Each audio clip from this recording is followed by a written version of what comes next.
New rules for Deduction Star 2022.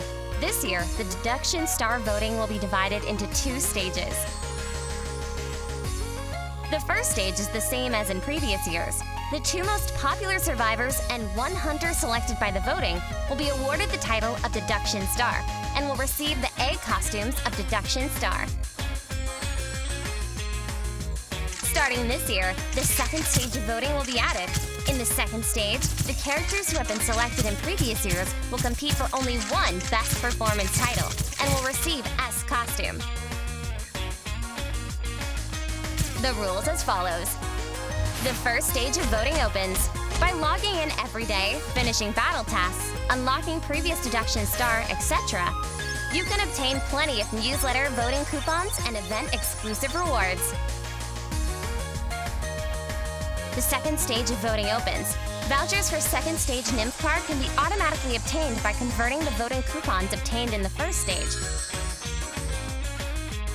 Meanwhile, you can buy extra nymph cards with echoes.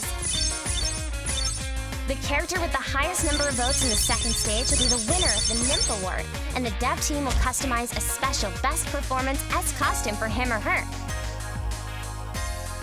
Vote for your favorite characters now. Good news! During this year's event, the Deduction Star costumes will also be sold at a limited time discount. Make sure you don't miss out. Who will attract everyone's attention?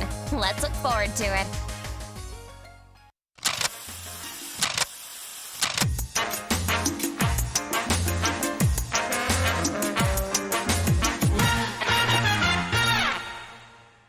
After 6 days intense competition, the group stage of COA 5 is finally over. 12 teams have advanced to the elimination stage, which will take place on April the 30th. In the elimination stage, teams that finished 2nd and 3rd in the group stage are drawn against each other to compete for a spot in the final 8, while the top team of each group will advance directly to the quarterfinals. The first and second rounds of the elimination stage will be in a best-of-3 format. Subsequently, rounds will be decided by best-of-5. The results for the elimination stage draw was full of surprises. This time, we will analyze the elimination stage based on the draw. Group 1 was the most surprising of all. 3 teams from the Japan region ended up in the same group. AG, a non-professional team, were undoubtedly the dark horse of the group. Not only did they win WBG, they also went toe-to-toe with Wolves. It showed that AG studied their opponents and were well prepared for the matches. As the saying goes, know the enemy and know yourself, and you will remain victorious on the battlefield. Their insight on their opponents gave them an extra edge during matches. During the group stage, SC played almost every match with a different lineup. Obviously, they are very agile with their strategies and approach. However, this is SC's debut in an international tournament, and their performance was shaky during the group stage. Compared to the other 2 teams, they appeared to be in greater danger. Let's hope that they can settle down and cut down on their mistakes. The winner between AG and SC will be facing SST. This match will decide which team from the Japan region advanced to the semi-finals. SST went straight to the quarterfinals by finishing top of their group. They are a very experienced team and know a lot about the teams from the different regions. During the group stage, they used fan picks to their best advantage. SST's Hunter, Alf, managed to achieve 4 wins and 1 defeat with his excellent pursuit skills. Will the elimination stage be as easy going for them? Group 2 is the Group of Destiny. FPX.ZQ and GG fought it out at the grand final of COA 4. Known as the Galaxy Battleship, FPX.ZQ suffered a poor start to the group stage when their hunter AFU failed to find his form. However, they managed to quickly sort themselves out in the match against the GH and won 4 in a row, helping them to win their group. Compared to the other 2 teams, FPS.ZQ have more explosive players that can control the rhythm of a match. WBG survivors fared better than their hunters. What is worth noting is that WBG and FPX.ZQ met in the quarterfinals of COA 4. Besides being an old rival of WBG, FPX.ZQ were also YMM's former team. The team knows YMM very well, so in this matchup, YMM must show greater versatility to seed the round. The winner between FPX.ZQ and WBG will face GG. During the group stage, GG's hunter, PP Sha, managed to wipe out the opponents in the first match. The return of Gemini completed the team and eased the pressure on the other team members, making them be one of the most all-rounded teams. To have any chance of knocking out a championship favorite like GG, FPX FPX.ZQ and WPG must be at their best. The final four in the left half of the grouping will be a matchup between teams from the Japan and the Chinese mainland regions. It will determine whether the Japan region can take one step further in this year's COA Grand Final. The right half of the grouping may see a rematch of the 2021 IVL final, or a dark horse may emerge this time round and change the face of the championship. Group 3 is the group where anything goes. NS and ACT have been holding their own and have split games with the stronger teams. ACT, which are in the COA finals for the first time, lack match experience and have been inconsistent with their ideas and strategies, but they managed to find their feet as the tournament progressed. In their final match of the group stage against BZ, the whole team worked very well together and managed a wonderful result of 16-9. NS are the only Republic of Korea region team that managed to advance to the finals, preventing a domination of Chinese mainland and Japanese teams. NS select their survivor characters based on containment and assists. In addition, their survivors are known to be very flexible on the battlefield. With these skills, NS managed to push DOU5 and FPX.ZQ to the brink, showing their resilience in matches. The winner between ACT and NS will face off against WOLVE. As the winner of the 2021 Summer and Autumn Championships, WOLVE are an elite IVL team. Both their hunters and survivors have performed more consistently than those of ACT and MS. This would give ACT and MS a lot of pressure. However, WOLVE cannot afford to rest on their laurels against the tenacious teams like ACT and MS. Group 4 is without a doubt the most exciting group. The survivor of GR found their chemistry over time, allowing them to get points even against the strong hunters. Veteran hunter PP wiped out the opponents 3 times during the group stage to help the team cement their victories. In the end, the team managed to advance to the elimination stage with the second place finish in the group. And once again, they will face their nemesis MRC. MRC is very good with game management, compared to GR's hunter PP who is very good with the finer details. The strength of MRC lies in the composure of their survivors. They are very good at swinging the tide in the late game. This may work against PP and gave MRC an extra edge. The winner between GR and MRC will face DOU5. As the winner of their group, DOU5 is a force to be reckoned with. Not only does the team have a top hunter in DONX, their survivors can always find a way to work together to contain their opponent's hunter. DOU5 features the strength of both GR and MRC. This group will give us a nail-biting finish. The excellent performance of the Japanese and Korea teams and the solid display by the teams from the Chinese mainland region during the group stage tells us that the elimination stage of this year's COA will be even more exhilarating than the last. Let us stay tuned for more.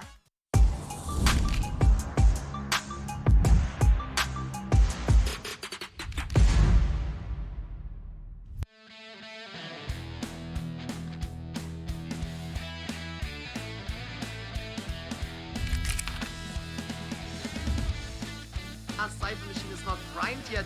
Princer knows he needs to put that fiber on the chair because the last Cyber Machine is primed. It's gonna be very difficult. And look at and Princer not even necessarily trying to go for the mercenary. Knows that if he can bring down a survivor, he might be able to put that survivor on the chair. But now we also have the board. They are setting up for the 4 survivor escape. They want to get them out of here. Board is in the area to potentially trying to cover trying to get the points. Oh my god, he still has a blink though, that's the thing, and he has fast breaking patterns after all.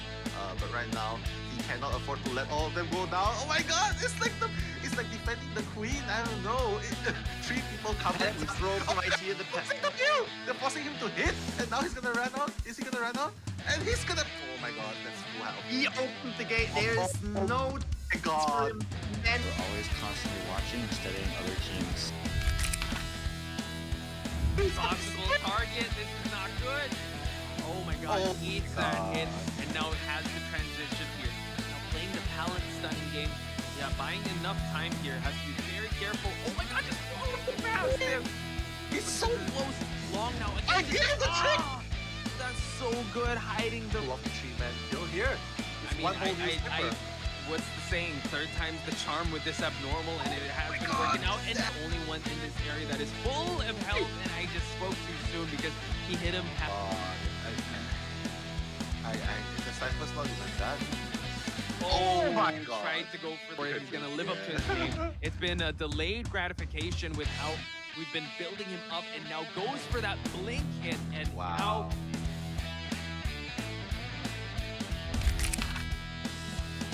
does get that snap, he needs the chair in time. He's gonna try to push them off the Cypher here, but they're all gonna rush it down. It's 80% of the way done. Actually, I think with himself down there, so he can heal up the dead on Sure Mechanic. Does get the hit to that snap down and goes for the abnormal before he continues to chase on just to buy a little more time. So you can see that this Hunter is definitely pressured and it has his sights set on 2 objectives here, and they pop the last Cypher just in time.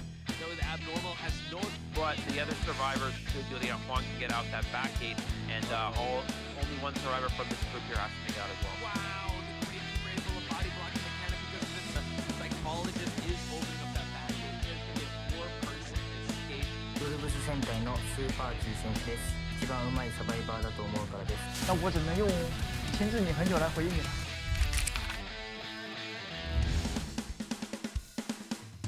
最後まで応援よろしくお願いします。 Time, but yeah, this is gonna be tough. He's gonna try to do another lasso trick here. Waiting for it, but now Downs and has to be very careful, try to break that line of sight. Last effort is popped, and Alp will be downing is their Olaf. Oh my gosh, again, just trying to stay in this area, but the Geisha, oh wow, able to use the flame bomb to just move away, but Alp still has some butterflies to utilize. Able to skill check him now. A bit of a game of a red light, green light for Olaf to be able to hug the pallets here, but still. Wow, just the patience. 499 Yeah. Oh, but yeah, 99 still buying enough time, but yeah, it's gonna take some time for the mercenary to bleed out. He's gonna try to go towards the roller coaster here, but Alf is putting a butterfly. That's a stop sign for you, Miss. You're not adding on that right. You need to be this tall to enter the roller coaster, and Alf downs the toy merchant, leading to.10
月5總決賽啊，快啲嚟啦！馬上來，馬上來，馬上來，馬上來！必來的呀，必來呀！COA V 進入準決賽，觀賽有你快樂翻倍。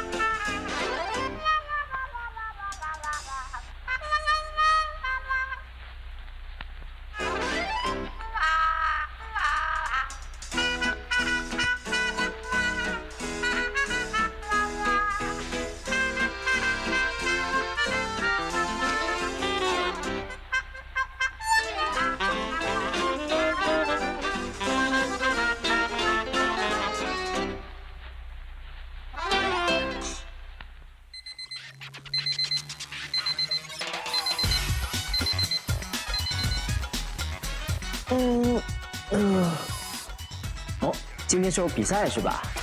您好，您约的COA 总决赛马上开赛了，请挑选就要这台吧。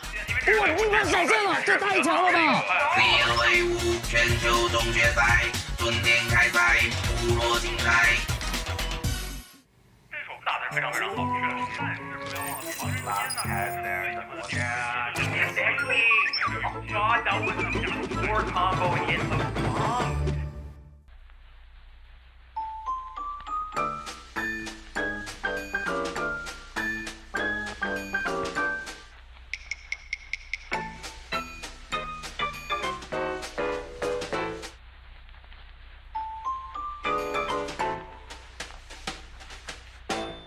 哎，兄弟，看比赛没有啊？开始任务呀！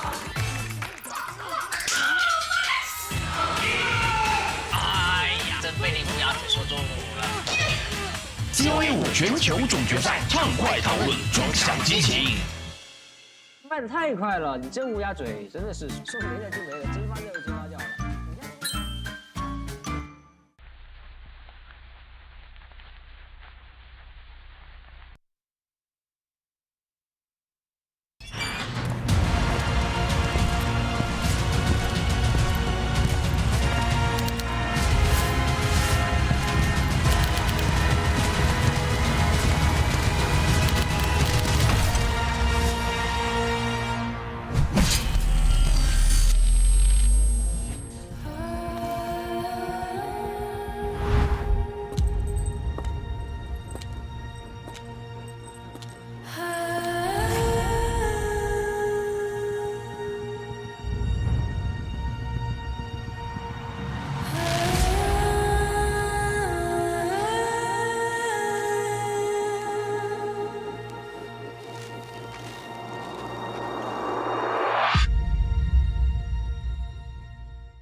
10 nimble fingers, one brilliant show.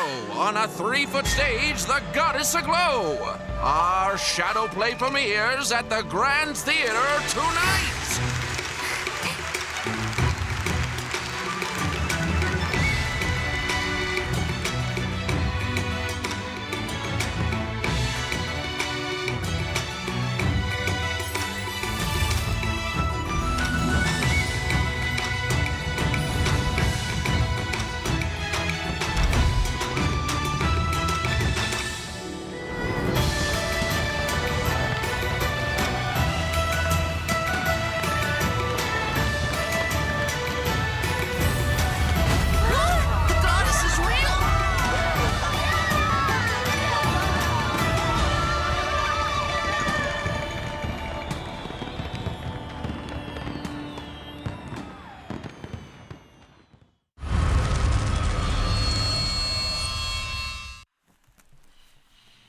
It was never a ruse.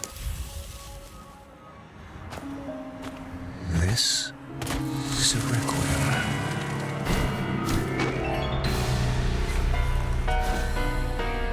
Requiem for peace in a chaotic dreamscape.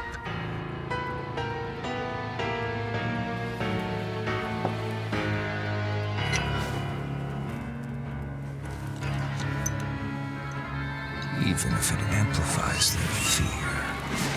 Requiem for an exercise to extend the amygdala.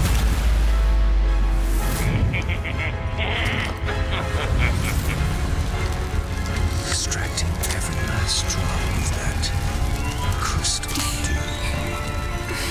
They cast their memories into the abyss. Again and again. As they stand on the border of truth and vanity, warning them. Don't look back.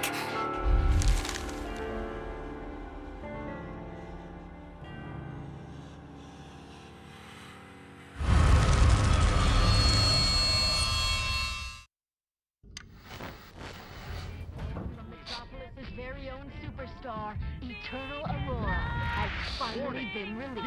Anarchy detected within the city limits.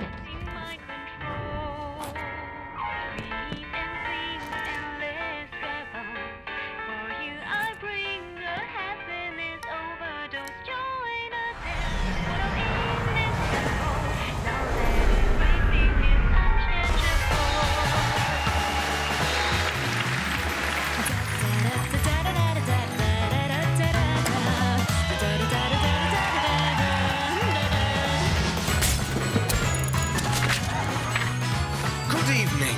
This is Pirate Radio. Headlines after headlines, musicals after musicals. Can you even recall the last time you saw the sun? The media fills you with cheap thrills and mindless entertainment. Eventually, we'll all amuse ourselves to death.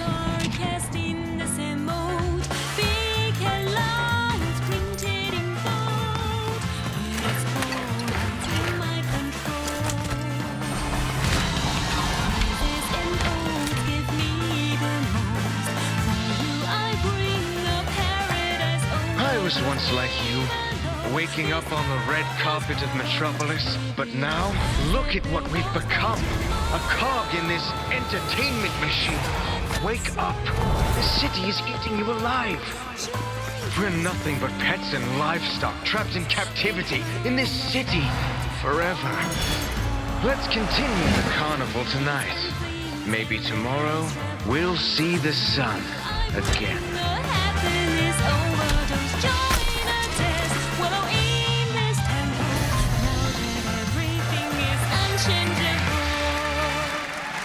Tonight, we celebrate the prosperity and beauty of Metropolis.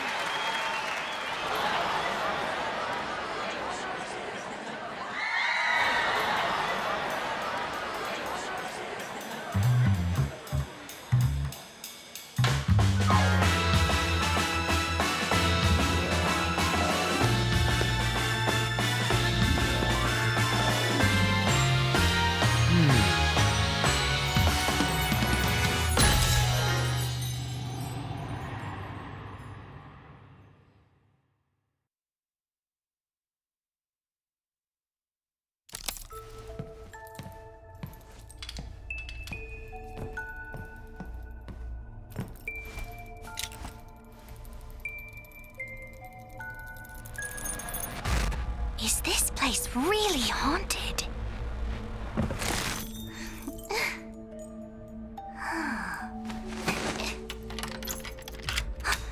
Who's there?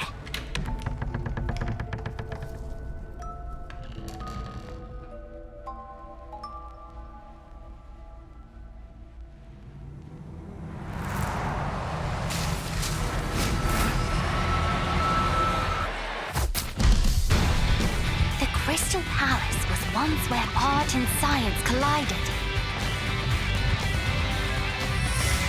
Some reminisce about its former glory. Some long for its splendor. Now, you're here too.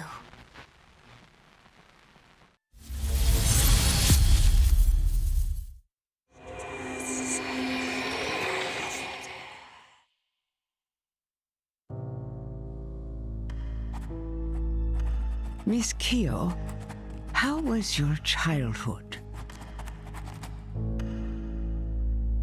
Well, at the dinner table, Father said with a smile, "You sure love playing judge, don't you?" And then they wanted me to pursue my own happiness. Of course, so did my brothers. Your brothers? He was not qualified to represent justice. And I won't allow that to happen. Something happened, I suppose. I did what I had to do.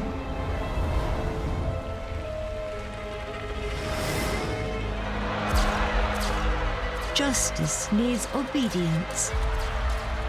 Justice needs sacrifice. It ain't over till the fat lady sings.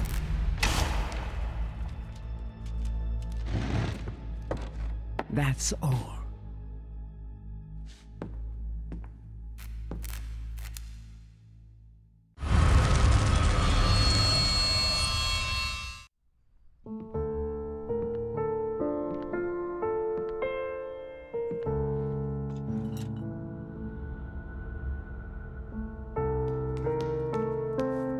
The arrival of the first letter was the prelude to a change in tone. An accentuated sign of fate's shifting course appeared on the night the second letter arrived.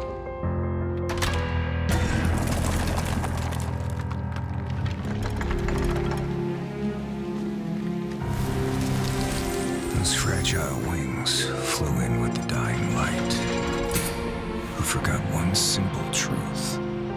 The purer the light, the deeper its shadow.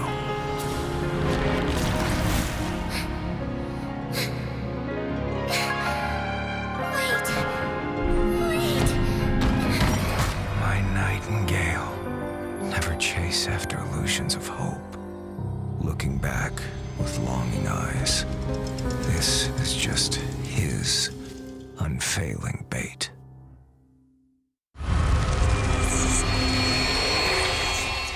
All that remains upon this throne is nothing more than a fragile, incompetent heart. After the embers fade and die out, our homeland ripped asunder by the flames of war. At the height of my desperation, I finally saw the light of a star above. She was the one who brought the light of dawn back into my life.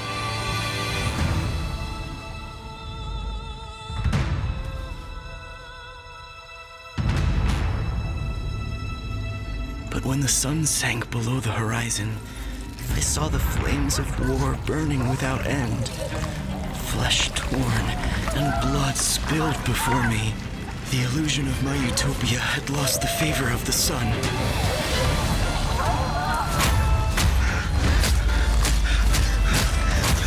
I have to get out of here. I have to...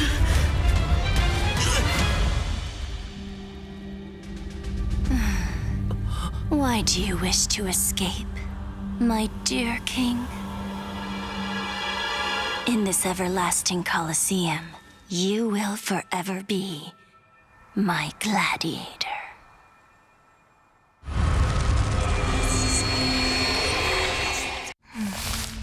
Anna, night, girls' school.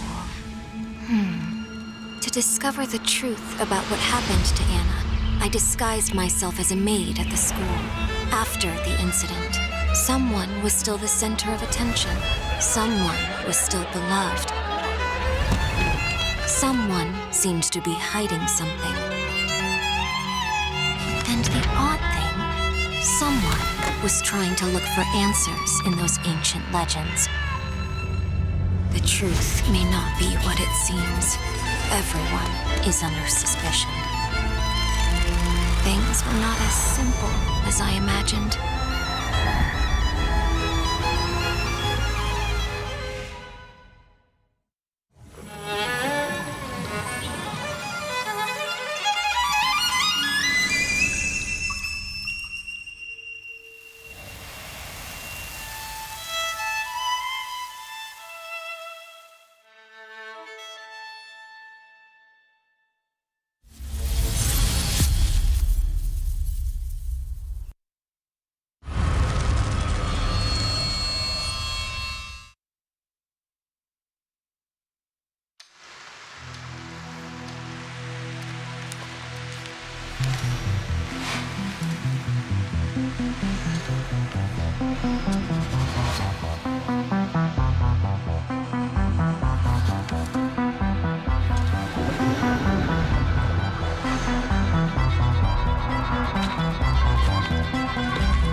荒谷和大漠，肩负着族人的使命，去往异乡。阴谋与命运交织着。当星辰落下之时，毒蛇露出了尖牙。忠诚与背叛的戏码拉开序幕。火光将反叛的计划化为乌有，刺向毒蛇的弯刀，在烈火间把双手灼烫。然而，救命的稻草不过是又一场狩猎的预谋。而若不甘心成为猎物，只能自己勇敢伸手，触碰飞鸟与神鹰。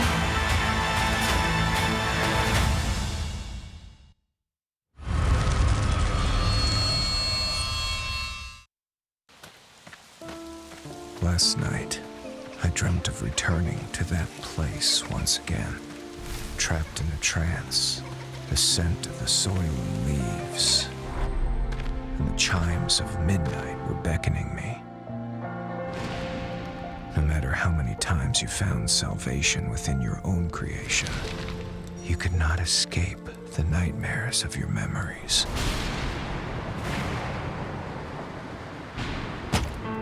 Stop it! End all this now! I remember now. It's all coming back to me. When the nightingale sings, the mansion gates will open for me under the starry sky. tonight, the truth will be revealed.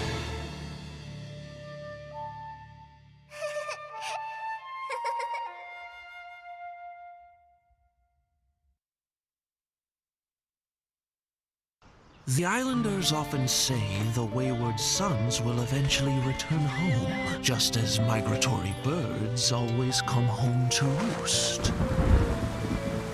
Yet, fewer and fewer have returned. Fear has gripped the island, and strange rumors began to take hold.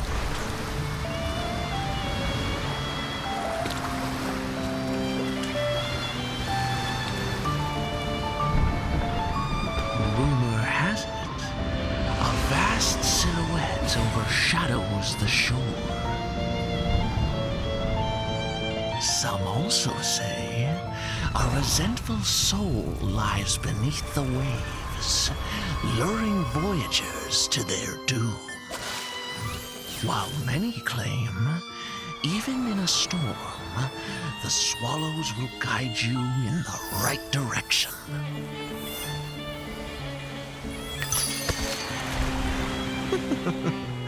However,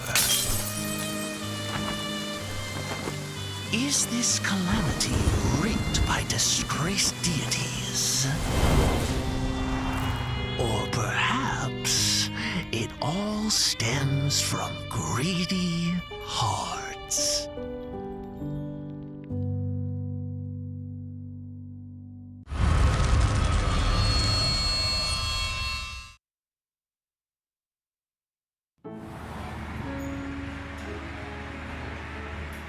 Stay a while. I have an interesting tale for you.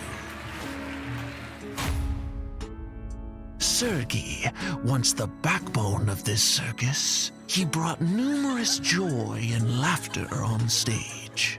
But he was a slave to the bottle off stage. His mistress began to fall for a more considerate man, and after a heated argument, she sought refuge in that man's tent. Sergei couldn't stand for this. He destroyed that man's wretched face with acid and ruined his life forever. The truth was finally spilled in a fit of drunkenness. In turn, on that drunken night, Sergei also lost his face. I don't like this face. Oh, it sickens me. But this face has become a new symbol, belonging to Sergei and to me. I finally arrived at the manor mentioned in the commission letter. The fairly complete main building became my first foothold here.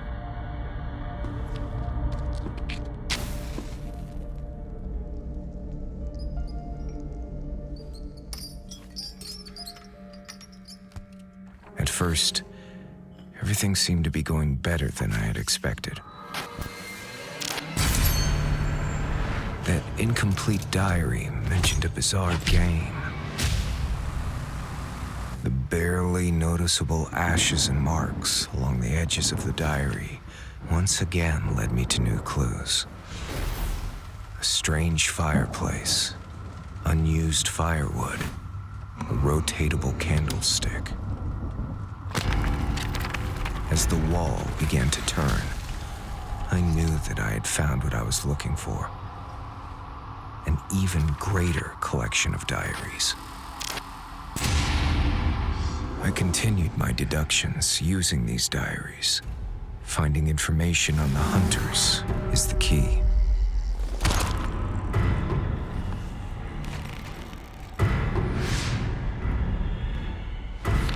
Yet, it creates more questions than it solves.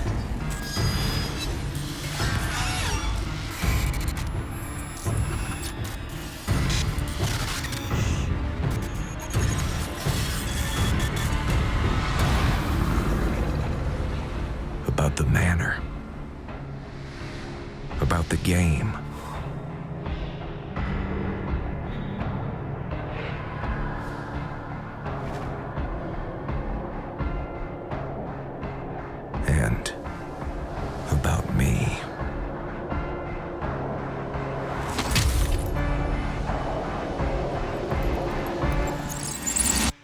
was once a novelist. I lost my memory in an accident 10 years ago, and have suffered from intermittent amnesia ever since. My condition has worsened with the passage of time. The span of my amnesia is getting worse. Finally, through the eyes of my neighbors, I realize the exact nature of my condition.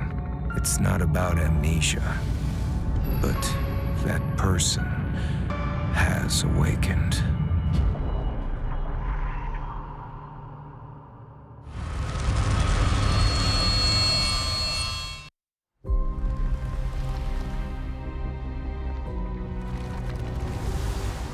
Once a paradise, now a shell of its former glory.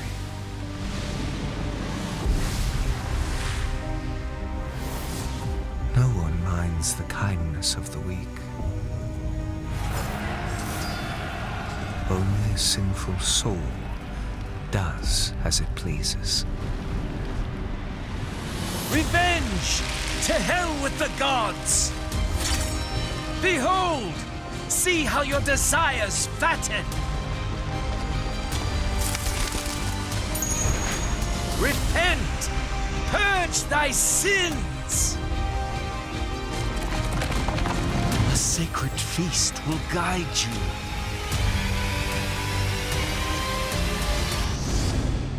I will rebuild paradise.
最后我还是失败了。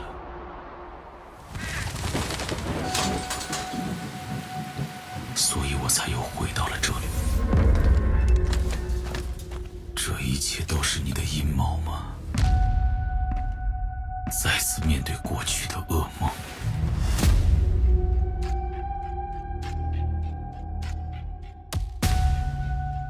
而那些噩梦的参与者又是谁呢？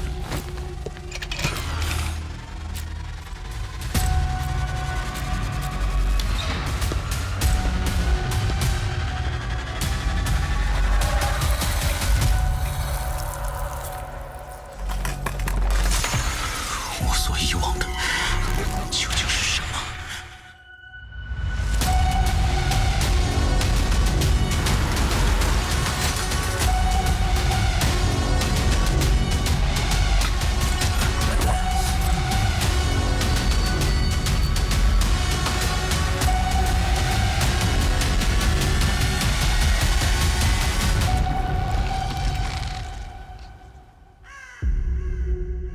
？See you, Orphe.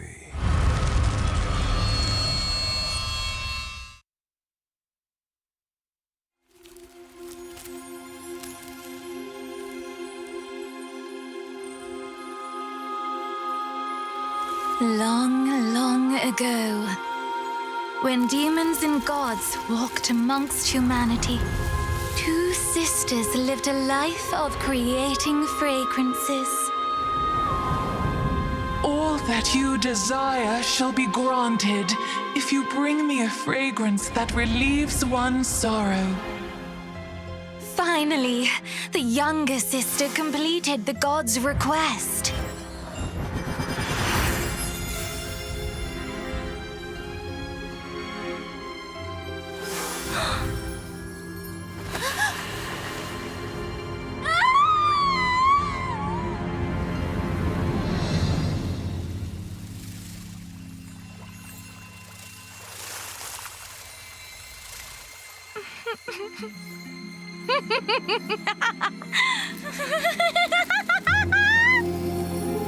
A beautiful dress woven from painful memories is the perfect attire for me.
Here you go! Here are the new rules for Deduction Star 2022. This year, the Deduction Star voting will be divided into 2 stages. The first stage is the same as in previous years. The 2 most popular survivors and 1 hunter selected by the voting will be awarded the title of Deduction Star and will receive the egg costumes of Deduction Star. Starting this year, the second stage of voting will be added. In the second stage, the characters who have been selected in previous years will compete for only 1 Best Performance title and will receive S costume. The rules as follows. The first stage of voting opens by logging in every day, finishing battle tasks, unlocking previous Deduction Star, etc. You can obtain plenty of newsletter voting coupons and event-exclusive rewards. The second stage of voting opens. Vouchers for second stage Nymph card can be automatically obtained by converting the voting coupons obtained in the first stage. Meanwhile, you can buy extra Nymph card with echoes. The character with the highest number of votes in the second stage will be the winner of the Nymph Award, and the dev team will customize a special best performance S costume for him or her. Vote for your favorite characters now. Good news! During this year's event, the Deduction Star costumes will also be sold at a limited time discount. Make sure you don't miss out. Who will attract everyone's attention? Let's look forward to it.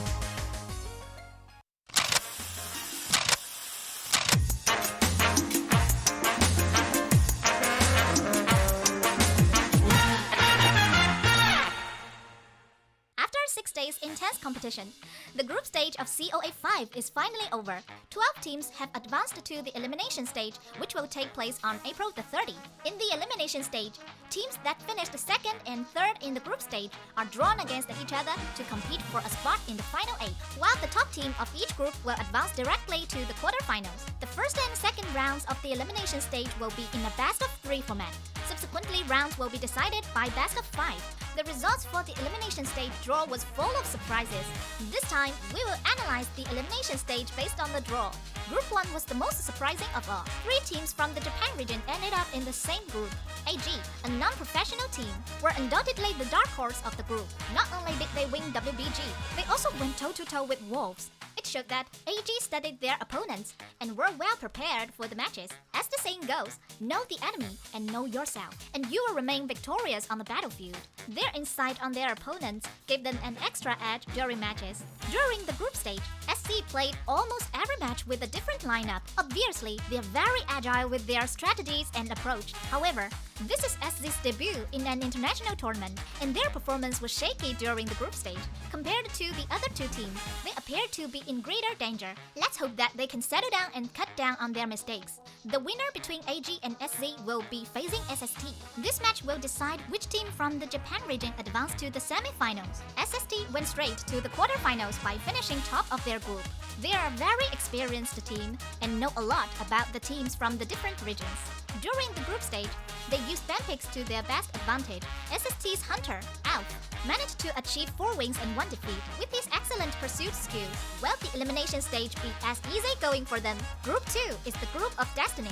FPX.ZQ and GG fought it out at the grand final of COA 4. Known as the Galaxy Battleship, FPX.ZQ suffered a poor start to the group stage when their hunter AFU failed to find his form. However, they managed to quickly sort themselves out in the match against the GH and won 4 in a row, helping them to win their group. Compared to the other 2 teams, FPS.ZQ have more explosive players that can control the rhythm of a match. WBG survivors fared better than their hunters. What is worth noting is that WBG and FPX.ZQ met in the quarterfinals of COA 4.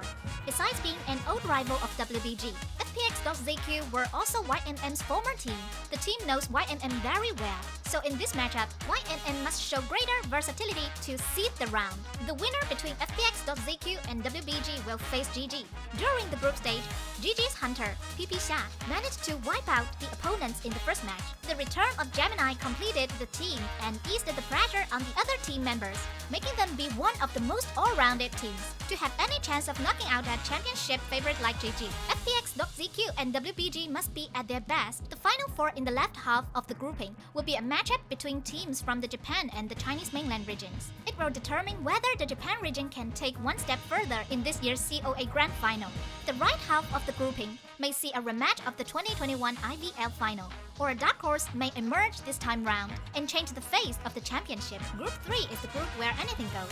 NS and ACT have been holding their own and have split games with the stronger teams. ACT, which are in the COA Finals for the first time, lack match experience and have been inconsistent with their ideas and strategies, but they managed to find their feet as the tournament progressed. In their final match of the group stage against BZ, the whole team worked very well together and managed a wonderful result of 16-9. MS are the only Republic of Korea region team that managed to advance to the finals, preventing a domination of Chinese mainland and Japanese teams.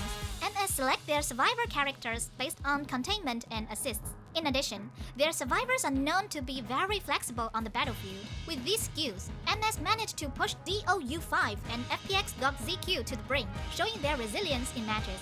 The winner between ACT and MS will face off against Wolves. As the winner of the 2021 Summer and Autumn Championships, Wolves are an elite IVL team. Both their hunters and survivors have performed more consistently than those of ACT and MS. This would give ACT and MS a lot of pressure. However, Wolves cannot afford to rest on their laurels against the tenacious teams like ACT and MS. Group 4 is without a doubt the most exciting group. The survivor of GR found their chemistry over time, allowing them to get points even against the strong hunters. Veteran hunter PP Xian wiped out the opponents 3 times during the group stage to help the team cement their victories.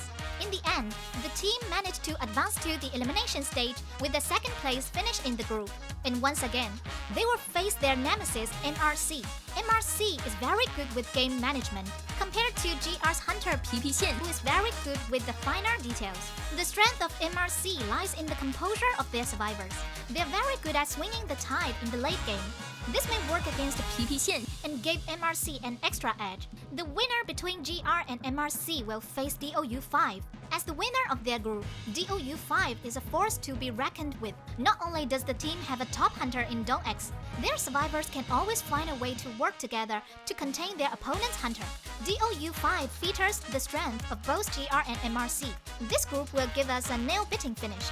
The excellent performance of the Japanese and Korean teams and the solid display by the teams from the Chinese mainland region during the group stage tells us that the elimination stage of this year's COA will be even more exhilarating than the last. Let us stay tuned for more.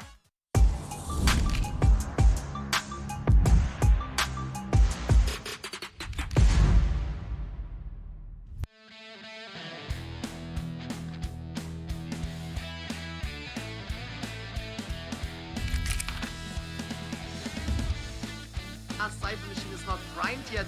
Princer knows he needs to put that survivor on the chair because if the last Cypher machine is primed, it's gonna be very difficult. And look at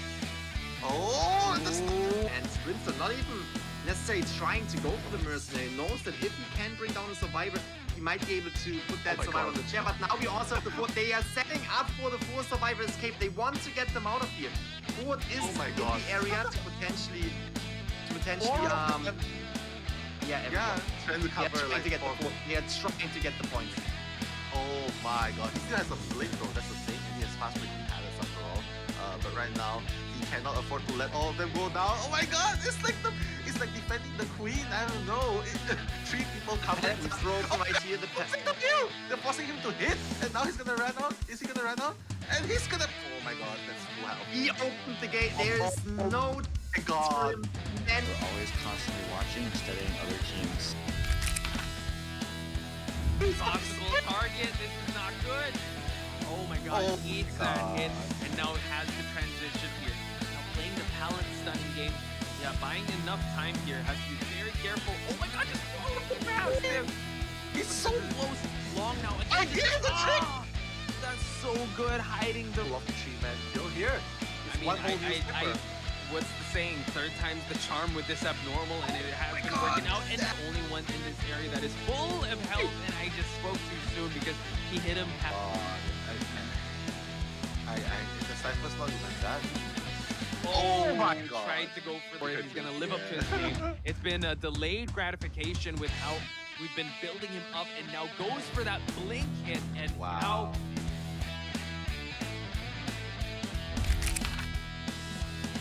Does get that snap, he needs the chair in time. He's gonna try to push them off the Cypher here, but they're all gonna rush it down.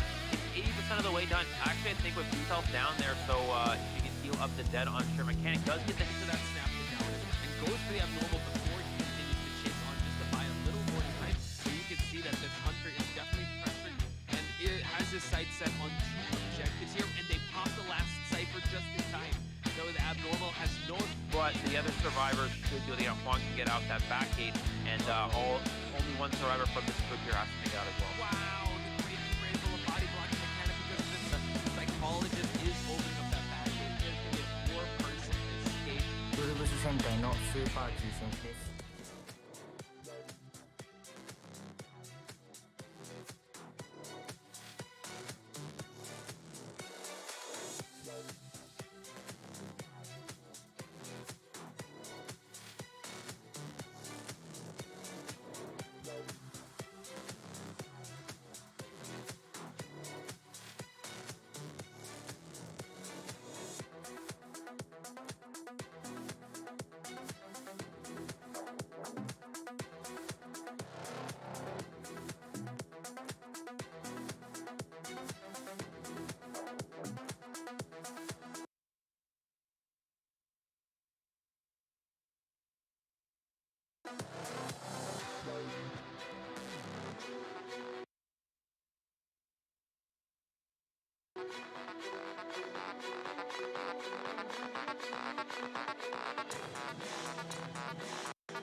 只剩下麻木愚钝无从感受，共同支撑却都瓦解，只是我们现在都已经忘记到底是谁隐藏春秋，谁在大雨之后把旗帜插在最高的楼，过去的成就还在减少，耐心已腐朽，摇摇欲坠不停退后，毁灭即成就，夏日掠夺春秋，结局无法看透，眼看城市早已失手，惶恐难以接受，缠绵往复不可放手，最终无法占有。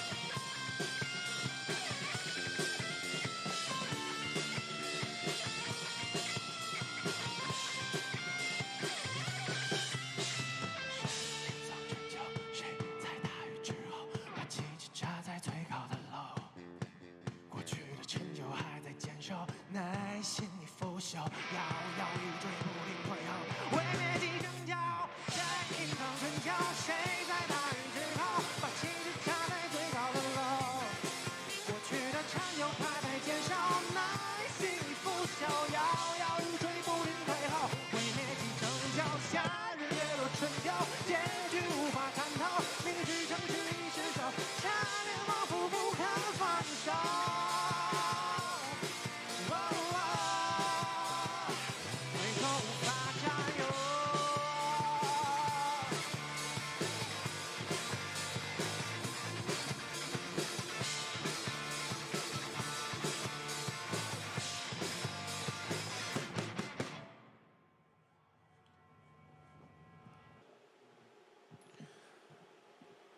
嘿，大家好，很开心来到《深渊的呼唤舞》的比赛现场，我们是夏日入侵企划。那么我们今天的下一首歌是《想去海边》。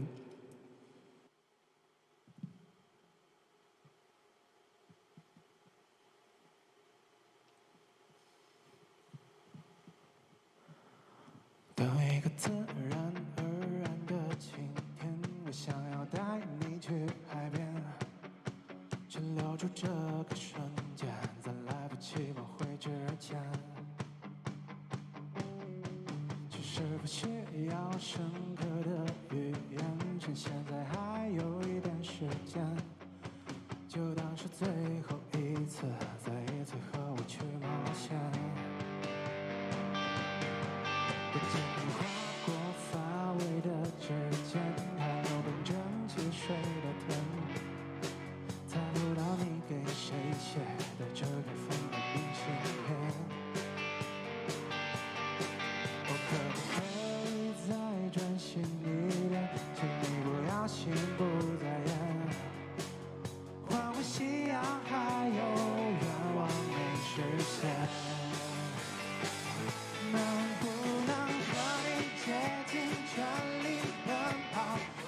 着海平线，余晖消失之前都不算终点。曾经的关于以后所有的幻想已经太遥远，被我们留在身后的世界。不经意划过洒落的指尖，我临阵起水的天，猜不到你给谁写的这份的明信片。我可不可以再专心一点，请你不要心不在焉，可我却舍不得去挽留你躲闪的双眼。能不能和你竭尽全力奔跑，向着海平线，余晖消失之前都不算终点。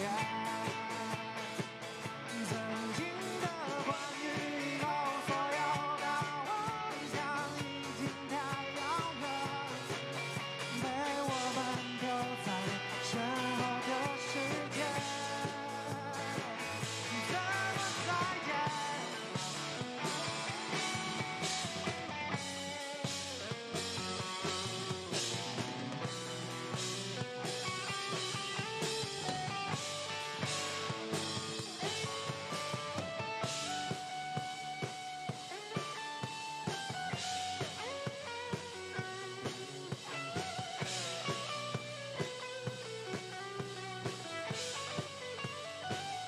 能不能和你竭尽全力奔跑，向着海平线，余晖消失之前都不算终点。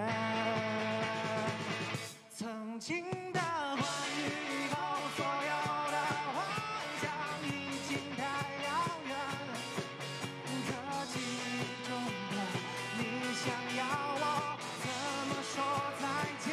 能不能和你竭尽全力奔跑，向着海平线，余晖消失之前都不算终点。那是我一直想要只带你去的海边，让我们互相折磨的世界。怎么再见？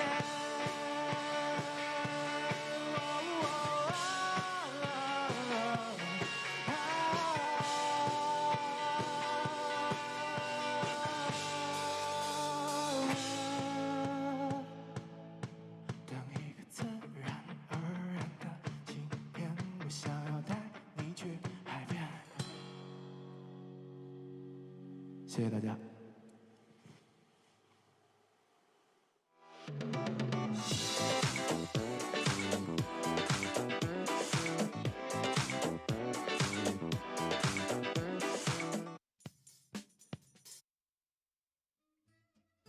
Ladies and gentlemen, the moment has finally arrived. It is the finals of Call of the Abyss 5. The lights are too blinding for me and Nello here. Parch Spice and Nello Mello at your service on the commentary desk. Nello, why are we wearing shades today? I don't know about you, man, but for me, my eyes just got swollen. I cried too much. I lost too much apples, man. This is why, ladies and gentlemen, you shouldn't bet. You shouldn't gamble. Or you bet on SST. You bet on Wolves. You bet on the ones that are that made it. But yes, I do agree with you. Honestly, after watching yesterday's matches, I'm not even mad. Like, there were some amazing matches. Hey, you and me both. We saw an amazing match against SST versus GG. And what were the highlights from that that you took away? For sure, like a lot of highlights happening yesterday. SST giving an upset over GG, like being the first team. Like, man, I'm happy. I'm happy that SST got to represent Japan, being the first JP team to make it to the finals. So happy that I don't even mind my apples gone, to be honest. Yeah, we're just wearing shades because it looks cool. It's not because our eyes are swollen from the apple losses. It's actually it is. But... And Not to mention the later half, I'll be the one to highlight this one. Dowu versus Wolves. Man, Alex coming in, guns blazing. After we said that, you know what, this is a survivor heavy meta, he's like, this is not the script I have. Let me go for 5 points. Let me go for 4Ks all around up against Dowu survivors. And it was quite dominant. I think he's one of the MVPs of yesterday. Even though his Axe Boy didn't perform well, it was just really, I would say, shout out to Chantel saying that it wasn't Alex that played, it was his twin brother Sella. If Alex is reversed, it's Sella. So okay. Stella Simps in the chat. I'll see you in the chat, guys. But yeah, Wolves cementing themselves, you know, just showing us that this wasn't just a 1-peat or 2-peat, it was a 3-peat up against Dowu. Them taking it, meeting SST in the finals. But before that, ladies and gentlemen, me and Nello will be commentating the battle for 3rd place, because again, Nello, there's a lot of money to be won here, as well as bragging rights to be 3rd place in Call of the Abyss 5. Sure, a lot of money for the 3rd place, and of course a lot of apples for me as well if GG gets to go through. But nonetheless, I have to agree with what you said just now. Like, Wolves Alex definitely proving that the team is not just about being the strongest survivor team ever. They also have Alex to carry the team as well. So it was really a roller coaster moment as well. But you know what? Let's look at the prize pool again. 4 million Renminbi, and you can also see like 3rd place 360,000. So it's still a lot. They definitely be planning towards it, man.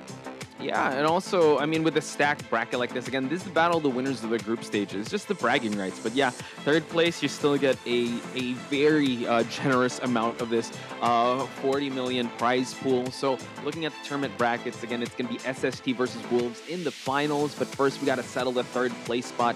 It's going to be GG versus Dowu, a battle that I think is still it's not going to disappoint. We're going to see the best of the best battle out for that 3rd place. And after their performance yesterday, I'm sure they're hungrier than ever to come back here. And I'm seeing a lot of glasses emojis or sunglasses emojis in the chat. I don't know about you guys, but they probably also are a little sad about their apples. But talk us through the matchups for today, though. Today we'll be seeing Dowu versus GG. So basically it's a blue pill or the red pill. I'm Orpheus today, by the way. So Wolves versus SST for the finals later, but that will be commentated by Eli and Grizzly, so make sure you guys stay until the end and watch it. We will be as well. But now the focus is on GG versus Dowu. One is going to walk away with 360,000 Renminbi, and the 4th place will be going home with 240,000. So that's 120,000 Renminbi of difference. So and the glory of being top 3. So if you're on the side of GG or even Dowu now, after yesterday, today they must want to go out on a high note. That's for sure. Yeah, they need to reset. I know yesterday was quite intense. We did celebrate the wins of SST and Wolves, but now it's all about GG. And, well, right now at this moment, it's all about GG and Dowu and how they can reset. So let's talk about GG's performance yesterday, Nell. What do you think they need to do to kind of reset their momentum here to take one over Dowu?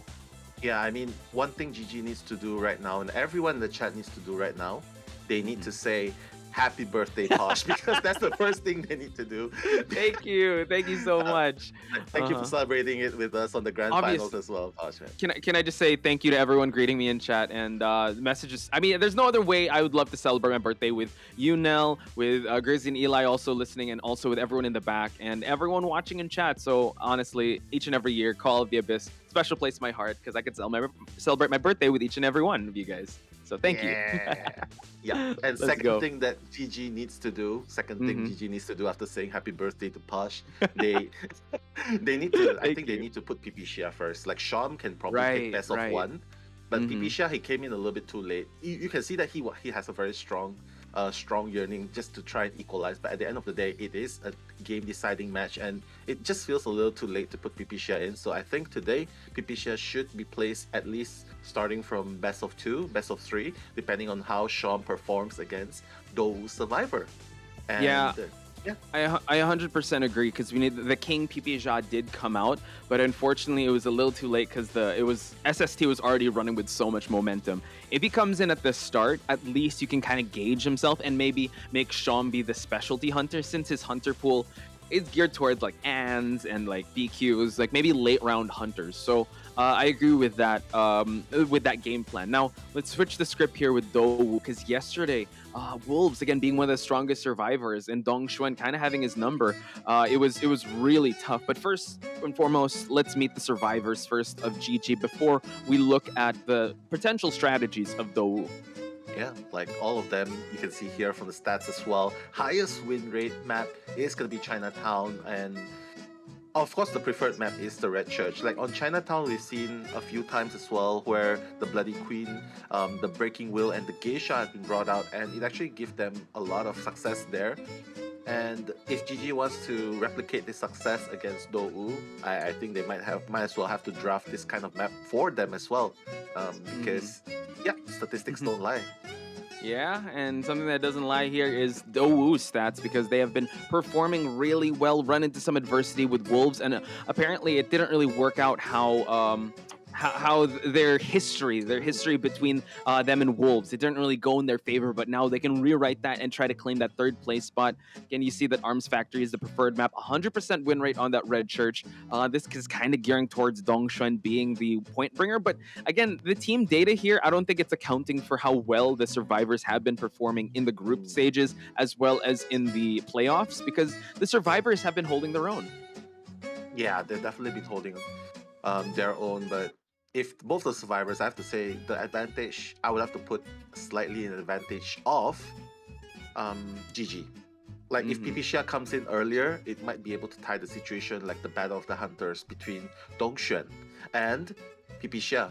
But as far as it comes to survivors, I have to say GG survivors, they do show a little bit more success rate based on the data here as well. Like they've managed a lot of wins, like 7 wins out of 9 games so far in the earlier rounds, and it continues to show with Kuchao and 18 and Coco, especially in best of 1 with her support, just really amazing. So that's one thing that GG has in their arsenal versus seeing Dou, like Dou Survivor. What do you got, Posh? Yeah, with those survivors, I think it was Bobo in the interview. They were they said that, you know what, we'll be the ones to bring in the points. Unfortunately, yesterday Alex was, I don't know, he just chose violence and he was able to get just 5 points at the round 1, round 2. But round number 3, you know, they did bring an interesting strategy. They brought the Explorer out. It really bought so much time for the team. I think almost 5 Cypher kited, or 3 Cypher kite at least. Alex's Axe Boy, and it was just signs of them knowing that I know that they stick to the meta, but they also have that creativity. We also saw it a bit in, I think it was before the semi-finals match, where they tried to heavily counter the Dream Witch of one of the hunters that they had to go for. They went with Doctor. They bring out the Batter. So I would say the variety of survivors from Dou's side is definitely showing. And you know what? We consistently say Bobo, a very feared stunner. Yihua, excellent rescuer. Upsi and ZYJ, you know what, they're really good, and they have won MVPs and best deductions just on their kiting ability alone. So I think here it might be the battle of the survivors if Shaum and if Shaum's gonna be the first, and if Dong Xuan hasn't reset from yesterday. Yeah, I mean, yesterday has to be a very big blow. GG was expecting to go into the grand finals, but overturned. They were denied by SST, just with the continuous stable performances, like just getting 1-3 in the first half, 2-2 in the second half, and this continues on for best of 2, best of 3, best all the way until best of 4. And I just have to say the game strategy of SST just being very consistent, with Alf the Great just being the on defense, just getting a draw, and that's enough because the survivors have been giving the hunters of GG a hard time. Like Shaum getting 1 treat, not just once, not just twice, but 3 times in 3 times in a row. And when Pipishia came out in BO4, it was a little bit too late. So I have to say, bring Pipishia out at the earlier rounds, and we'll see a more intense match, a closer matchup. And let's dissect that a little more, because there were some moments where Shaum actually was geared towards a tie, overextended a little bit, And I think it was Ever Sleeping Town. He was on wheel. He cleaned up the portal and he was able to at least get the forward down again. But he wanted to go for more.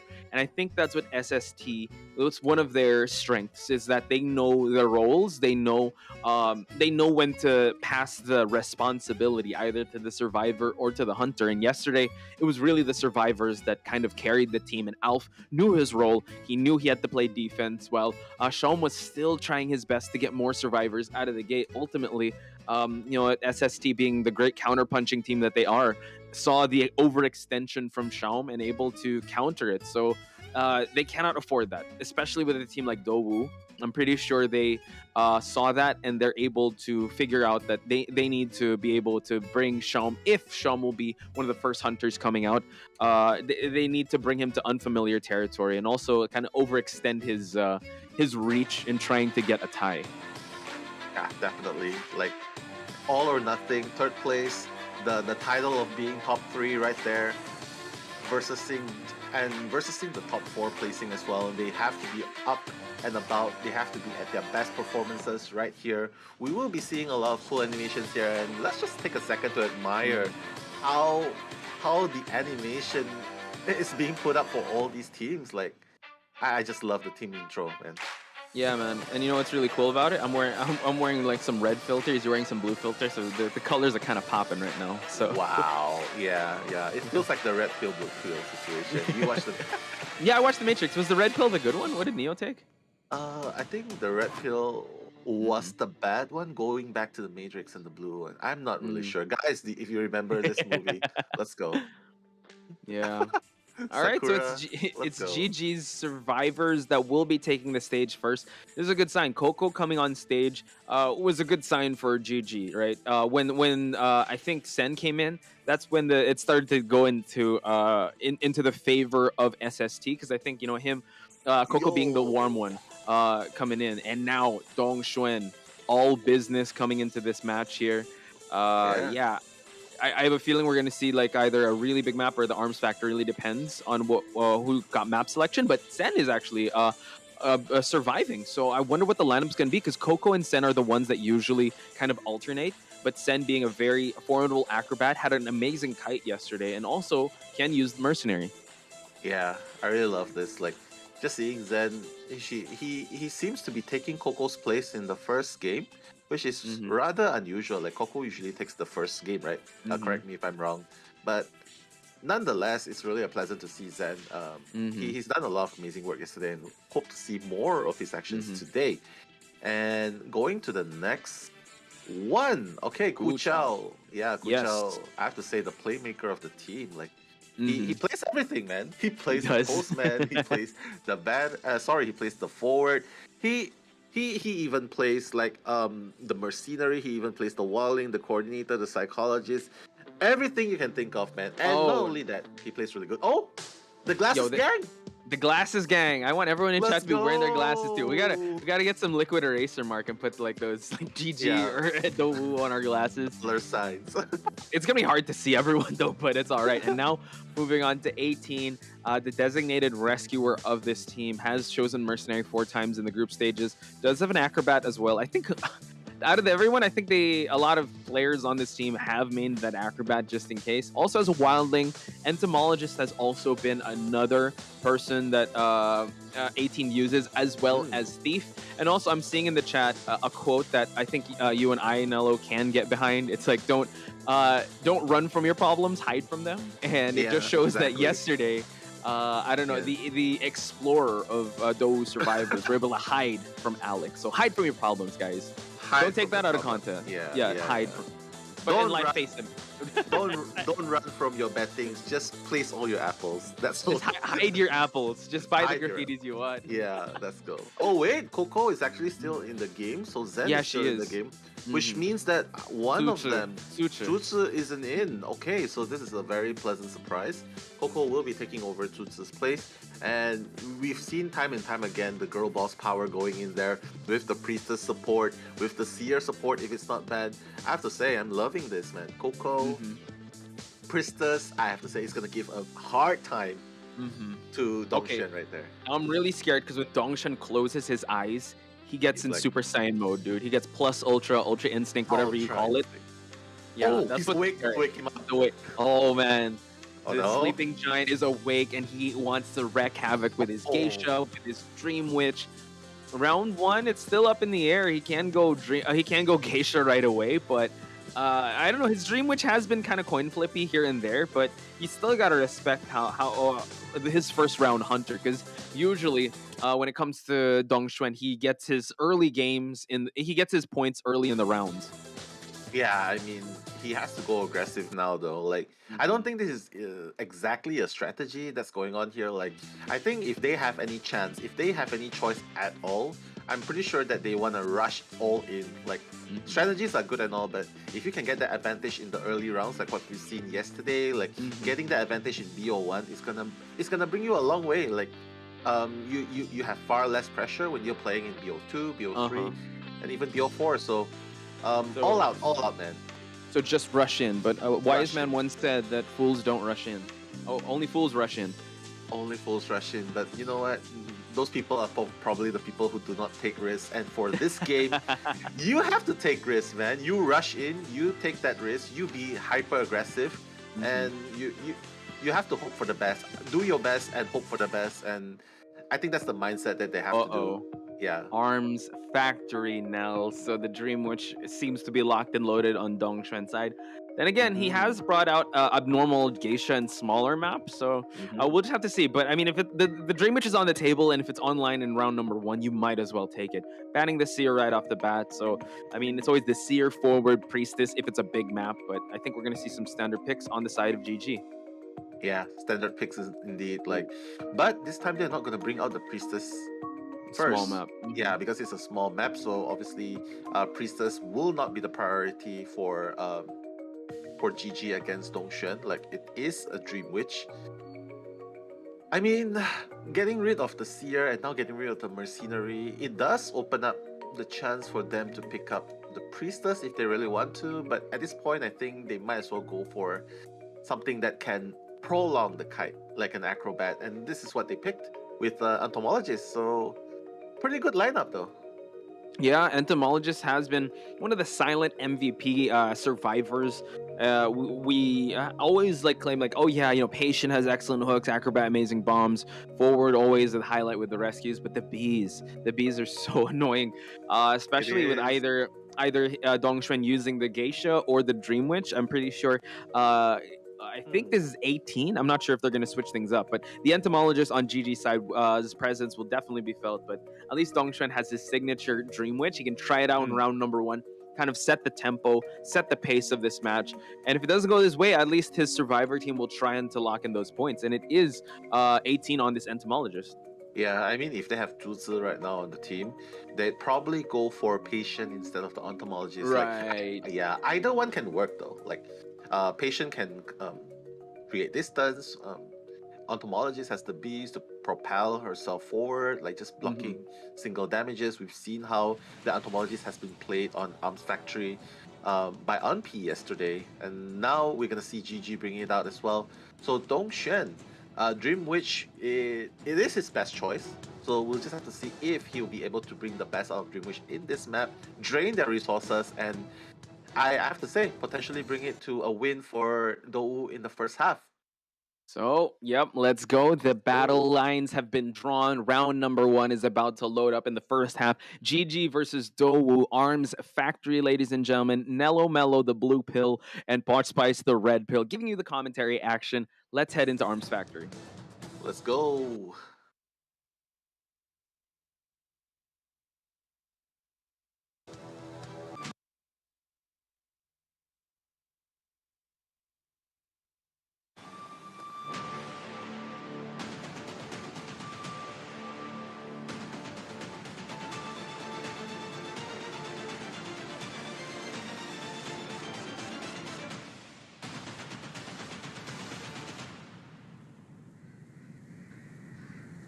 There you have it, ladies and gentlemen. Arms Factory. We are going to be seeing Dongxuan on the Dream Witch. Going to be starting off the spawn. Moving towards the Oh, okay. Moving towards the factory, the shack gate.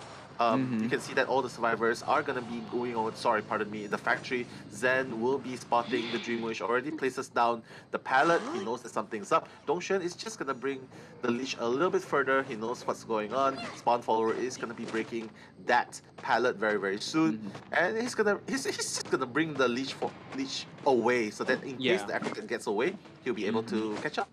Yeah, and the point here is for him to be able to use the main follower to get that hit. And the great thing here is that he kind of chased him out of the factory area, and now he's going to try to run into him. And there's no pallet for him to utilize. Zen has to be very careful. Unfortunate, but Patroller was able to slow him down. Almost got body blocked by the own follower. So at least he was able to switch it out. Now, no traffic jam situation for Dongshuan there. At least he still has his leech on this acrobat. Yeah, I mean, very smart. Like right now, both the spawn followers and the leech are following the acrobat all over. He's gonna break it, and a smart use of both leeches. One to break and one to hit. Amazing job right there. The coordination on Dongshuan, making sure that the leech follower is going to break that pallet just so that he won't have any opportunity to use that pallet to create that distance. And now has his first survivor in a chair. 2 ciphers are about to pop, but it's all good because Dongshuan, you know what? That's a handshake that they have. Trade objectives for a survivor on a rocket chair. Now they got to rotate to save this acrobat. Yeah, and right now, we just have to say though, like, it's very normal for this situation to happen. 2 ciphers gonna be popped, 3 ciphers about the third one is gonna be popped very soon. Especially when you get the first survivor down. But Dongshan just being very alert, placing one of the leash to guard the acrobat, another leash at the cipher, just trying to stop people from guarding. And it seems like they're going for the full blood rescue. Yeah. This is, again, I would say a wise decision because Dongshan's camping is really good and they need to get more objectives, which 2 ciphers are remaining. Now he's able to leech the psychologist, which again, just adding more pressure into the map here. Now the bees are in the area, making sure Coco Kuchao about to go for a stun. Oh god, long stun. And now the bees are pushed away. The tandem, the wombo combo now. Oh my god, that was beautifully done. And I have to say, even the acrobat left unscathed. The bees definitely played an important role. 2 ciphers remaining. Zen has to make this count. He still has a ball, I believe. He still has a ball. He has to trade it out. I think he's on the white ball right now. So I don't know. I don't know if he used the flame bomb already. I think he has the slow one left, but he has to watch out here. If he gets this hit down, he will be sent back. And now 2 ciphers still remain, but just the team execution on that save was excellent. Unfortunately, Zen will be going back. He does not have any resources to utilize, and now at least he was able to leash the psychologist. The psychologist can tank 3 hits, and she will gladly take that one because that's her leech follower. Yeah, I think the game plan for GG right now is to get at least a draw against Dongshan. Especially since they know Dongshan bringing on to the late game can be very dangerous. So, which explains why they did the full blood rescue. But right now, Dongshan is already at the factory.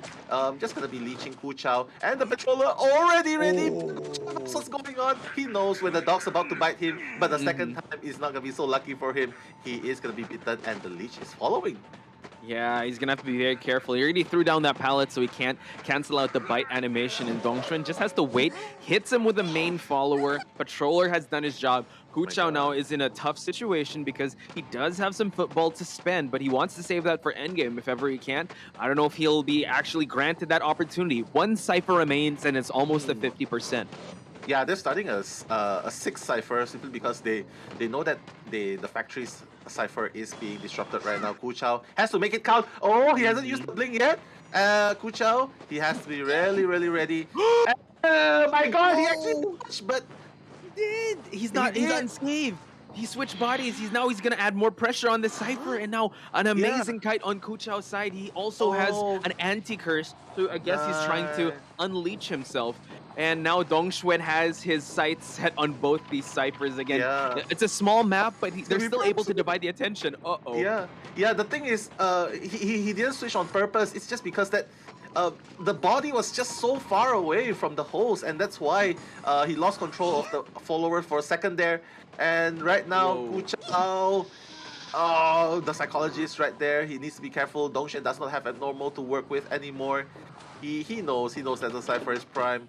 And they're And just the gonna pop punish just straight away, happened. man. Yeah, and that was quite tough. The forward probably primed his leech already from it being removed. Has to be very careful, constantly looking behind him as he's priming that exit gate. Coco now will be falling down in one hit since Dongxuan has that detention, providing that pallet drop just to create that distance. But now Dongxuan on this main body, all these survivors are scattering. It looks like the best possible scenario for GG might happen, getting 3 survivors out. Coco still has some bees to utilize. He will get leeched though.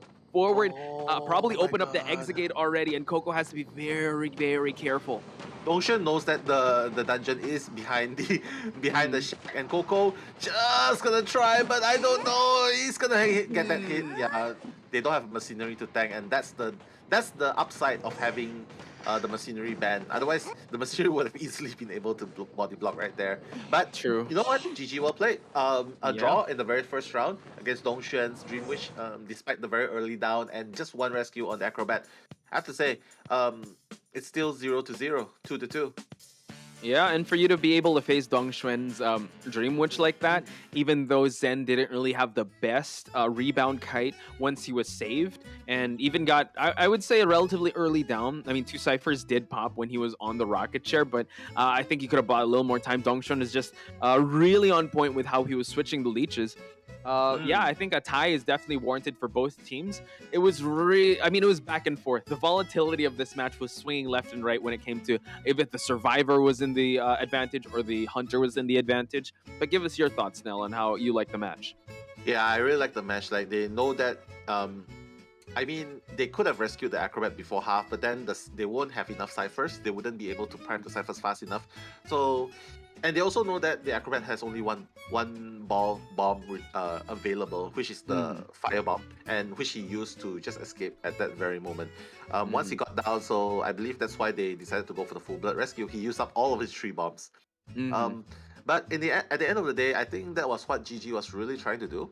They just want to try and get a draw against Dongxuan's Dream Witch in Arms Factory, which is very, very strong. It's very strong in this map. But so I have to say it's a moral victory for GG, and Dongxuan, he's done his best. Like a 2 is not too bad. Like of course he would expect to get a 3K, but getting a draw, well, I have to say it's a win-win situation. It's a very defensive play there, and I think we always claim and we always say that the meta is really survivor-sided. So I really think Dongxuan has nothing to put his head down on, because it's like this was actually a great performance. Again, his Dream Witch, it was looking like a 3-man escape, but luckily enough, he was able to catch Coco. And honestly, looking at the match stats here, it was really evenly contested on who was going to get the win. So we're in for a really long series here, Nell. So again, Zen didn't even touch a cipher. Unfortunately, didn't even get to the 60-second mark when it came to his acrobat kite. But rest assured, the amazing support by Kuchao and the bees to just push Dongxuan, able to let him stay in the game for a little bit longer. But you know what? It was just the evenly matched game here between the survivors of GG and Dowu. Now we're gonna flip the script and we're gonna find out if PP Sha will be coming in, or will it still be Xiaoma? I think either one of them would still be fine, but if PP Xia comes in here, it will be really strong, because PP Xia can play Bon Bon in this map. And you saw when Bon Bon is out on the game, it's so hard to rescue against a Bon Bon, especially if he just bans the Mert. If he bans the Mert, if he bans the Seer, I think he will probably ban one of those two for sure. And the rescue all of a sudden is going to be so hard, especially when you get the first person down. So I have to say, it's a very, very strong hunter. Bon Bon is also very strong in this map. So if PP Xia is going to play that, if he comes in and he plays that, I'm sure he can easily get a draw or even a 3K. So I guess we'll have to see if he comes in. Yeah, we will see that indeed, because we will see Dowu's survivors grace the stage here. I can't wait for the camera to switch over to the right side. Will it be PP Xia? Will it be Xiaoma? We're going to find out. The walk will happen. Is that PP Xia? He's tall. That's PP Xia. It is? Yeah. Let me see. I don't... No, it's Xiaoma. Yeah, okay, he just doesn't have the mask on. All right, cool. Yeah, that's still fine, because... Sorry, we kind of lost our marbles there, ladies and gentlemen, just like we lost our apples. But I do have to say, this map is definitely going to favor his Dream Witch, because Xiaoma is really good on that Dream Witch. But let's look at the survivors of Dowu. Yeah, I mean, Yihua right there, you can tell he is the rescuer of the team. Plays a mercenary, plays a gravekeeper. I really love it when he plays rescuer, especially since his escape probability is so high, and his average score is actually really good though. Like decoding 135 and also containment time of 67. This guy, he's all rounded. I like it. My apologies, ladies and gentlemen. Xiaoma hasn't used Dream Witch. He uses Pollen, Spider, Sculptor, BQ. So really up in the air who he'll be using. But we're going to shift our attention now to ZYJ. The Seer always gets banned on his side, relegated to the main mechanic of this team. He can also play Patient, and in this map, I wouldn't be surprised if that's going to be the role he'll be playing. He also brought out the Barmaid and the Entomologist. So ZYJ is someone that you have to look out for, especially if he's going to take first kite. Yeah, I mean, he plays the Postman too before this. Like he's very versatile, and I love watching him play as well. He seems to be. Correct me if I'm wrong. He plays Postman as well, but right now we are gonna go into the stunner of the team, the harasser Bobo. Psychologist is his go-to survivor at this point, but he plays a very terrific forward. Just creating those moments, support for his teammates to extend their kite, or even coming in for the rescue. You can see as well. Very impressive containment time of 53 seconds, and also 0.6 rescues, which well, it's pretty standard for a rescuer main. Yeah, and not just that, he loves his stuns, right? Kind of like Kazuneko, where if he doesn't stun in a match, he feels like he hasn't won the game. Like, darn it, even though they get 4-man escape, if he hasn't stunned, why did I not stun? And now Upsy here, I think this is one of the Postman mains, but I do think, maybe ZYJ has used Postman here and there, but as far as the group stage is concerned, Upsy was the main Postman, as well as Acrobat, Priestess, and Entomologist. So Upsy again has gotten best deductions countless times. So really excited to see how his Survivor gameplay is going to perform. Yeah. For those of you at home right now, we are going to be seeing the first game, second half.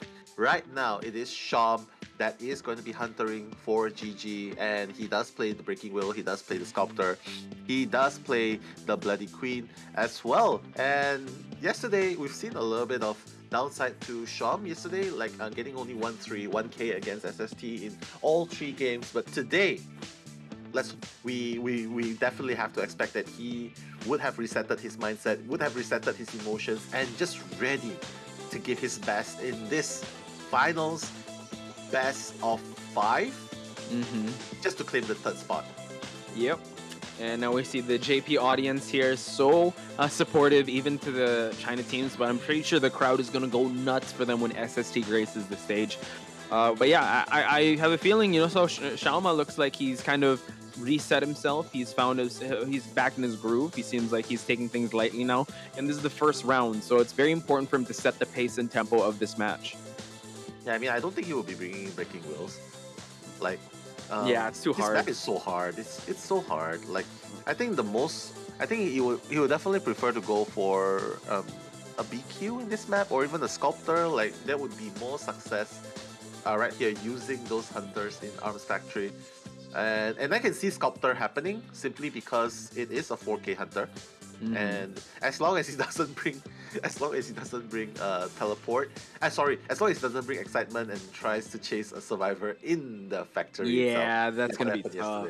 Oh yeah, that was who was he was running after Unpeace Entomologist. Unpy Entomologist MVP. And yeah, no confined space. That was definitely a nightmare. But I'm sure Sham was able to kind of reset, shake out the cobwebs, and come back into this one stronger. Yeah, honestly, Bloody Queen and Sculptor are on my radar. Now he bans the forward first, so might be the Sculptor, because we know the Bloody Queen is deathly afraid of that Seer. Yeah, ban the forward. I like it. He will allow the Seer to come out, and ZYJ can play Seer. Like, he's a Seer main as well. Yes. So we can see that on him. It's just a matter of will he be picking it up. But looks like right now they are going for the Mechanic and Merc instead, because it seems like they're gearing up. They know that he's gearing up for a Sculptor. Feels like it. They're definitely going on defense here. They're prioritizing decoding and exploring. They're bringing it out again. Oh, hide from your problems. Hide from all of them, ladies and gentlemen. Never face them head on. Always hide from them. That is Kurt's way of living life. hide all the time. Hide all the time. If he's able to unlock the tier 2 statues, will it be able to find the explorer? It would, right? Even though he's in Yeah, it would. It tiny would show form? the direction. It would show the Yeah. direction. Yeah, but if someone else is there, Oh yeah, it's gonna go to make it them. even harder. Oh, he's going Geisha. Wow. Geisha. Okay. Geisha abnormal? Geisha abnormal. I don't think he should. Because No, I it's an think explorer. he should go. He should go aggressive Geisha. Yeah, He should go with blink. Yeah, go with blink. blink. And then maybe change with if ever. Yeah, just go for the tie. I think that should be his mindset now because allow the Cypher Rush to happen. Just secure the first survivor out when there are 3 Cyphers remaining and rely on the detention to just get the last one. Yeah, I think he needs to go on the defense here because this is a statement. Yeehaw on this Explorer. I mean, recalling yesterday, Alex's Axe Boy spent like the whole game playing hide and seek with this Explorer. But we have to see though, like fun fact, we've seen GH in their deciding game Right. during group stages. Capcom did bring out Explorer in this map as well, but it didn't really enjoy the benefits hide and that it was seek. supposed to. Yeah, and the Cypher Rush didn't really happen. Even Yeah. and at the time they didn't have a mechanic. But in this game, they have a mechanic, so it might help with the Cypher progress as well. So we'll just have to see though. As long as Shom doesn't catch Yihua first, I think it should be pretty safe. It should be pretty safe for Dou. Yeah, he should just stick to his plan, get the tie, not be too focused on finding this Explorer with the tinnitus, but we're just gonna have to find out, ladies and gentlemen. Shaum with the Geisha coming into Arms Factory, but Dou responding with a double decoder lineup. We got an Explorer, we got a mechanic on Dou's side, so they really want to Cypher Rush this next match. But we're gonna head to the first round, second half. Arms Factory, Dou versus GG. Once again, Nello Mello and Potch Spice giving you the commentary action for this battle for the 3rd place spot. Yeah, man. Let's go. Emojis as well. Fist bumps for GG and for Dou, maybe a battery? I don't know. A battery. Yeah, batteries. I see some batteries in the for chat. Dou.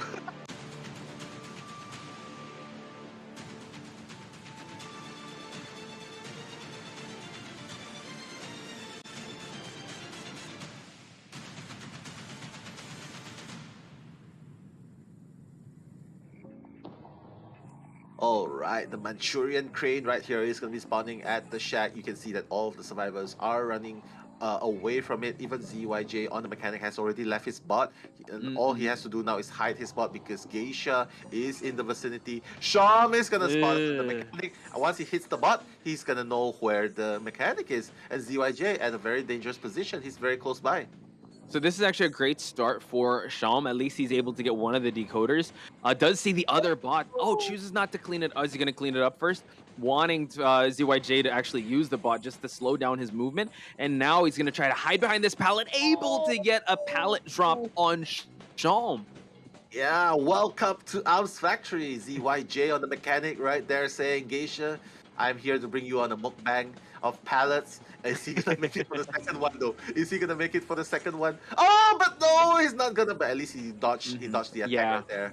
Yeah. You saw that he was trying to see behind the wall there. We do know that the mercenary is at triple pallet here, and he's just trying to, just scare him away from that Cypher while ZYJ rotates into the Arms Factory. And we do know that he has a butterfly ready. ZYJ breaking that line of sight, being very careful. He doesn't want to eat that other pallet stun, but we do see that he's not going inside that factory. Yeah, I mean, because there's no distance. He knows that Geisha hasn't dashed. But right now, beautiful dash right there. He's just going to bring the mechanic down. The reason why he went to the palace is because the mechanic has more chance to kite longer behind pallets rather than going towards the window. Because Geisha, he knows that Sham hasn't used the butterfly and he would have been able to dash right for him. And just like that, Sham bringing him closer to the water tank because he knows that the bot is nearby. True. But it seems like, he's going to focus his attention and go towards the middle of this map while we do see the mercenary is positioning himself. Oh my god, abnormal! Nice. Trading off the mercenary Cypher for that abnormal. That mercenary was able to get that rescue. Now, Bobo needs to be very careful here that he doesn't get injured so he can go for that rebound rescue. But ZYJ here is being escorted away from this spot. Yeah, I mean, We thought that he would have brought the blink, but it's okay because right now it's working in favor. Oh my god, second pallet right there. ZYJ is so brutal. Like, he chose violence, man. He chose violence today. Even though it's a slow dropping speed, the mind games he's playing with Sham is definitely working. Skill checking just so she can't dash in. Now he's got a butterfly ready. He's gonna have to time this throw right just so he can be able to get ZYJ. But now Bobo just with a body blocking is just being so obnoxious. And now Mechanic falls down. What an amazing control of the hitbox of Geisha. Mechanic will be falling down once again. You know what? I don't think the bot has done much just yet, but this Explorer is still rushing these ciphers. Yihua in the center here has to be very careful. Now he pops the cipher in the center, so this is quite tough. I know Sham wanted to defend this center cipher. Yeah, I mean, that was actually very good. Like, Explorer doing a lot of decoding there, even though the mechanic didn't actually get his bot to get moved on. But again, he knows where to transition his bot. His bot right now is working together with Explorer at 60%, trying to prime that cipher. And the patient can go and rescue. Bobo right there, he still has full health. And we have to see if he manages to rescue and body block all the way.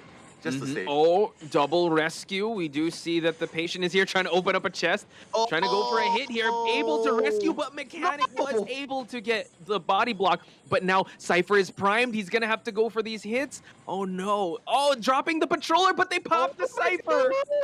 He switched the patroller. We have time to change trades. Like, oh my god, now he wouldn't have any teleport to make it in time. ZYJ in the factory, he can still buy some time. He could. Yeah, and he still has pallet to drop, but it's, oh my god, this is so, this is gonna be real tough. But now able to drop the mechanic, but you know, everyone is at full health. They have their resources. Mercenary has full health. He also has his elbow pads. We do see that everyone is already scrambling for that exit gate. Explorer able to open it up. They can make it out in time. It's gonna be a 3-person escape for the side of Dowu, claiming the victory in round number 1. This is why you see that Abnormal doesn't really work that well against a mechanic plus an Explorer combo. Even though he managed to Abnormal a 70% cipher, but did it matter? Because in the end, he made, the first one was this Abnormal trait that he brought. The second one was that he changed the trait to Patroller at the very last minute, which ultimately brought to the 3-man escape. If he changed to Teleport right there, he would have been able to at least teleport and get one more survivor down. But again, Yeah, let's recall the final seconds there, because the Mercenary able to get the rescue, but Sham able to hit the mechanic. It's just that the Cypher was primed and they were force healing, and then once they heard this change of traits, they just popped the Cypher right away. So they were just 1 or 2 steps ahead of Sham from the get-go. I know Mechanic was the first optimal target, right? But the support that Bobo gave, if he's not stunning, he's escorting. He's definitely supporting, right? That was an escort. That was really good. You definitely want him as a bodyguard, ladies and gentlemen, for sure, if he's not stunning. So yeah, I mean, this is what the survivors of Dowu bring to the table, ladies and gentlemen. Excellent communication. ZYJ, the supposed decoder, was the main stunner of the team, while Bobo was just escorting. Yeah, the 2 pallet mukbangs right there. I have to say ZYJ. That's what you can expect when you're playing Geisha. You have to expect all these pallet stuns. Look at the stats though, like 249% on Yihua. So the Cypher Rush definitely worked right there because he wasn't found. Upsi as well, 200%. Mechanic was basically just kiting throughout the whole game.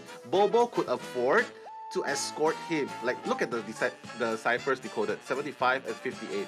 He didn't even decode 1 cipher. Bobo didn't even decode 1 cipher. He escorted, and it's okay because Upsi 200% and Yihua and Explorer was free to run around. And not just escort, also rescue. Twice the rescue happened very successfully. So you gotta appreciate the discipline that Bobo brings, not just for stunning, but also for rescuing. And just like that, ladies and gentlemen, Dowu breaks the tie, able to get the lead. Their survivor team able to garner 3 points. So it's still a 2-point deficit, a round deficit on the side of GG. So now I gotta ask, does PP Shah have to come out? was about to say that as well. I think Pipisha has to come out. We thought that Shom would have recovered from yesterday. Apparently, it doesn't feel that way. I mean, just being objectively speaking, like we can just see yesterday wasn't a good game, and it's so hard. Not everyone can recover in just one day after that. I would consider rather surprising, a shocking turn of events. So I have to say today, bringing in the Geisha best of one. I think you have to be very confident with Geisha to play best of one, and the right trades he brought abnormal instead of Bling or instead of teleport or even Peepers. I mean, that would definitely have helped a little bit more. And the last minute change to Patroller instead of teleport, I have to say a little bit of a poor judgment there. Like he thought that Cypher wasn't prime or something. It couldn't. It has to be prime at that very point of time. If they were force healing, right? Again, it's a split-second decision, but yeah, you have to be clear of mind when you come into this. And I think I wouldn't hold it against Sham if he wants to be benched for a bit just so that he can recover. Because yesterday was very strenuous, and PP Shah, he performed pretty well on his Dream, which considering the gauntlet that the team has gone through. And I think now he definitely needs to come online, just so that it'll give Sham an easier time. If Sham still continues to stay in this match, he's definitely have to make a lot of changes, and he's definitely gonna have to reset quick, because those survivors look like they are very much on point, and they're here for the third place spot. They really want to claim that glory. Yeah, I mean, we'll just have to see. Like round one is only like a 3-1, but after these highlights, we're gonna see more actions. So don't go anywhere, guys. 圣斗回来了，圣斗回来。然后呢，抢个对手，闪我，但我一直在往外拉，我都要越了门了，我已经。我在收，我一直在收。吃上了，那我贴你点吃上了，留件自己留就好了。刚才娃娃3个娃娃用来干嘛？防刀也行。你和波波修3台机。哦不对，我修2台，一华和波波各修1台机，之后补一下娃娃机。太强了，被踹了，好的。没事，事后我能。9、8、7。6，急不急？波波扛刀，强摸3、2，强摸一刀，波波，要好了，先狗了，放狗了，开，先狗了，该，放狗了。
Welcome back, guys. This is Milu. It is now. I'm back here with Posh Pies, the one and only, with his shades. In case you guys are wondering why, his shades are there to block out the bright light of Sun Sister's performance, like especially since yesterday. Yeah, not just that, just everyone's performance, because the bright lights of Call of the Abyss and the theater, like the bright lights of the stage. I hope they're not too blinding for all our players here. I wasn't able to see the map, but we do Arms Factory. Red Church. I think it was Red Church. Arms was banned, I think. Yeah. Red Church right there, but you know what? They are coming back to the same lineup. This time it will be GG going against Shom again. Like Shom's like, you know what? Pipisha, stay for one more round. I got this BO2, man. I got this BO2. It's gonna be very telling. Bro, Yeah. trust me. Trust, fam. Let's trust. Trust me. Yeah. Trust me, man. You have to say yes. Yes. Oh yeah. Trust. Yeah. Trust, fam. Yeah, for sure. I got you. I trust you, man. Yeah, and that's what Sean is doing right there. He wants to go again, and will. I mean, I really admire his tenacity right there. But if ever I have to say, Dou, they probably figure out Sean's game plan, and they already know how he plays, his style, and they know that he's not at least 100%. And I have to say, I think I see. I don't know what you saw, man. We gotta focus on the action here, which, like you said, yeah, you have to have the concentration of Shaum right now, dude. He knows the victory conditions. He can't crack under the pressure. Yeah, I know. And anything that comes out. Yeah. Okay, anything that comes out, like the Jackbox party. Exactly. So, looking at the survivors of Dou, again, all they gotta do is the same performance. They already have a round lead. If they're able to just cement, like, they just need to go for ties at this point if they want to just keep the pressure on to GG, because it's GG that now has to kind of overextend themselves and kind of put themselves out there to get more points. And after that performance, if they can continue to come up with these strategies or have some really, I would say, out of the meta that we're usually seeing picks, like bring out the Explorer, bring out a Doctor if ever he's going to bring out the Dream Witch, these type of counter strategies, they could see themselves as the third place winners here. Yeah, I mean, it is only a best of 2, so there's definitely plenty of chances to come back, man. So there's definitely plenty of chances to come back. All Shaum needs to do right now, like, he's blowing hot air into his palms. I can imagine how nervous this is.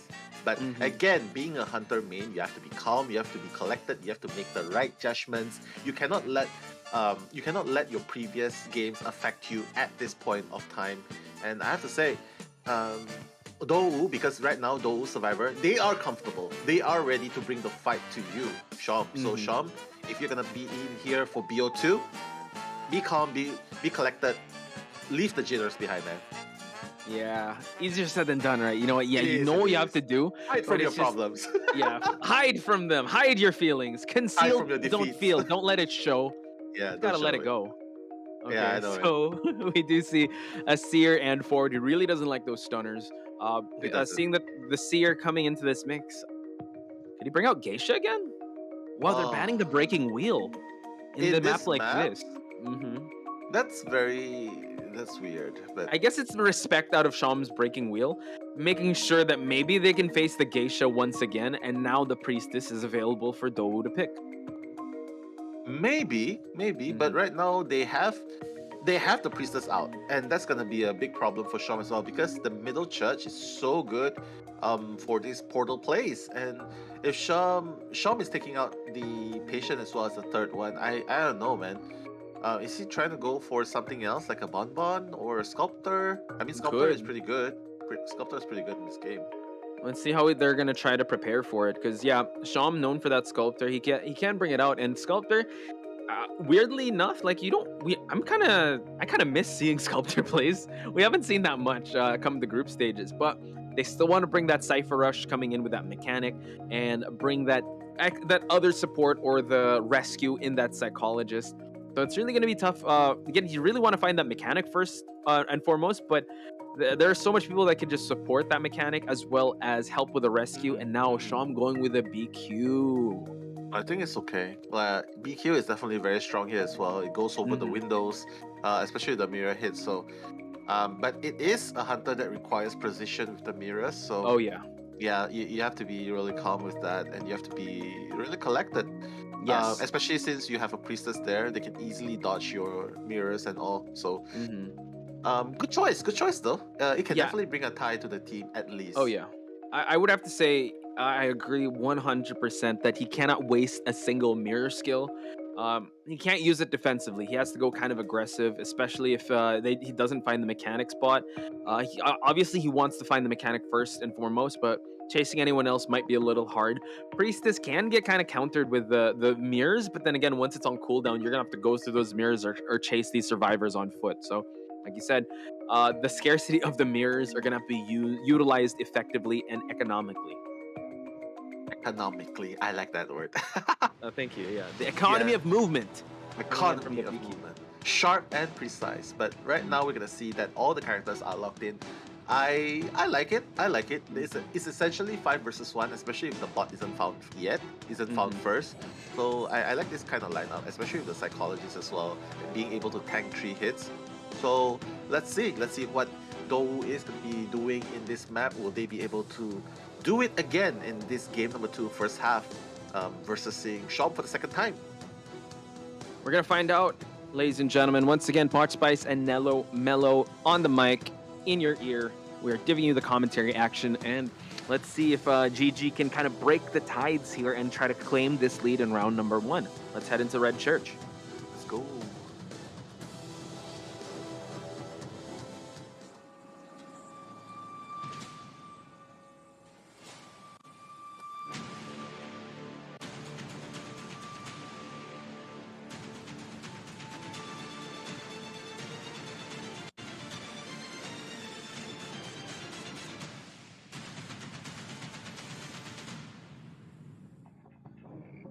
Red Church right there, the bloodbath. Oh my god, he spawned at the front breakable. All of them are already separated, transitioning towards the corner. Yihua will be going into the church, trying to trigger a Tinnitus, but Shom knows that it's the machinery. He's not going to pay much attention to it. You can see that the psychologist is already making her way all the way to the back.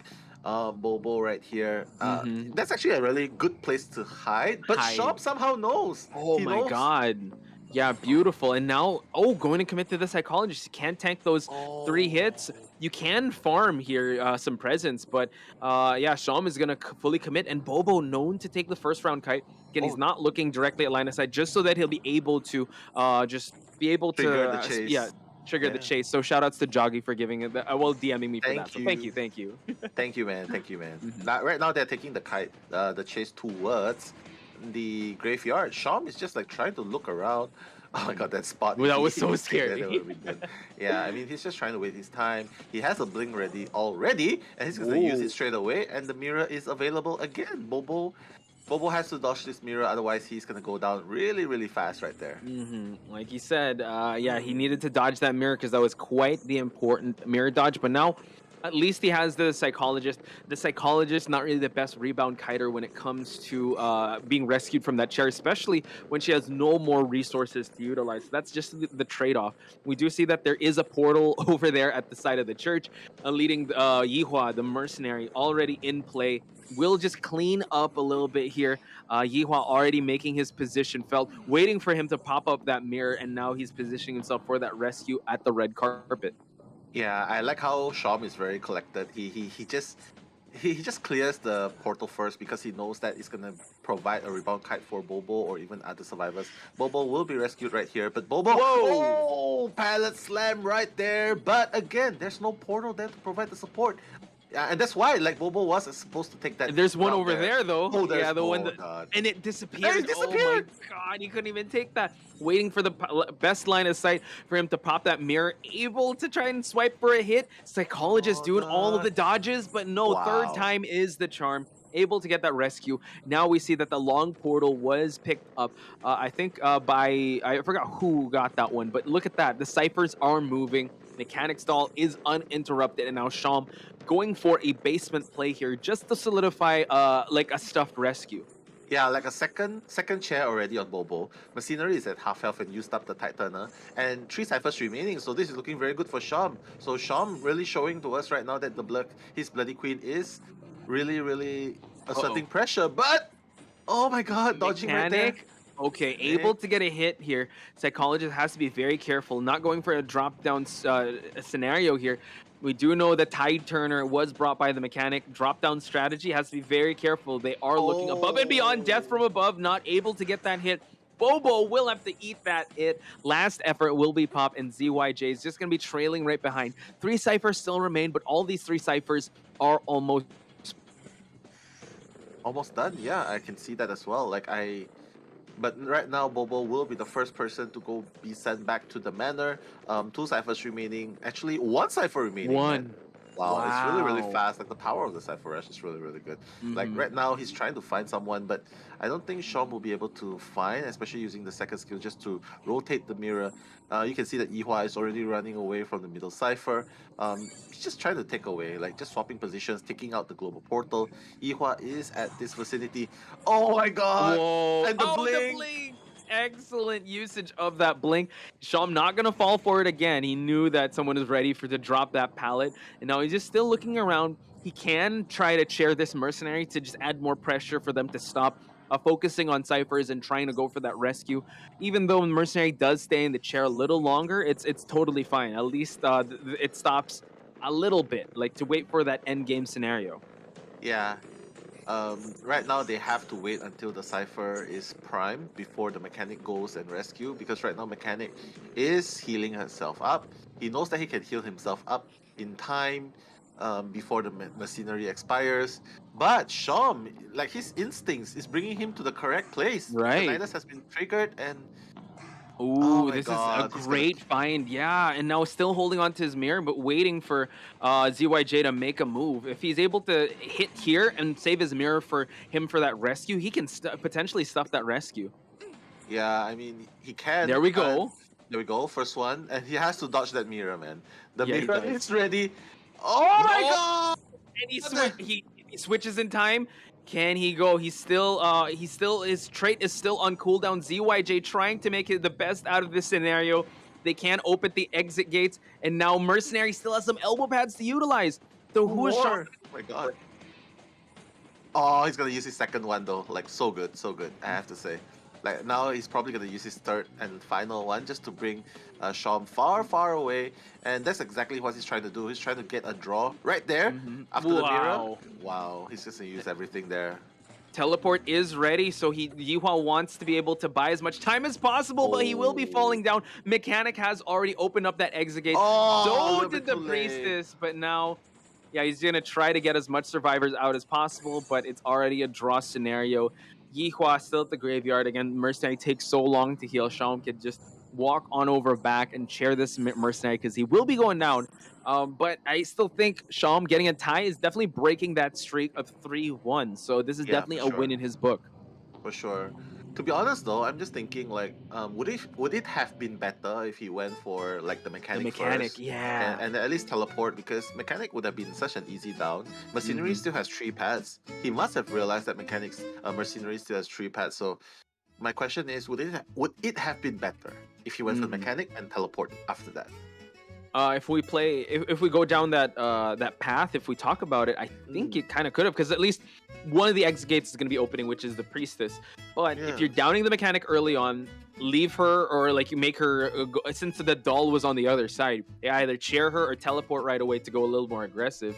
It would still end up like the least would have been a tie, but at least you have that potential to go for another kill. But yeah, I think he's just contented with that tie. Yeah. Unfortunately for Dowu, they really wanted to go for that 3-man escape. It looked quite good. Like Bobo able to kite for that long was very impressive. Yeah, I mean, game 2, first half. I mean, Bobo he did his job, man, and that's exactly what you can see when you're playing Psychologist. He can take the 3 hits, even though his kite. The mirrors were so accurate, man. Like it hit him so fast and so accurately. Like you can see as well, Bobo kiting 77 seconds for throughout the game, 77 seconds, and managing a tie in the end. So I have to say, the Cypher Rush definitely made possible by the mechanic, because he was still running around, and even the Priestess as well. So I have to say, Shom, regardless of it, it is an improvement, like what you said, an improvement from game 1, and right now this is game 2. So 2-2, why not? Maybe next game he can go for a 3-1. In his favor, right? In his favor, for sure. Yeah, the important part is that he broke that pattern of 3-1. 1-3. And he was able 1-3, yeah, 3-1 in the favor of Dowu, 1-3 in his what point from he 1K. gained. Yeah. 1K to 2K, maybe next game you get 3K. You know, getting there, and last game Getting 5 there. points. But right now it's gonna be Dou's Hunter. Dongshen, like, do you think I think he can go for Bloody Queen as well if they ban his Dream Witch or Bloody Geisha Queen. too? Geisha too. Yeah, he can go for Geisha as well, and I think he can definitely get a draw here as well. A draw or even a 3-man kill. So it really depends on what they have to do. But no matter what they do, it's now 1 win in favor of Dou. So GG, they need to get more survivors out. They need to get more survivors out if they want to bring this to a 1 win each. Otherwise, it's just gonna be so hard later games. That's where I actually see Dongxuan getting more than a tie if GG kind of overextends themselves and try to go for more than a tie. Because that's easy, but like you said, GG is kind of put on the back foot here. They are the ones that need more points on the board, so they might act a little more aggressive in terms of getting more survivors out, and that's when they could possibly get the more points. So let's check out what 18 has to say. 都想一路往上冲，冲到更远，那种感觉让我自己感觉很爽，太喜欢那种感觉。 He just loves that feeling, and we love seeing him perform. 18, ladies and gentlemen, of GG. And one thing I also want to know is that if these teams have merch, I would definitely love to get some of their jerseys or jackets. Yeah, man, I love it too. Speaking of feelings, though, I got a feeling, and that's definitely what he's feeling right there, right? And that's the song about the Monday. Like he's just saying the days of the week. I was waiting for you to say woohoo. I'm very sure we'll see some woohoos in the chat if ever. But looking at it again, Dongxuan, I don't know if we caught his meditation, because usually when he gets into that Zen mode, he's able to perform to his highest abilities. So let's see what GG has. I think GG did bring out they brought out a dancer, right? Yeah, they did. But what's more surprising is Coco will be staying for best of 2 as well. So it means that Tuzi will be benched at the moment, and Zen and Coco will be taking the stage right here. So I'm really happy and excited to see this. Like, it's definitely a very good lineup as well. So we'll have to see. Like, I'm interested in what you said as well. The dancer in this place is definitely also very, very annoying, especially if you play. If Dongxuan picks Geisha, then oh no, dancer is gonna make Geisha's life so hard in this map. Yeah, there are a lot of good spots to drop down those boxes, and I don't know if they're gonna bring it out right away, because GG is really known for meta survivors. They really brought out, I think, in the best of 4. But now, since best of 2, there's only 2. Well, there's one more additional survivor ban leading it to 3. So they still have their pick. I think they still won't stray away too far from the meta. And knowing that Zen's here, he does have Mercenary and Acrobat. Unless those get banned right off the bat, I don't know if we're gonna see any crazy. I think the most crazy survivor we might see, maybe Entomologist. Entomologist is also good. Like anything that can slow down Geisha or slows down Geisha's dash or slows down Geisha's pursuit in a tight kiting situation. It's definitely gonna be very good against Geisha. But again, we have to see what Dongxuan will be picking. Like, and GG, what will they ban? Like, will it be the Geisha or will it be the Bloody Queen? If they ban the Geisha, Bloody Queen will be out. If they ban the Bloody Queen, and Dongxuan sees that, oh, there's so many counters to my Geisha. Well, might as well play Sculptor. I can play Dream Witch. I can play anything. Yeah, so they respect ban the Dream Witch, leaving open, as you mentioned, the Geisha as well as the BQ. And you don't really see much of what Dongxuan has in his hand yet with that forward and seer ban. Nothing hard countering just yet. But let's see who they'll lock in with in terms of survivors. I mean, Mercenary is available, Priestess is hopefully priority. Oh, yeah. Acrobat. With an Acrobat, actually Dongxuan can go anything, man. Like, now, banning a Dream Witch, he'll probably bring out the Bloody Queen or even Geisha, so both are very viable. But the Entomologist... I think the Geisha...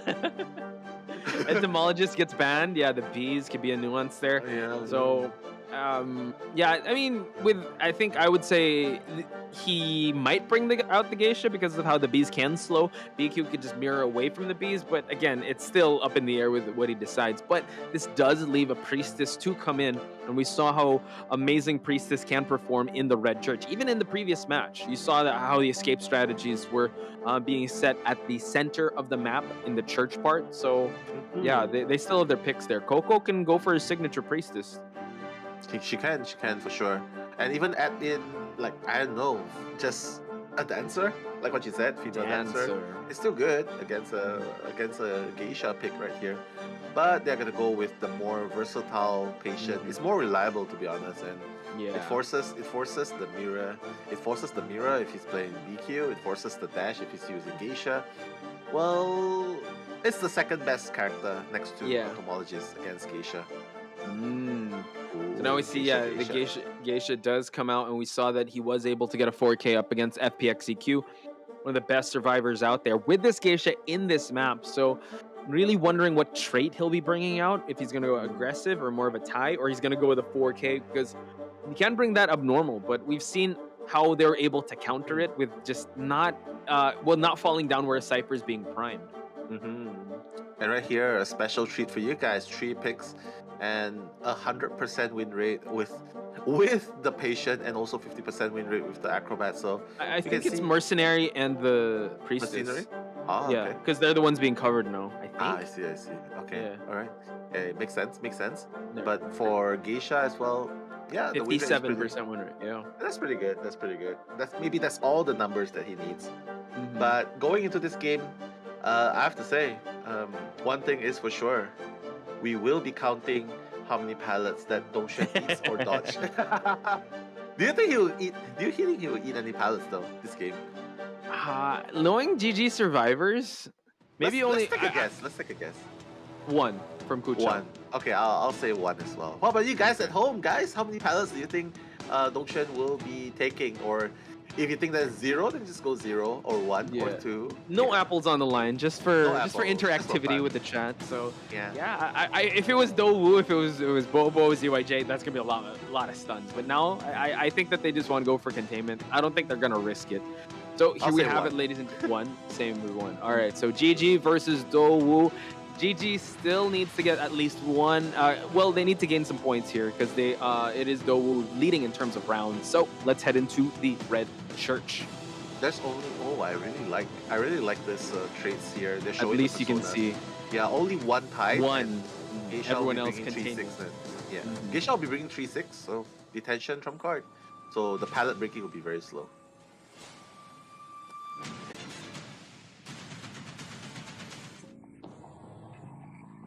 Right now, the Geisha will be making her appearance, going towards the back gate.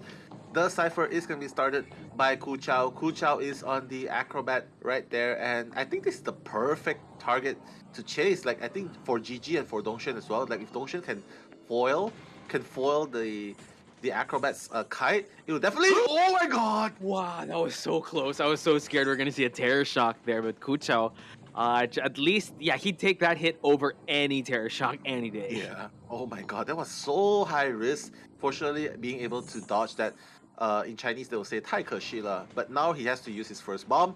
Yep, the red bomb right there. But there is an opening right there, and Ku Chao is gonna go down so soon. Oh my god. Catching him out in the open here. Great job by Dong Xuan. And now he did bring Blink. So he is going for like a tie, just a tie strategy, a tie early aggression. Just wants to be able to find his targets, down them, and just secure that lead. Priestess has seems like she's rotating, just building some portals here and there. And now Sen also coming in with that mercenary with a B-Duck skin. Thanks again, Nello, for the birthday gift. You're welcome. I hope you like it. Main mercenary coming in. Beautiful dash right there. Zen is gonna pass, get that 1 hit, and will be able to rescue just in time. Ku Chao has a ball ready, the black ball ready to slow.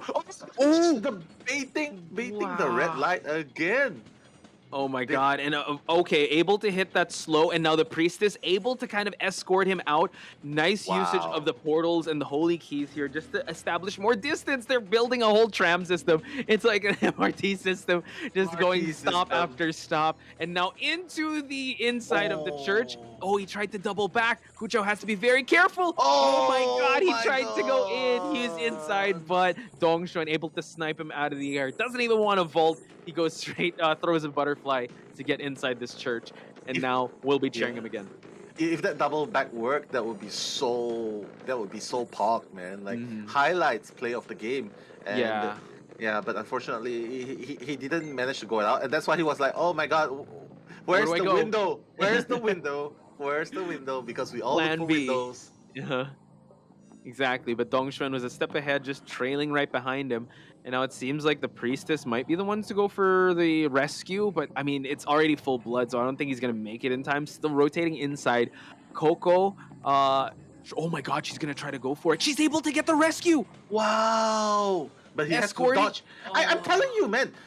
Posh, do you realize, like, all That the was geisha crazy. players, like, even though they have a pallet, they have a body block, but somehow the magical hitbox of geisha manages to hit every single time. This is like the third time I see it I never know. fails. It's insane. If you guys could follow Ivy Lychee, she was able to break down Dongxuan's hitbox. Again, she's able to rotate the camera because it gets wider, and I think that's what he did. But, you know, can I just highlight Coco's amazing clutch save there? That was just at the possible last second, and now Coco has to take this kite. Yeah, she has to. She probably has to take one hit right here because she doesn't have any portal key. Whoa. She wants to avoid. Oh! Able to double back with the portals. Are you kidding me, Coco? Able to buy some Coco. time here. But just, yeah, she's going to have to eat that hit. Doesn't want to go for a Terror Shock, try to vault anything. Sen is in the area. Sen is already injured. Is the patient that has not seen this geisha just yet. 3 ciphers still remain. Dongxuan, yeah, wants to push for that tie as well as the survivors. I mean, they want more survivors out of this game. So let's see how it goes. At this point, it doesn't seem like he wants a tie. He seems like he wants a 4K, and it can happen. It can happen because Ku Zhao is out, and 3 ciphers remaining, even though one is about to be done really soon. But look at how well he's controlling. Everyone is injured except the patient. He knows that the priestess is here, so he's just gonna teleport straight away, get the priestess down, and it's gonna waste so much time for them. Oh my god! Just throw up butterfly, zoom in 180, catching Coco off guard. The pallet has already been dropped. Just the mind games and the execution on Dongxuan. He's moving at a different speed than most people, man. He's just so good. It's just so good. Like, if we think that Shom from GG has stepped up with his tie, right now Dongxuan is stepping up from his tie to a potential 4K. Yeah. He's doing it. He is. And now Patient 18, he is here in this area trying to go for that rescue. Dongxuan would gladly just injure more survivors, and it seems like he's going to try to focus on the Patient. Okay, just chasing him away. Still knows where Coco is going, saving a butterfly just so that he can close out the distance. Oh, able to move, but then the Priestess counters with another portal. Coco now just trying to buy as much time as possible. 2 ciphers still remain, and both of them have very decent progress in it. Wow. Yeah, I think the game really depended on Coco to kite a little bit longer than that. But now that Coco is down, Patient isn't able to finish the cipher in the graveyard. And even though the Machinery will be able to finish the cipher soon enough, but he's not going to be able... He's just going to stop. Oh, the misstep right there! Yeah. 18. Tried to 4K, go man. for a little bit further there, but landed a little low.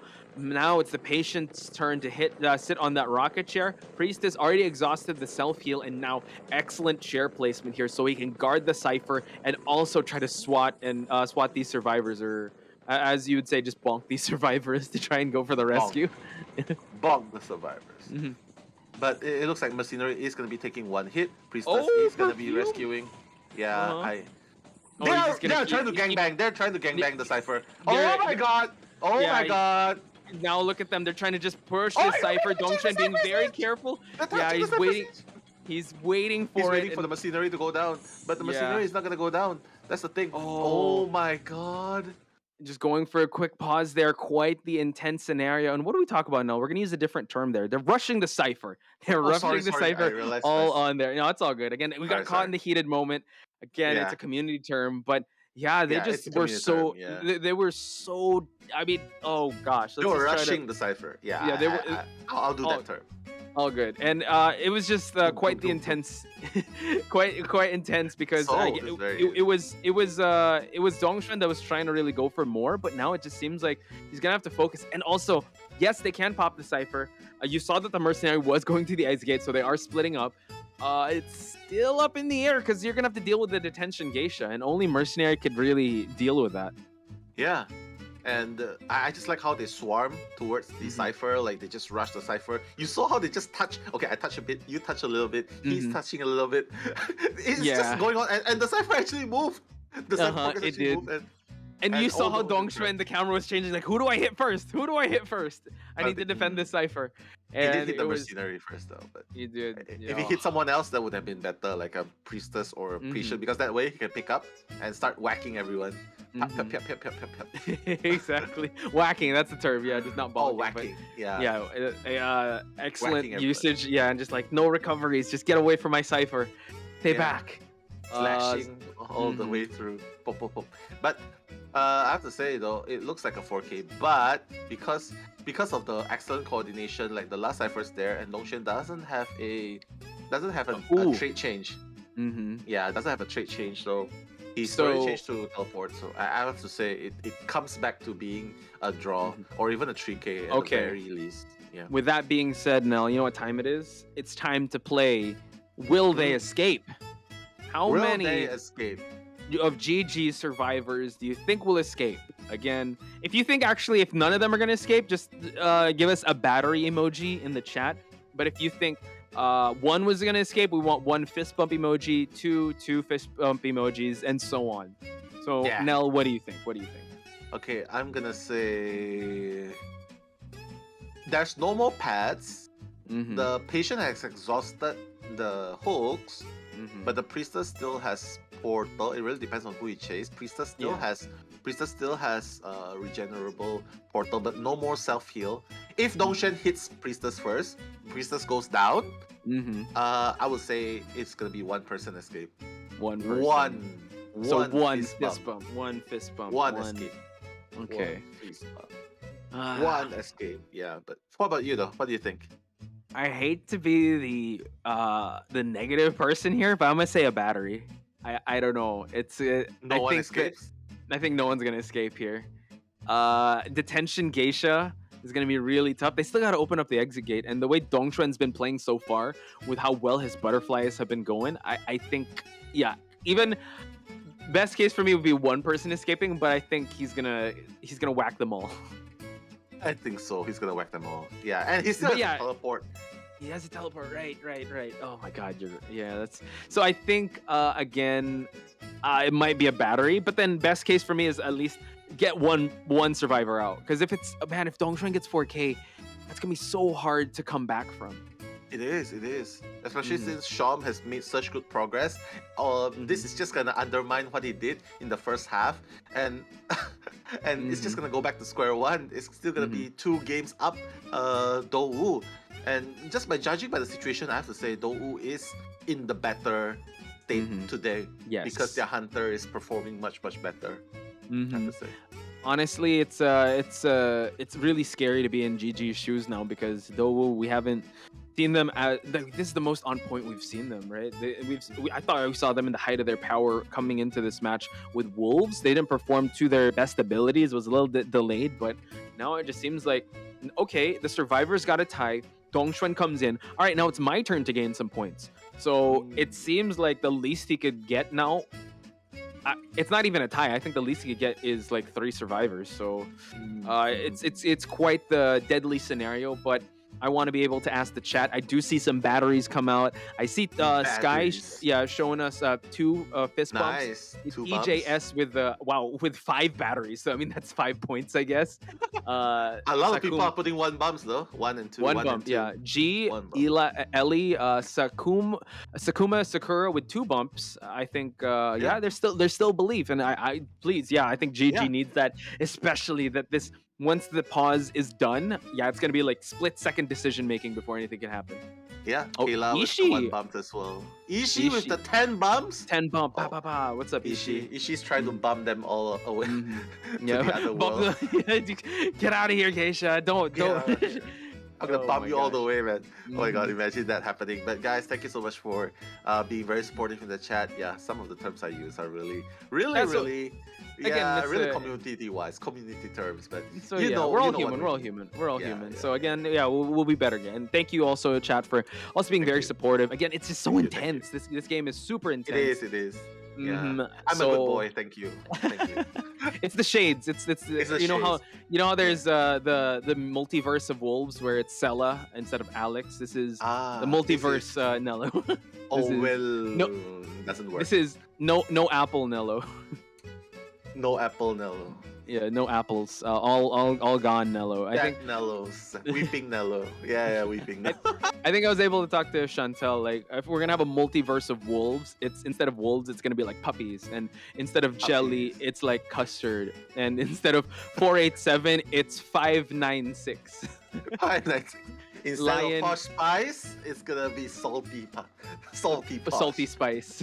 Salty. Salty poch, yeah. Salty posh. I'm frowning all the time, and I'm mad that I keep losing. But the Identity 5 multiverse. What do you think of that? That's gonna be crazy. That's cool. It's something like the identity system though, like with the Lucino and then suddenly the Right. survivors with the professor. I have to say though, after the Weeping Clown, after the Novelist, after the Professor, I have to say though, I'm really interested to see which survivor is gonna go up next, because this concept is actually really, really interesting. Pretty good, and, right? Yeah, and I know that this is it's kind of like a really big update. Where we're gonna see this identity system. Yeah. I think it's gonna be Prospector though. I would love to see the Prospector. A hunter, prospector. That's gonna be insane. But let's continue the action here. Oh, Cypher, he's chasing the mercenary. He is, and oh god, I think he just doesn't want. He's securing just one at least. Oh He's able my to god, mercenary. beautiful. If he's able to chair the mercenary, he does have teleport, like you said. There's still some time, but we know that Coco and what's that? The other 18 as well. 18. Yep. He's gonna be hiding. Yeah, waiting for that tinnitus to be prompted up, and now this could actually go for a 1 fist bump. So Nell, seeing the future here. Yes, wait, here. he's gonna. Oh my God, he might. Can he catch 18? Wow. Teleport now. He's got to teleport. 18 has Teleport. some hooks now. He's going to use the teleport. Oh my my God, he got God. stuck in. Oh my God, Coco no. again, but able to block. No, able to go for a tie. Wow, the portal Beautiful. placement on Coco. Sucking him in just for that stun. So, in chat, who got the 2 fist bumps? Who's Ishii got had the 10. 2 fist bumps? I Ishii, feel you're like- definitely out. But... oh my god, that was so smart. I never thought of it that way though. I know Big about brain. the forward stunning into the hunter when they're teleporting, but I have to say, putting a portal there, enabling the stun, that was super smart. Yeah. Thank you so much, guys, for participating in the interactivity. Unfortunately, we are the ones that are out. The people with the 2 fist bumps, kudos, man. 2 fist They bumps saw for the you. future. They definitely saw the future. You guys They are saw going to be the banned. Because you're seers now. But yeah, let's talk about that, because we didn't see how he decided to chase the mercenary, but honestly, I thought he was going to chase like the patient or the priestess, because going after the mercenary, he did have some. I don't know if he was able to utilize the elbow pad, but he ran all the way to the red carpet side. Held on to his teleport a little too long. I thought like once he spotted patient, he'd just teleport right away. Yeah, I think it was. Yeah, I think he definitely should have done that much earlier instead of waiting last minute, especially because there's a priestess around at that very gate. But I think Dongshan is just as surprised. I mean, maybe he knows about it, but he didn't expect that to happen. And and that is something that people who are calm and they are prepared, they can pull that off. Like for us, if we in the heat of battle, we might not even think about that strategy. But Coco, I have to say, well done, MVP. Just that one portal, right? And she was also able to kite really long. Yeah, MVP. Because she did, get triple digits. Honestly, she's one of the best deduction awardees in my eyes. Again, we did see that Kuchao didn't have the best early kite. Still able to kite for at least 65 seconds, which bought a little bit of time, but towards the 3.20 second mark when accelerated decoding happened, there were 2 ciphers that already popped, and it looked like Dong Xuan was gonna go for at least a 3K, and but just proving everyone wrong. GG still fighting here, showing their Hunter, Shwam, or Pipija that they can still stay in this competition. And round 2, we're off to a tie, but it is Dowu that still has the advantage coming into round 3. Yeah, definitely 1 win, 1 draw. I guess they have to be happy with that. But really, props to Coco salvaging that moment. If they went down there again, I have to say Coco is definitely like the guardian angel of GG right now. If that went through, if Dongshan actually pulled through that, and there wasn't that portal support to stun Dongshan, that would have been a 2 wins, and that would put GG into a deeper hole. But I have to say though, Posh, times are getting really dire now. I still think that they have to give PP Sha a shot. Yes. A shot at best of 3. They have to give him a shot. Like, yeah, I like that you mentioned best of 3 because they brought him out in best of 4, which I think is a little too late. At least in the best of 3, he can get his footing, and maybe you could bring him back in best of 4. But like we mentioned, that Shom is starting to get his footing. He gained a little bit of confidence getting that tie, but yeah, maybe bring out PP Shot. Maybe it's a map dependent thing, or maybe it's an internal thing. Again, we can only speculate, ladies and gentlemen, because these are professional players, and at the end of the day, we're just professional fans appreciating what they have, and we don't know what they're going through. So we're just, again, we're big fans of PP Shot, and we want to be able to see him perform to his highest level. But if Shom does still participate, it's still all good. I guess we just hope that he's able to have a clear mind coming into this match. Sure. But before we go into all of those actions, we are heading into a short break. So see you guys after the highlights. 收到了，收到了，收到了。遇见等同级小冷可以直接就位去那个，遇见吃镜子大型灯开。对啊，同样说镜子到现场。开。中上。第6啊，大姐。追我呢，追我呢。到中上。我可以给你抱闪。哇，隔穿刀。我过来，我过来，我过来。 我去修墓地了，过来帮我一下。哎，走。在哪？我操！走，人直接走，别管我了。我修墓地了。墓地小门中场，还有贯穿。墓地小门中场1号，墓地小门中场1号，墓地小门中场1号4来，懂吗？我在墓地小门中场1号。快打！能吸到吗？来，走！往左！能走，我也爬，来。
The Sun Sister pose, ladies and gentlemen, and the JoJo pose. Okay. we're thinking like, should we pose like the anime? Like, okay, let me put up the glasses. But yeah, anyway, once again, Botch Spice and Nello Mello giving you the commentary action in this round number 3, an intense match. So we're guaranteed a round number 4 between these two combatants, between Dowu and GG, and Coco with the carry. Chat is going wild with her amazing portal plays. You definitely want to ban her Priestess because her Priestess is a menace. Yeah, I just want to bring back, aside from that crazy portal at the exit gate, her amazing save of Guchao. Like, that was really buzzer beater save. Unfortunately, Dongxuan was ready to just not really stuff the rescue, but just cancel the rebound kite from Guchao. Well. Yeah, exactly. Yeah, that respawn was so good as well. Like, right now we can see the data comparison as well. Guchao definitely. Between the two, though, it's so hard to compare between Guchao and ZYJ. But if you are looking at terms of kiting, I have to say, Guchao is getting the upper hand with 83 seconds containment time per round. Even the rescues are very respectable, 0.53. I have to say, the comparisons are pulling up a lot of weight right here between ZYJ and Guchao. Yeah, so something interesting. So we say Guchao brings out a lot of characters, right? He's never brought out a mechanic. So he's never brought out, yeah, that's true. He probably cannot deal with it. But they're going back they're banning the Lakeside Village. Yeah, and going for the Red Church. Wow. They like the church a lot. Yeah, Dowu going back to the Red Church, and Dongxuan not leaving his seat. Wants to run it back right now. That's what he says. I don't know if he's going to still bring out that Geisha. We are going to get 3 Hunter bans now. Okay, let's talk about the bans that you want to be banning away from Dongxuan. Who are the top 3 for you? Top 3 Hunters I want to ban from Dongxuan. Geisha, Bloody Queen, Grim Witch, especially in Red Church. Yeah, Bloody Queen, Geisha, and definitely Dream Witch. But then Dongxuan will be bringing out his Sculptor or even Naiad. So It's still hard, but I think they can manage. It is a best of 3. They still have a lot of character choices they can play, so we'll just see what they do. We'll just see what they do. With the Sculptor and the Naiad, doesn't sound as scary as the 3 you mentioned, especially, Dongxuan being one of the gold standards of hunting on those characters alone. Yeah, I think GG I think they have that in their mindset. Now, it really depends on how Dongxuan will be playing this out, because Sculptor and Naiad, you want to be able to ban some specific survivors, if ever, but maybe he just wants to not reveal it too much. Maybe just go for like the standard seer forward and then pick like Acrobat Patient if ever that's going to be allowed. Unless, Mercenary is allowed to be banned, or Priestess as well. Now, this is scary, Nell. He's smiling. He's smiling. He knows something's up.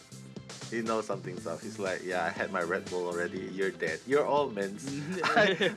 But again, right now we're looking at we are looking at Coco right now. She looks very calm, and this is actually the first time we're seeing her not only in best of 2 but best of 3 as well. So I have to say, putting her in here is really a smart decision. She has been showing that she is an asset to the team, providing not only the kiting but the support. I just love the support that she gave and just the decisions you make. This proves that sometimes it proves that Coco does have, like, how do you put this, a very superior ability to stay calm and making the right decisions, and that's what she did in the previous game with the Priestess Portal. Didn't panic, but providing the support needed to run. That's really cool. Girl boss hashtag, guys. Yeah, look, GG. You see the fan signs. You see Dongxuan as well. A lot of people pointing at the camera. So honestly, if that was on me too, I'd bring out all the fan signs I could possibly can. And I want you guys to bring out your possible fan signs and emojis in chat. Once again, fist bumps for GG, batteries for Dowu. It's still up in the air. Dowu is only up by 1 round, so this can go any which way. Can't even go the full 5, but we are guaranteed a round number 4, and this is what's scary now. Dongxuan is not smiling anymore. Not smiling anymore. Yeah, he's really, really serious.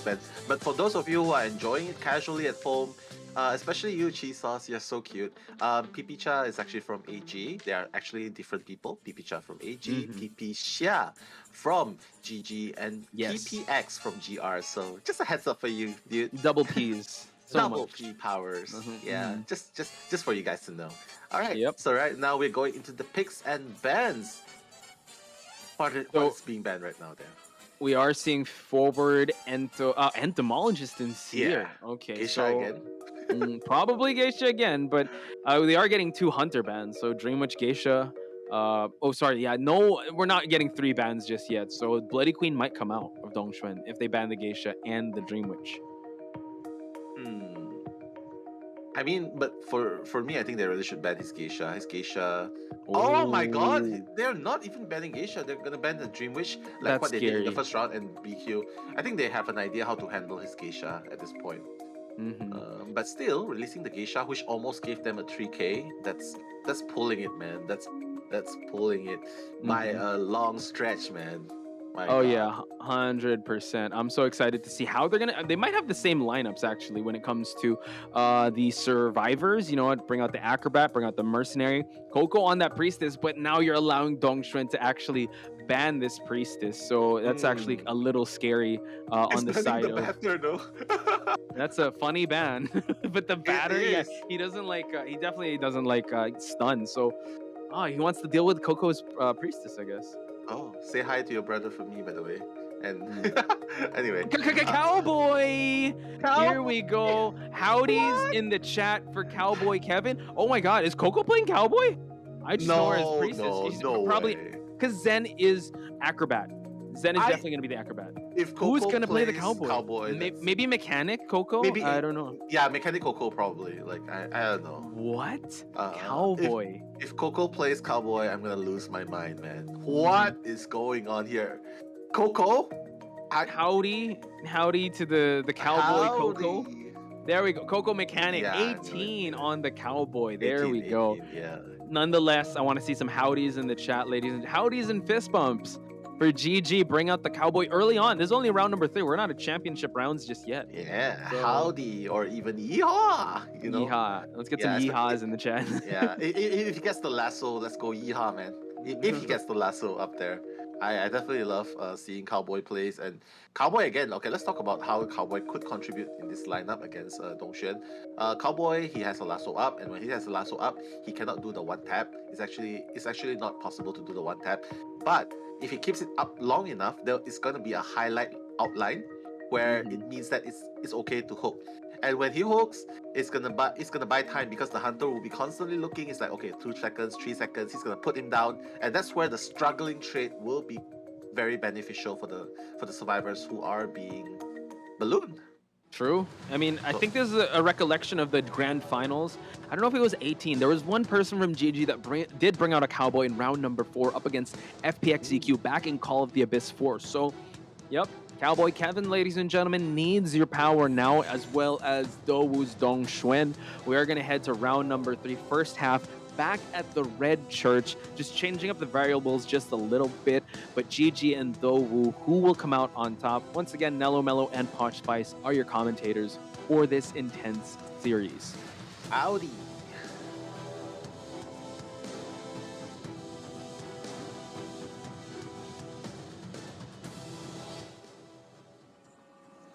People going crazy now in chat.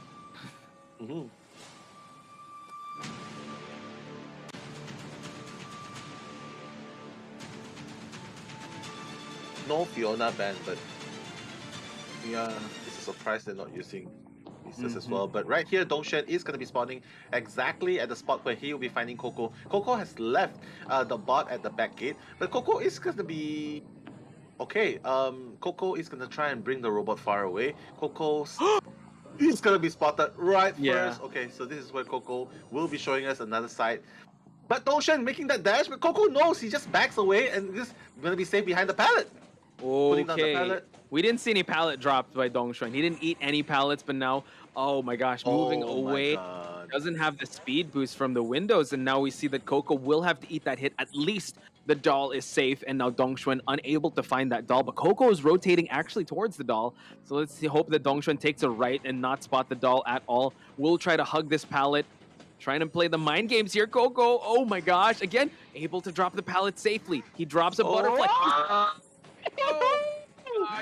Coco. That bait from Dongxuan, and this is where you see that things are gonna be a bit difficult. And he's gonna spot the robot. No. Yeah, that's gonna be quite devastating on the side of the survivors, because Coco's assurance of getting the Cypher Rush from happening was at least the robot was free. But now Dongxuan again, the hunter instincts kicks in, smelled something fishy here. Why is there tinnitus? Oh, there's a bot in the area, that's why.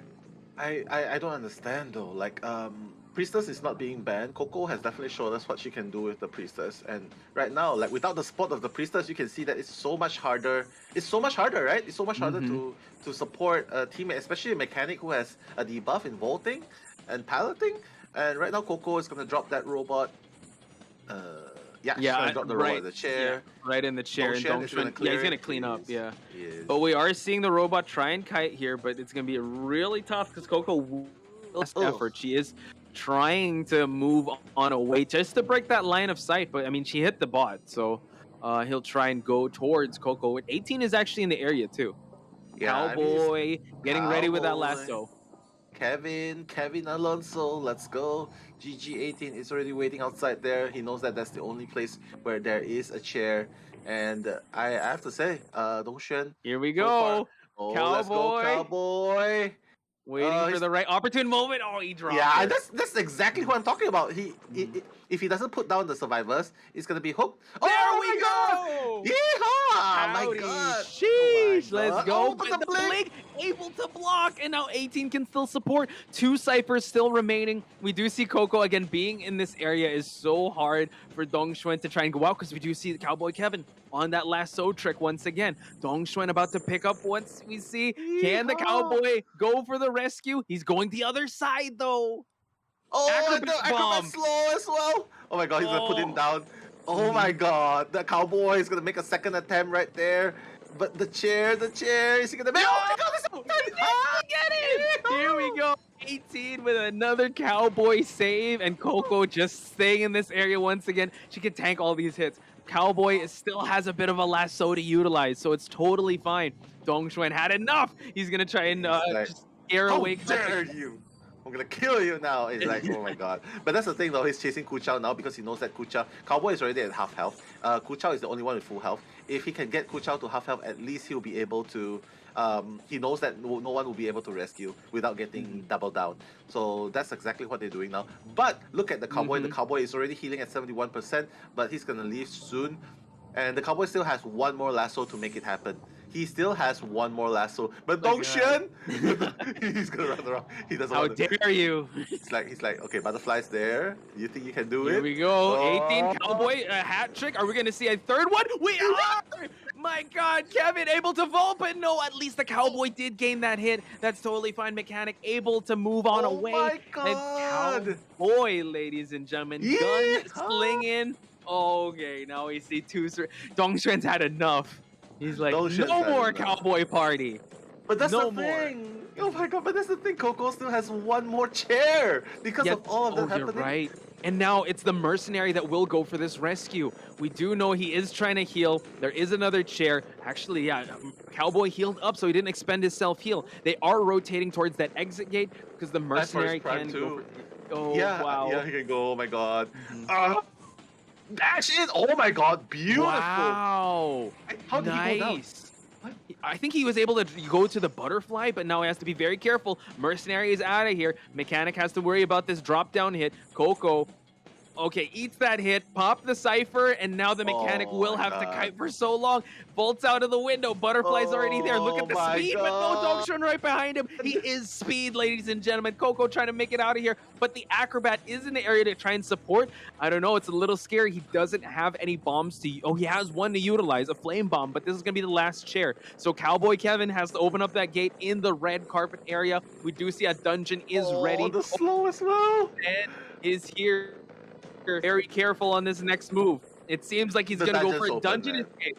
The dungeon's open, man. He can just easily go if he wants to. But he still has another... But... Oh my God! Oh, teleport! Uh-oh. Trying to block everyone. Oh, was able to cut him off. Cowboy Kevin, no lasso to utilize here. Might go for a tie if he's able to down this Cowboy. And now the Cowboy falls down. Oh my goodness. Actually, the advantage bot was so good. It's just unfortunate that the Cowboy was... He opened the gate and he actually went out of the gate. So that's very unfortunate. It looks like GG will have to be happy to get a draw at this point. Yeah. My God. All right, I think Dongshan's just going to play defense. Yeah, actually, that was quite surprising. I wish we actually saw... I thought they were going to go for like two persons out the red carpet and then on the dungeon, or at least try to contest for the dungeon. But yeah, I'm not really sure. Do you have any inklings to why the Cowboy didn't really decide to go out? Yeah, I think if he went out, that would have definitely been a game changer because you can see that Geisha, he didn't want to waste time on the machinery. He actually teleported straight away, leaving the machinery. Machinery was already at the dungeon. So I have to say, but again, it has to be the superior decision making of Dongshan as well. He realizes that, okay, fine, Cowboy has just rescued, he's probably staying in the middle. If he teleports to me, he might make it in time. But little did he know the gate was actually open. And the Cowboy actually left the front gate. If he was there in the front gate, Dongshan would have gotten he would have only gotten a 1k and GG would have gotten a 3-man escape right there. Because he used up the teleport. That's true. So I have to say, give and take. The amazing 3 lassos, but in the end, he's gonna pay the price for it. Yeah, 18 once again with an amazing 3 rescues on the Mechanic. Ultimately, even just buying so much time. That was a lot of time bought. Even though the Mechanic's doll was nullified, the Cypher Rush was still there. And yeah, it was just quite unfortunate that he didn't really go out of the exit gate, as well as the Acrobat. The Acrobat rotated towards the middle. And yeah, you saw that Zen was just getting ready for the dungeon escape. But yeah, that round really goes to Dongshan. Yeah, I'm just looking at the replay right now, and it's true. Like by the moment he puts the Mechanic down, he puts the Mechanic on the chair. Cowboy has just finished opening the gate, so he definitely opened it very, very early, very, very early. So yeah, and then I'm also seeing, he didn't really hug the exit gate. But we digress, ladies and gentlemen. We'll talk about that in just a bit. Match stats here. Coco able to buy so much time. Like amazing kiting and amazing team dynamics here with 18. You did see Kuchao able to support just a little bit, but it was really a mercenary and Acrobat really going on decoding while Dongshan No pallets being eaten. He's full, Nello. He doesn't want those mukbangs. He's full, but he's gotten his target lassoed away. Like I know. Guys, watch out! If you have a partner at home, Kevin's gonna come and steal him. So keep them safe. Yeah, away from balloons. No one ballooned is safe when 18's on that cowboy. Thank you for all the yeehaws and cowboy emojis in the chat. That was insane. That was like one of the highlights for me in Call of the Abyss 5. 3 times 18 was able to save. That's insane. That's exactly the strategy that he employed. Like Dongshuan counting, he released for the first time. The second time he didn't release because he's like, yeah, you're bluffing. It's like playing a game of poker. It's like, I'm going all in with 9-2, and then the Cowboys like, you know what? I do have a double ace. Bam! And dude, and not just once he got a double ace, he got it 3 more times. That was 3 insane. times. That was insane. Yeah, and carrying the mechanic on top of him definitely gave an advantage as well, because when Dongshuan hit the Cowboy, all the damage went to the Cowboy, and the mechanic was safe to further the kite. Yeah, I think that's the strategy for not allowing Priestess to come in. At first, we were kind of questioning it, but then we knew Coco, all right, go inside the church, force him to just carry you from that spot to the rocket chair, and you saw 18 was already in position for that rescue. Again, amazing stuff, but ultimately, it still solidifies the lead of Dowu and Dongshuan. I think he's happy just getting a tie. Yeah, he's happy getting a tie, but I don't know though about Shom, because he has to replicate his success in game number 2. But is that really what he's thinking? Is that really what his team is expecting from him? Because if he gets another draw, it's totally fine. But right now don't forget, guys, they are down by 1 game. They are. Goal 5 are up by 1 game, and if this goes into another draw, it's going to be 2 draws, and basically the next game is going to be so hard to come back as well, especially with more Hunter bans. And Shom is gonna. I just feel like he's gonna struggle with that. Yeah, true, because we know that he does have, compared to Dongshuan, he does have a limited hunter pool. Yeah. He's only really good in specific hunters and gains his points mainly at the first game. But Dowu, I mean, they brought the tiebreaker in the group stages. They were also able to be in the finals of IVL, so they have definitely seen this. This territory is familiar to them. And GG, I would have to say, the defending champs, well, the former champs in COA 4 have seen the best of 7. So, but it's been a whole year and the meta has just drastically changed. So they really need to pull out all the stops to try and gain at least 1 round victory here. Round 1 victory. Like right now, you have to be wondering what they are thinking. They have the advantage, but going up against Shom again this time, though. They can't be happy with just 1. They can't be happy with just getting a draw. They need to get at least 3 survivors escape.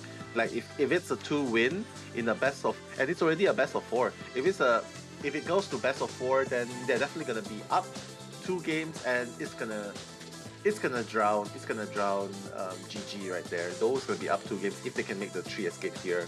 It's gonna drown GG, and GG is just gonna keep making more mistakes. And if that happens, and in game number 4, then oh my god, then it's too late to bring out PP Xia just to try and make it count, because we've seen what happened yesterday when you try to bring PP Xia out at the deciding moment, and it's hard. It's really hard.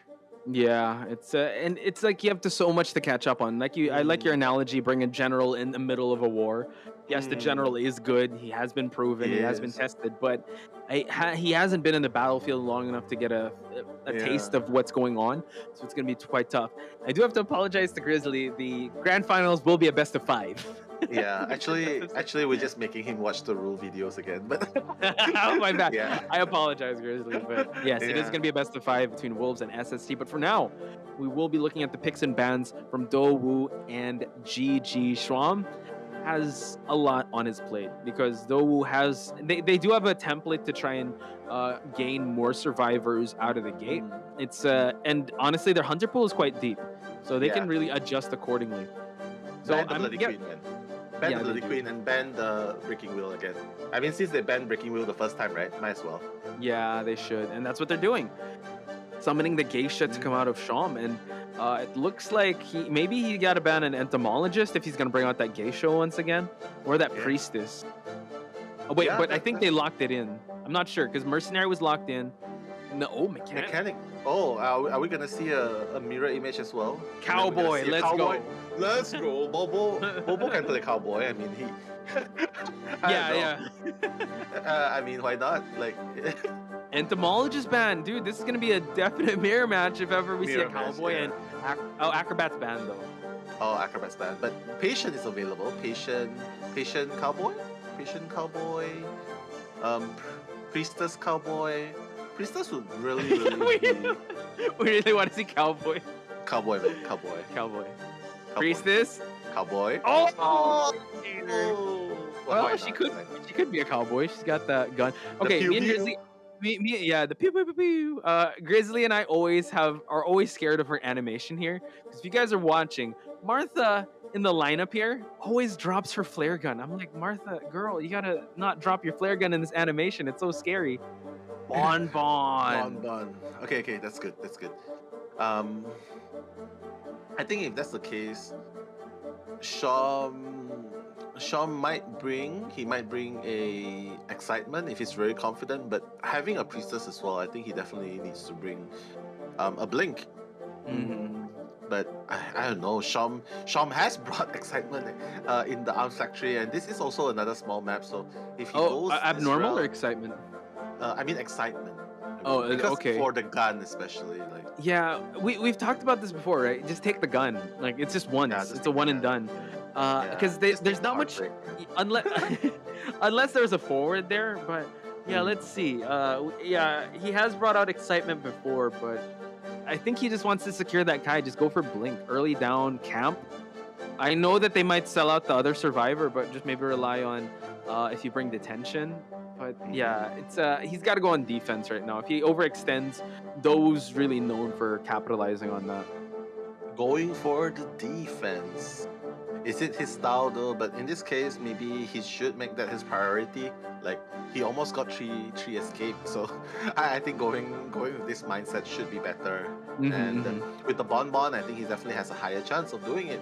But Bon, let me just point it out though. Bon is afraid of being Cypher Rush, and with the mechanic up, it's gonna be Cypher Rush for sure.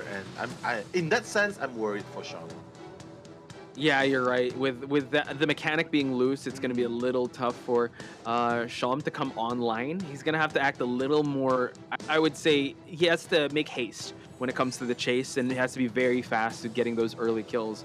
So let's find out how this one is going to happen, ladies and gentlemen. This is round number 3, second half. Dowu versus GG. Nello, Mello, and Potch Spice again on the mic, giving you the action. Let's go. No more Yeehaw, but still good.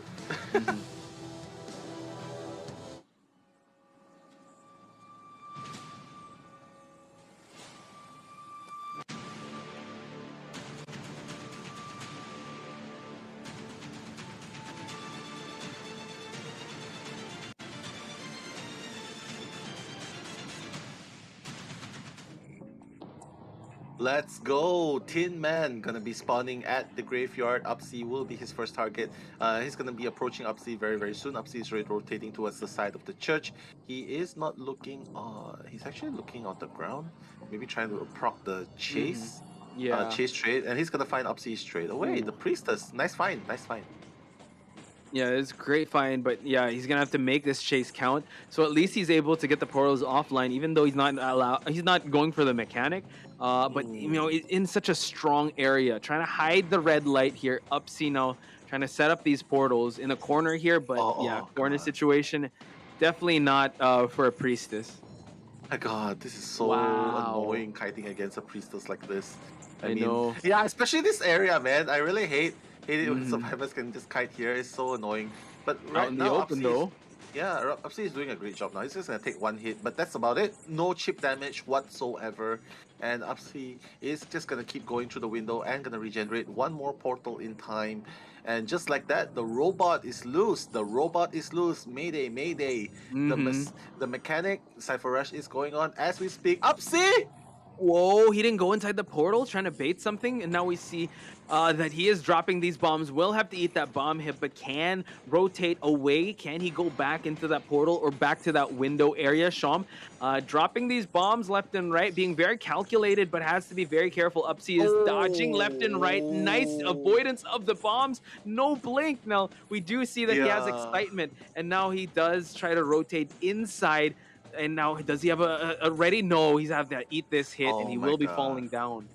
Bobo is already in the vicinity trying to be like the cowboy, but I have to tell you though, 3 ciphers being kited just like that, yeah, I think they have an idea though. They have an idea that Sean might be bringing the excitement. Yeah. The mind game's gonna come through, and that's why Bobo is just gonna continue decoding the cipher in the church. You can see that the robot is already decoding another cipher.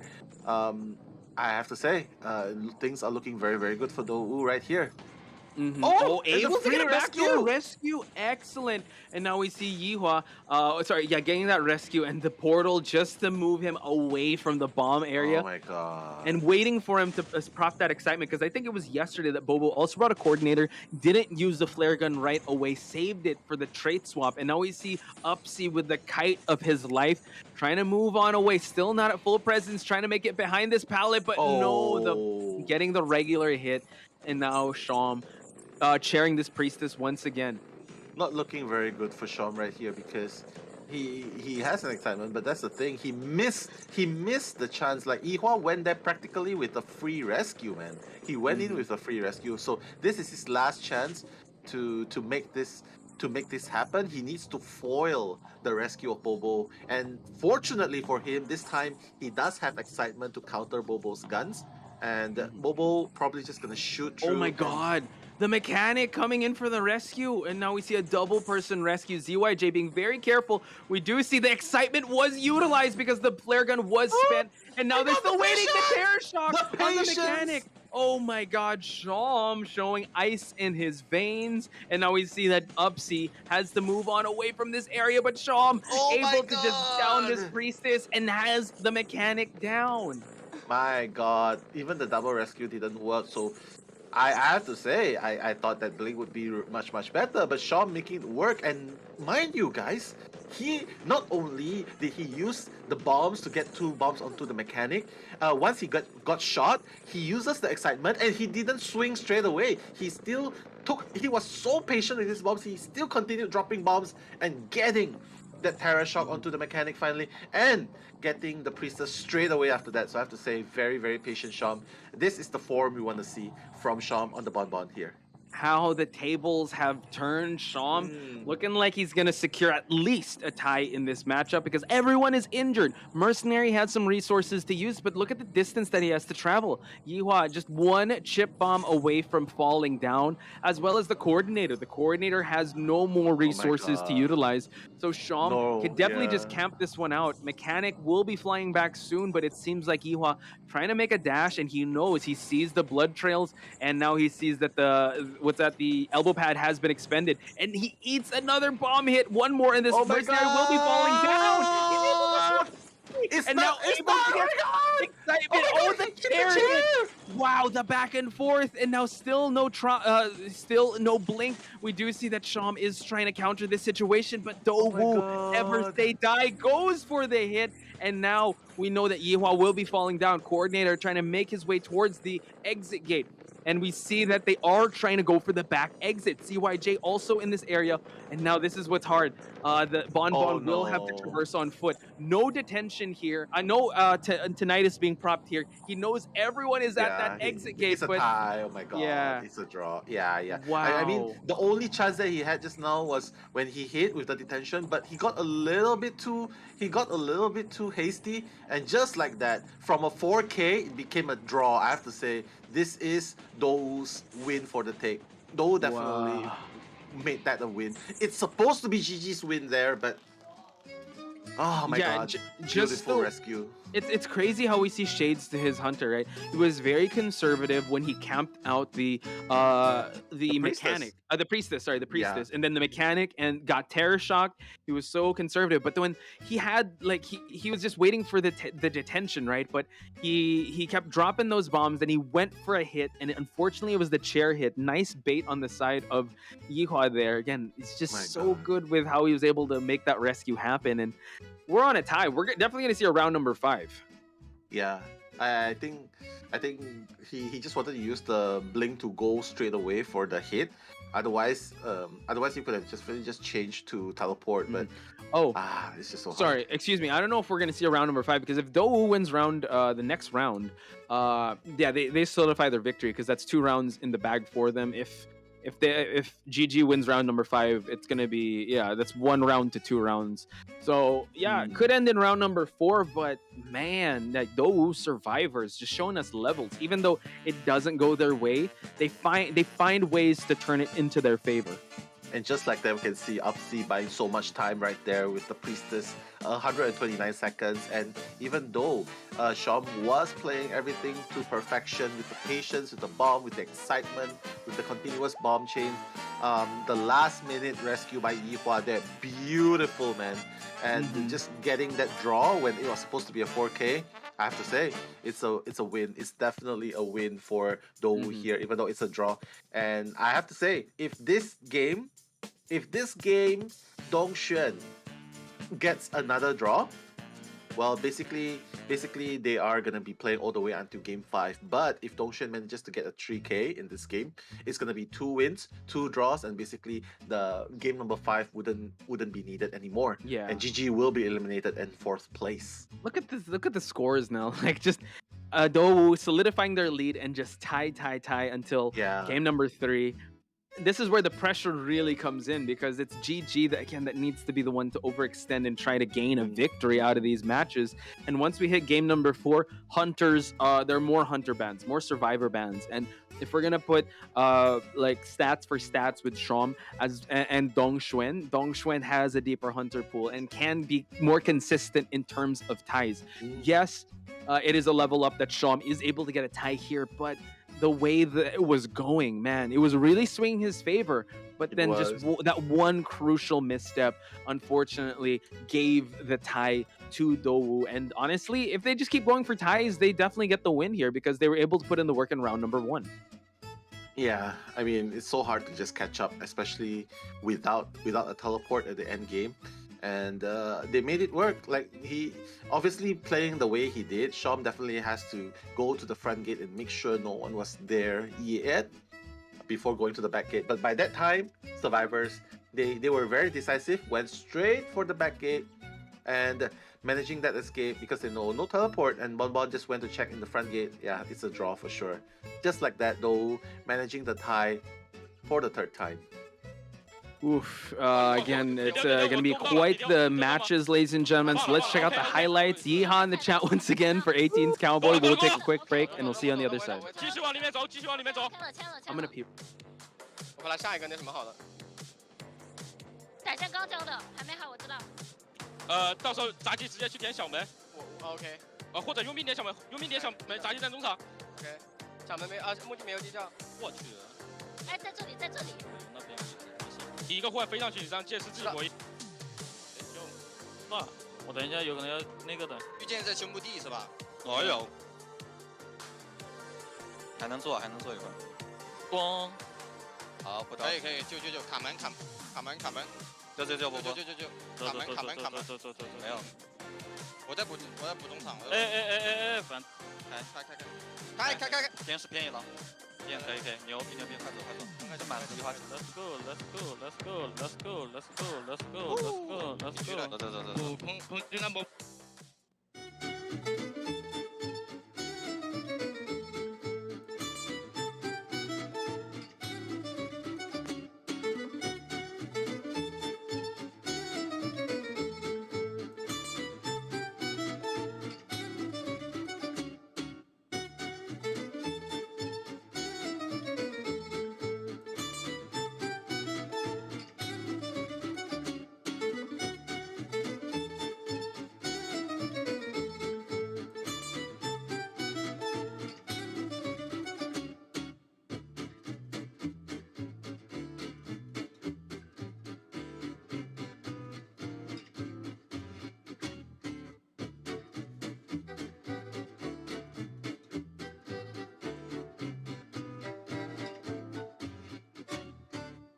Yo, welcome back, guys. This is Posh Pies and Nello Mello. We are the ones who will be commentating, and we just saw amazing matchups right there. But before that, big shout outs to Rini, big shout outs to Fukiame, and also Let's go. Yeah, I just have to give the shout outs as well, officially Mew and Kayla G. And for those of you who wonder why we are in our shades, I'm in my shades because my eyes are swollen from losing too many apples. And Posh is in his shades because you wanna tell them, Posh? Yeah, again, the bright lights of the finals of Call of the Abyss. It's too blinding. And the bright lights, I hope that it doesn't blind GG Survivors and Hunter, because, again, they need to perform to their full effect here because they are in the back foot coming into this next match. We're going to see game number 4 between them. And, yeah, honestly, no, I don't know. It's actually a little harder to tell the game. I'm like, what trade is that? It's getting kind of dark. I can't really see. It is. We're committing to lights. this. We are. Until the very end, guys. It is the finals. We are 100% committed to this game. And guys, those of you who are enjoying at home, don't forget Whoa! The king has returned. But like we said, in game number 4, so kind of duplicating the same result of yesterday. So now PP Ja, ladies and gentlemen. I want to see a lot of crown emojis. The king has returned. Crown emojis. Gonna take this last stand. Will this be the last stand? Because now it's not Dong Xuan that will be coming in first. He can still go for those ties and let the survivors go for the wins.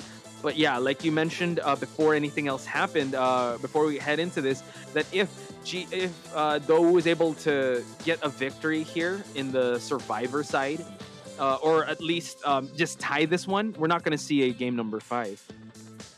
Yeah. Oh wait, no, we will. If they win we this. will. If they win or if they tie, we will still see a game 5. The only condition that we won't see a game 5 is if Dou wins game number 4 as well, because that will be 2 wins, 2 draws, and the result in game 5 will be irrelevant.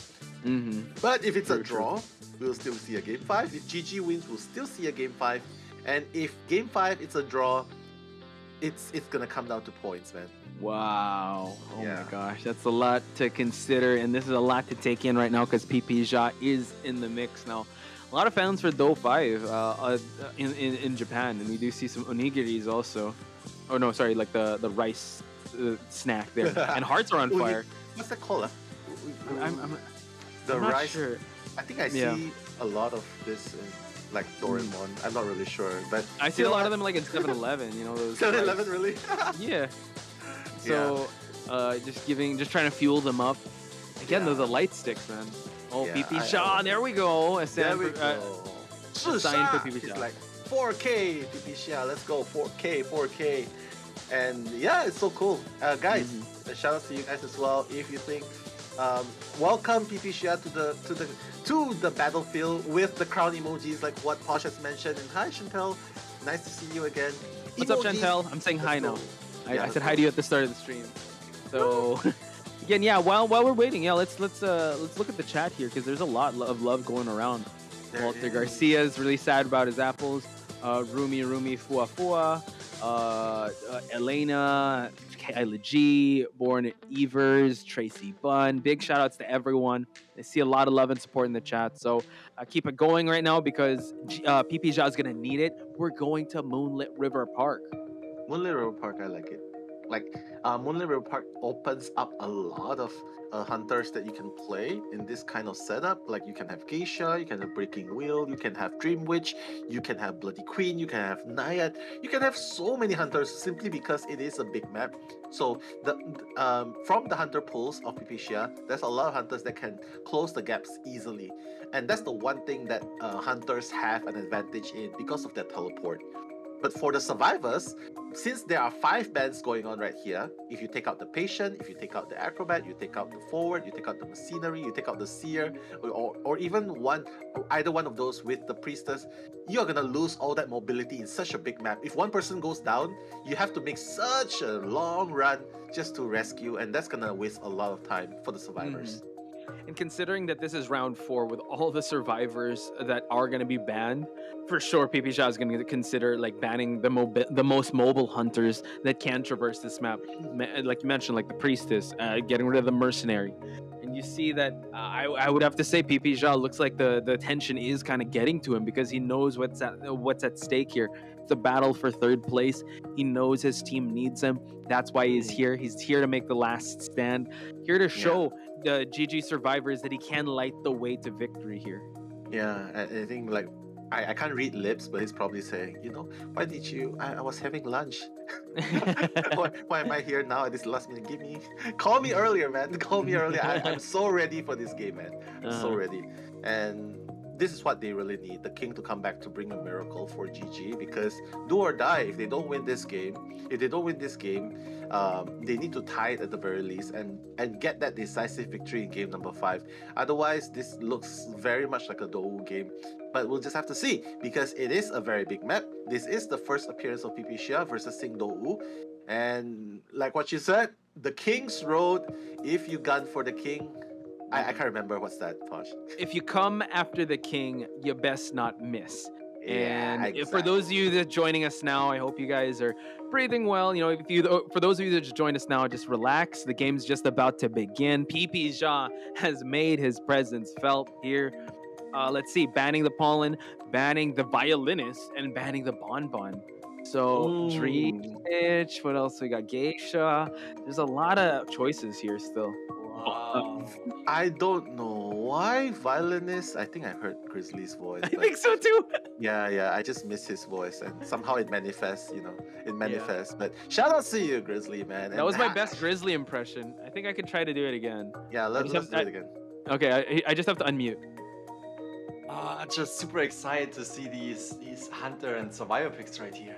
How was that? No, that was a Grizzly impression, right? Close your eyes. That was definitely Grizzly. Like I was really working on it. No, it's you. How did you sound exactly like Grizzly, man? You're crazy, man. I watch a lot of his content. You got to subscribe to him. Then you get to talk like the energy's there, the energy of Grizzly. And now let's look at the picks here. Get a very international ban here, but now all eyes are on PP Jha because Acrobat in this map is definitely gonna be so dangerous to kite or just try to down. Gravekeeper can tank those hits. It's a very stable lineup here. Rescuers as well as kiters on the side of DOU. Yeah, I mean, so many different things that they can work. Like Gravekeeper can cover a distance with the shovel, works very well in game, especially if it has one shovel remaining. The Entomologist as well, the remote Wi-Fi, Psychologist heals, and even the Acrobat, which is very, very good in this map. I have to say PP Jha has to make his Bloody Queen count. But I don't agree. I don't agree with DOU giving PP Jha his Bloody Queen, because I think that his Bloody Queen is a more serious contender in this map compared to banning a violinist. We haven't seen his violinist, but I don't think violinist is gonna work well in this map. But they have a reason, probably. They have a reason. But yeah, honestly, this could play into GG's favor, and PP Jha would gladly take the Bloody Queen here. Like you said, the least he could do is just get a tie and continue on this this tie streak, but he wants more. And I think having a stable Hunter like Bloody Queen and PP Jha being so on point, especially when push comes to shove, when his back's against the wall, he's still able to perform when the bright lights are shining, and he doesn't even wear sunglasses, ladies and gentlemen. Not like me and Noah, where the lights are too bright for us. PP Jha season 2020, ladies and gentlemen, and now he will defend the throne once again here. Well, defend the sanctity of GG, because they are battling it out for third place. Unfortunately, they can't be the two-time champs, but they do want to end on a high note, and I want you guys to give all the love and support to your favorite teams, either DOU or GG, coming into Moonlit River Park. It is GG that is in need for more points here, so let's get ready for this round 4 first half. Yeah, and also shout outs to you guys. Keep the emojis going on in the chat. We've said hi to Chantel. Hello Hanako as well. Hello Heiwu. Hello Sarah. Hello Lacrimosa. Hello Viviana.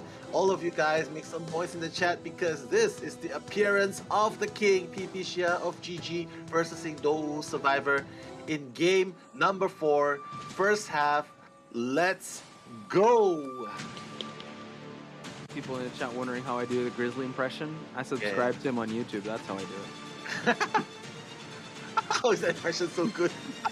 If you want to sound like Nello, you got to subscribe to him as well. Anyway, back to the action here. Moonlit River Park.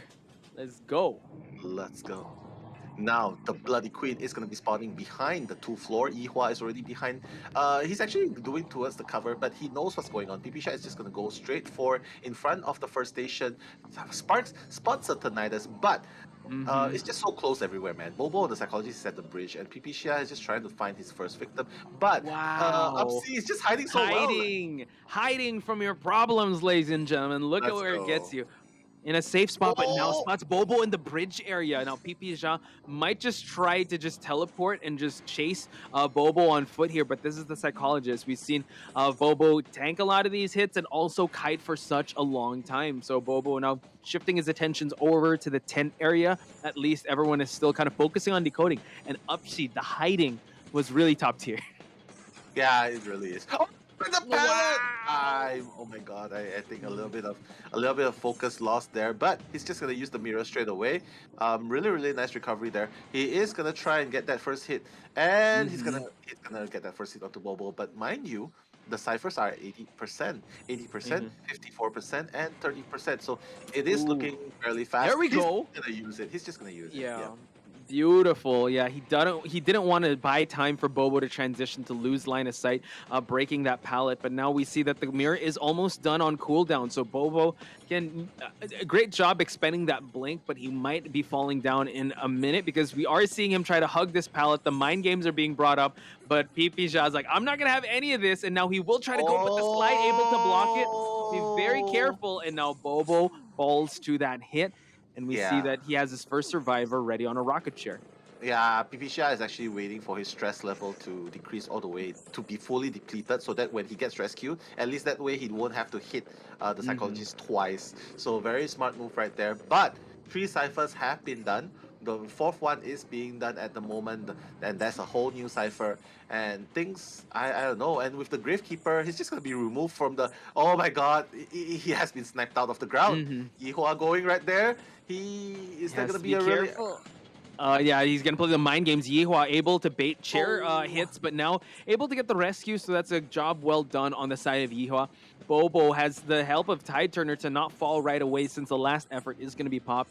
And now Pipisha just going to focus his attention on Bobo, but Bobo just bring him away from all these ciphers that are almost about to be done. 2 ciphers remaining. One is already past the 70% mark, while the other one is about to be 50%. Yeah, I mean, I just love what Bobo is doing here. Like, even if you can't kite, the rebound kite isn't good. Bring the hunter as far as away possible, away from your other teammates, and bring them away as far as possible from the rocket chair. Every second counts. And look at ZYJ. ZYJ! Whoa! Oh my god, very early rescue though. I'm not really sure. But now ZYJ as the acrobat bringing Tide, allowing the last effort to pop on Bobo. And will he commit to ZYJ? No, he's just going to try to commit towards Bobo. And Bobo just trying to, again, buy as much time as possible, giving ZYJ a path here. And now putting the slow just so Pipisha is going to buy more time to close out this distance, forcing the heal to happen. And it's not going to get that terror shock, but the Cypher is almost prime. Can he pick him up in time? Are they okay? He's gonna pop it, but no! Have to be very careful for that next hit. Oh my god, the acrobat able to make that jump happen. He's gonna chair and now focus his attention on ZYJ. So this pop could actually be very beneficial to Pipisha.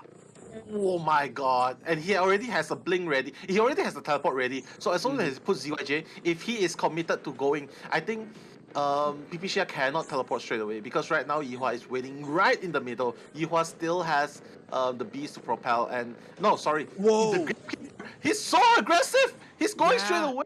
But that's the thing! He needs to down this entomologist. And look, the stop is already there. Is he going to try to snipe him out? The mirror, can he swat him away? In time, he does! Entomologist falls. And now he's at least able to secure this tie and force them to go rescue and open that exit gate. None of the exit gates are open just yet now. My god, and he just managed to rescue just far, so he knows that both survivors are at the other side. And right now, Pipisha, his mirror is only at 5-second cooldown. He knows that Yihua is in the middle. Oh my goodness, this is so clutch, man. Yeah, oh my god. And now we see Pipisha just waiting on it, waiting for the tinnitus to prop up, but Yihua knows. Oh my god, he's gonna snipe out Yihua. This is actually very dangerous. He got the hit. Yihua, no, I don't think he did. Maybe he hit something else. Yeah. He got the chair hit. I think so, because Yihua is being chased away. He get hit, but it was from a the grave. hit. Yeah, the shovel. Wow, from that far. And now we're gonna see a mad dash towards the gate. 8 seconds. Can he make it in time? Ziva J has to be very careful. It's gonna be a draw. Wow, incredible stuff. Mira, But Mira still, now, wait, Mira watch out! He's gonna hit him out of it. Oh my God, can he crawl? He's gonna have to just switch right away. He's gonna have to pick him up. Can he pick him up? It's gonna be a 3-man kill. PP Shaw, long live the king, ladies and gentlemen. My God, he got it just by the nick of time. My God, that mirror though, hitting him out of the. Oh my God. I have goosebumps here, man. It's crazy. Dude, look at the sigh of relief from PP Chan. Now back to his lunch, like you said. Incredible. The commitment to the entomologist. It was so scary. It looked like he was content with that tie, but sniping out Yihua across the map. He was in shovel form. He was still able to hit him. Oh my God. But that was a good thing though. It's a good thing to remove him from the shovel, because that way by the time there wasn't any speed boost to bring him all the way towards the gate. So getting him there, oh my God, and the last minute mirror, that was so clutch. Guys in the chat, I know you guys are going crazy. All the hearts, all the crowns, all the fire spam, all those emojis there, because PP Shia has officially gotten the first 3-1 in this matchup between GG and Dou. He broke the tie, and he's lighting the way now for GG to take this one home. I hope it goes the full 5, because Dong Xuan, the only time he's going to end this one is if he gets a 5-point game, if he gets 4K. But honestly, it's going to be quite tough, because now the survivors of GG are definitely powered up. They've seen PP Jha hunt, they've seen his performance, and now they're inspired to reciprocate that type of game plan, because right now we're all tied up. We're all tied up, yeah. Unless in second half, we have to see how the survivors of GG will be doing against Dongshen in this map. Because let's not forget, Dongshen can negate all of what PP Xia did with a 4K. Dongshen can, he could. So it's very scary. Oh God, everyone is just going wild in the chat. I just want to give a shout out to Quinn, my love, the Poch Spice supremacist. Thank you so much again. She greeted me happy birthday early on, but shout outs to Quinn. Thank you guys so much. And I see all the crazy happenings right now, because the match is just ending in chat, and I just want to be able to look at the match stats here. 3-1 PP Jha, ladies and gentlemen. This is the Bloody Queen you mentioned. This definitely worked in his favor. I don't think another hunter could have done it, or another hunter character could have done it better than PP Jha on this Bloody Queen. Yeah, he went for it, and his risk paid off. He paid off big time. Manages to get. I really like that teleport straight away. Just getting the psychologist down, and finally just going with the mirror in the middle. I have to say, GG, they were. How do you put this? GG was playing really, really consistent there. PP Xia was playing really consistent there. It's just that Dou, very unfortunate, the mirror snipes there, pop, and that was it. Really cool. And considering how the early game didn't really go in his favor, like I think it was Upsy, the entomologist, was just so hard to look for. Went to Bobo, and Bobo early kite, that's what they really want. Bobo is so good at containing the hunter early on. And yeah, he was able to just focus on that. Able to also down the acrobat. I think also it started to really go in his favor when they popped that last cipher, and they were forced to do so. But then just get him in the balloon, start whacking all the survivors you can, and that's PP Jha. But we got to move on. We do see the next hunter grace our stage. It is Dong Xuan. Let's hear what he has to say. 在对比赛的气氛的话，也是越来越熟悉。 也是感谢粉丝对我一直以来的支持和鼓励，也感谢有你们的陪伴，谢谢。 Wow, so humble, man. But don't let his demeanor fool you, man. Yeah, exactly. Yeah, he is the king as well. He is the king of Dou as well, man. Hey, everyone here are kings and queens in the chat as well. So pick up your crowns and just spam crowns for everyone in the chat. But right now, it's I think this king has to go to war too, since PP Jha went to war. This Dong Xuan has to also defend. He has to be able to at least get a tie and not give the whole point lead to GG at this point. Yeah, cannot even go for a draw. I mean, they can, but Nah, they it would would be so definitely hard. want more. Yeah, true. Yeah, man. Like, I mean, even getting a 3-1, it's just gonna bring the game to a draw. And in Game 5, Dole will still be in position to win. But but seeing what PP Shiak had done with the Bloody Queen, I have to say, don't give him any breathing room. Yeah, Don't. go for the Yeah. 4K, man.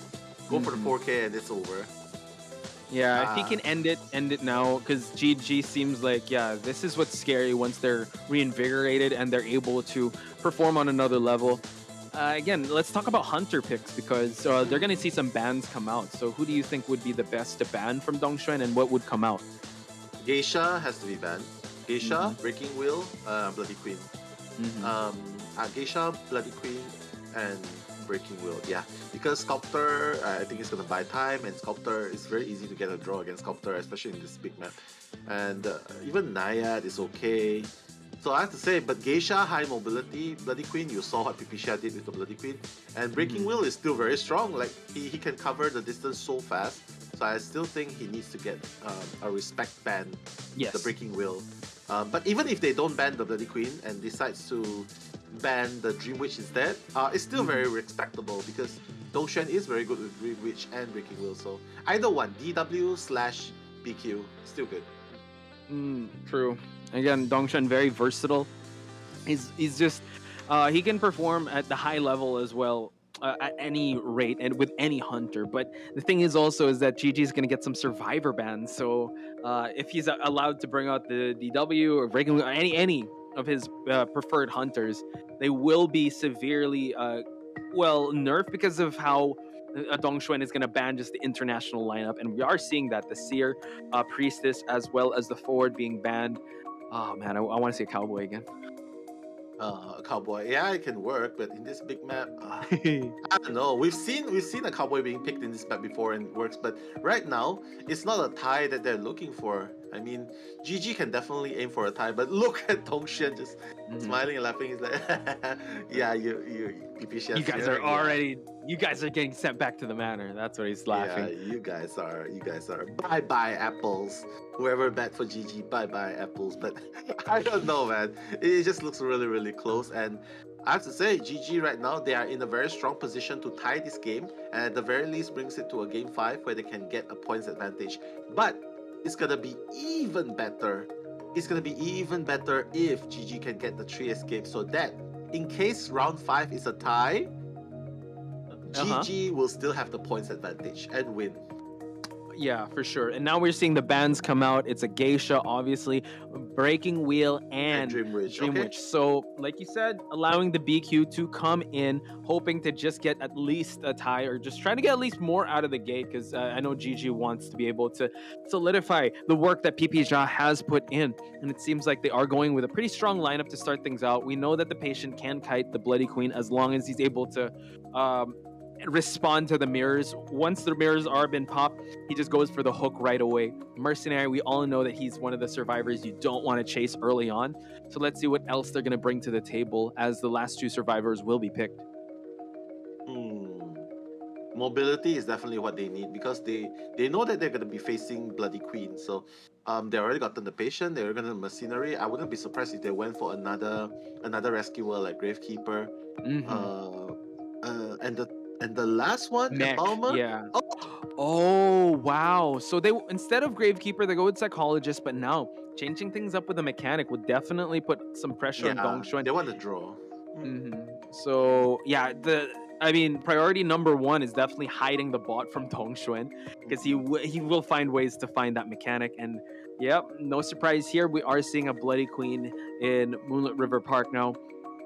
Can he continue can he stop the momentum of GG? They just got a breath of fresh air with PP Ja. I mean, it could go any which way. Either a tie, we see Game 5. If they win, if Dongxuan gets a victory here, that's GG's for GG. But I'm pretty sure everyone wants to see a round 5.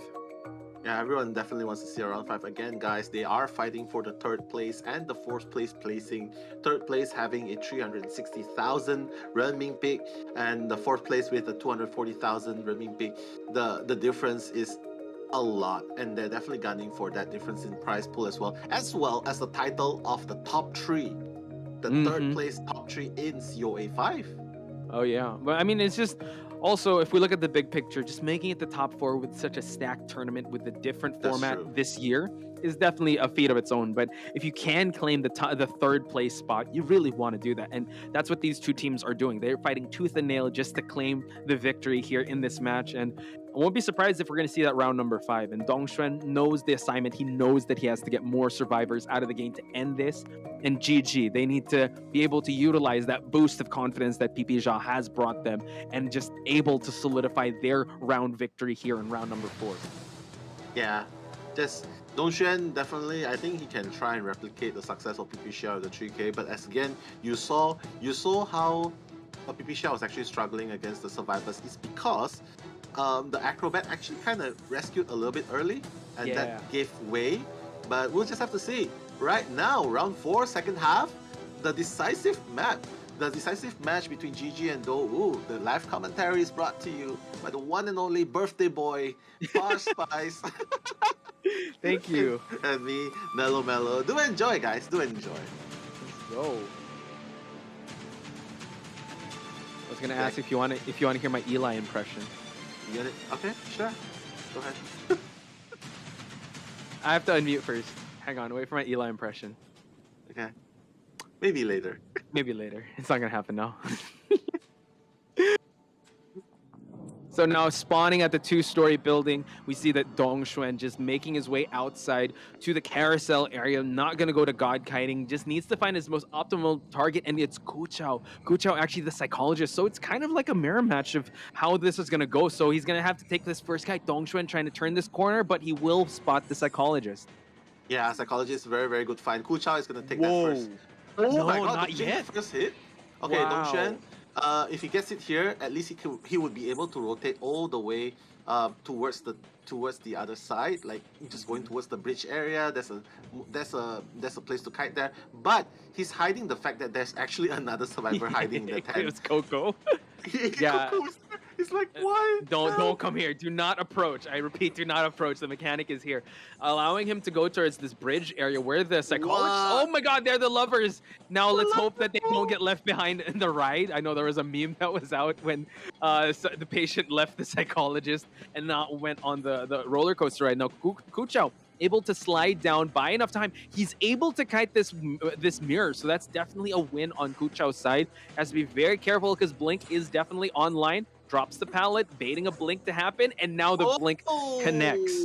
But now Kuchao will be able to go into the 2th floor, but the mirror will be following. Wow!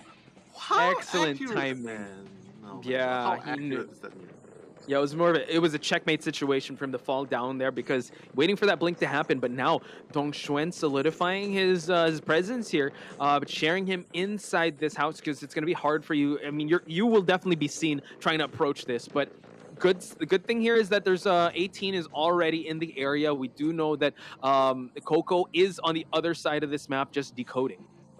Yeah, I mean 18 definitely has more than enough time to use a pad at least just to make a dash into the game. But I like it when my god, he got hit. He got hit. So far in, spends another pad, will have another hit, but allowing him, this might be a double down situation. Kuchao has to be very careful to make this rebound kite last. Well, mechanic, I mean, a lot of injuries are happening, so this decoding speed is definitely slowing down. Oh my goodness, I think the mistake, it's just that the mirror was just so accurate there, and after 2 seconds, yeah, Dongxuan is just gonna use the mirror. He's just gonna put Kuchao into a stalemate here. Kuchao is gonna die for the second time, and oh my god, 18. This is the first time we see a double down in the competition. Yeah, and Dongxuan just so accurate. And like you said, that early snipe of that mercenary, he did have to take that double hit. So now we do see that Zen would probably be the one on rescuing duty. He's already there at the 2nd story. Oh, Dongxuan going to get 18, probably closer to the rocket ship, or he can choose to go for just chair him. But now we see that Zen is trying to make his way to his beloved to try and go for that rescue. Going to be quite the dangerous scenario. He's going to have to try to drop this mercenary before he struggles free. He has to. Like, he knows that he's going to drop. Oh, Zen!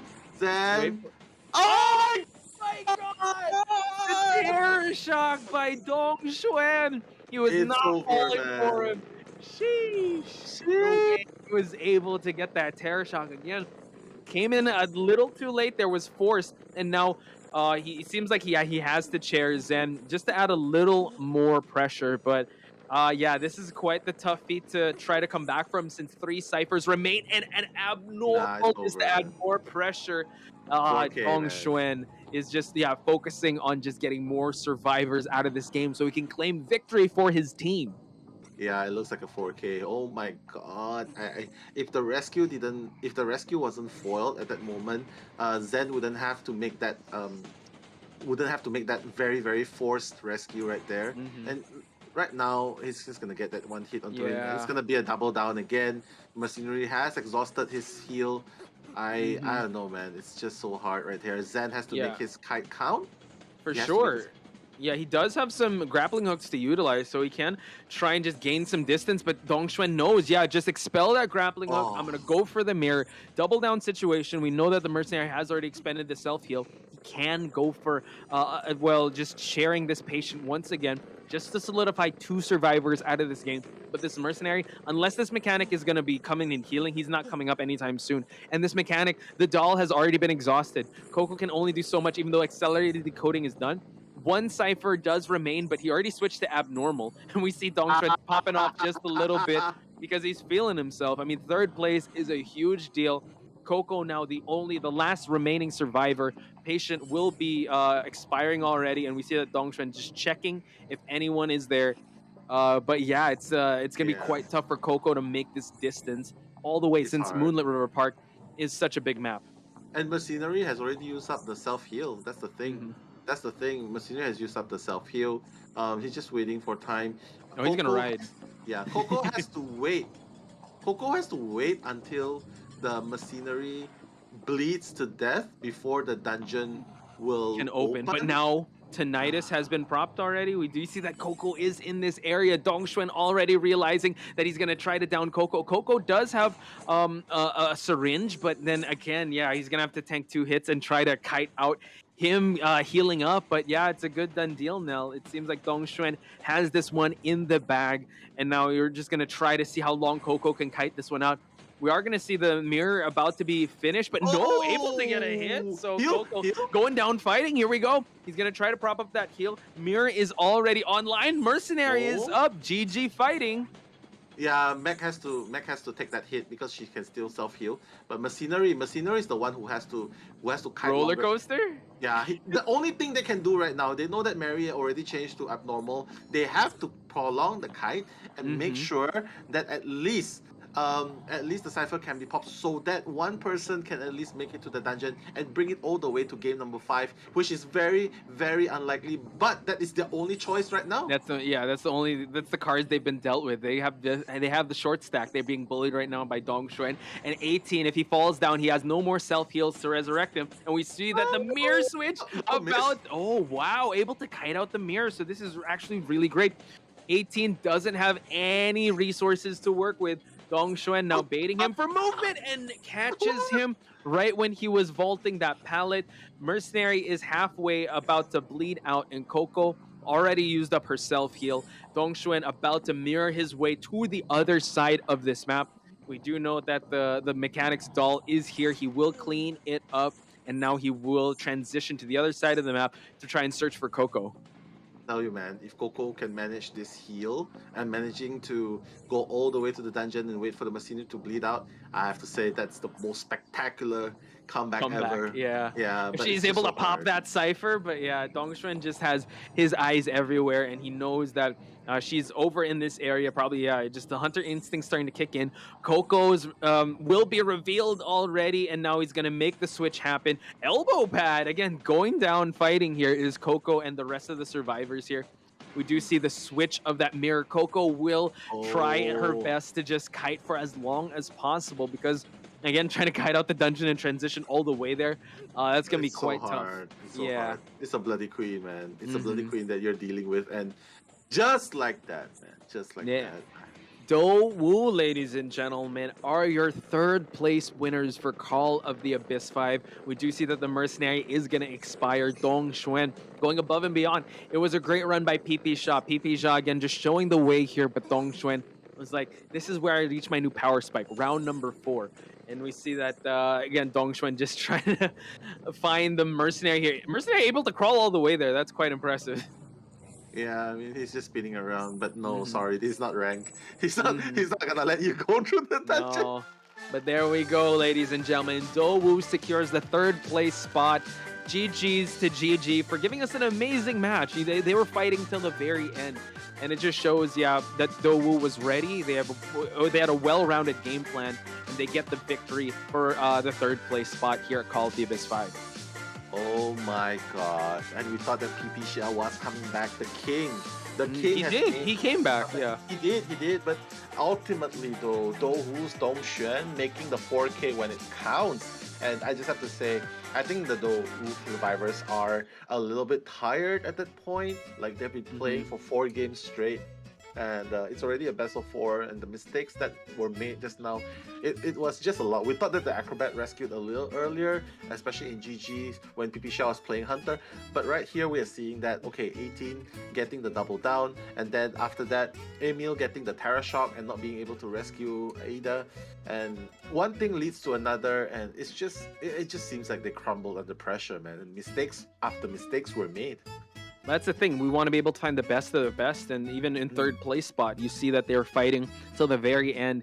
You got to give respect to both these teams, giving us some amazing gameplays, and ultimately, it's Dongxuan to be able to get 4-man kill, getting 5 points, securing themselves that 3rd place spot. But I really think the GG able to make it the top 4 in Call of the Abyss 5. They didn't get the victory, they didn't get the title as champions, but they still captured a lot of hearts and minds of everyone watching. So GG's go out to GG. Can't wait to see PP Zhang. Again, he had a bit of a hiatus, and he was really able to come in only on a few times now. It's supposed to be the return of the king, but then we're going to save it maybe for IVL or maybe Call of the Abyss 6.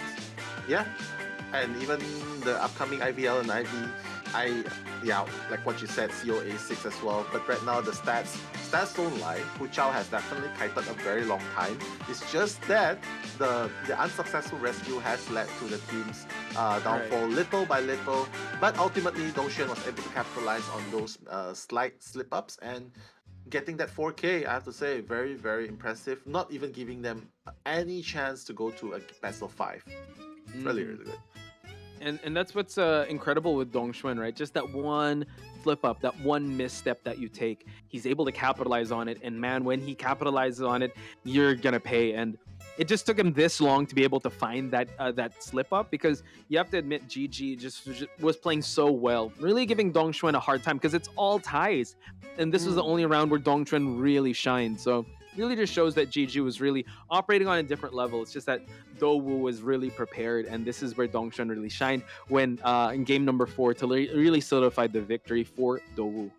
Yeah, and the big map as well. I think GG was the Dowu survivors are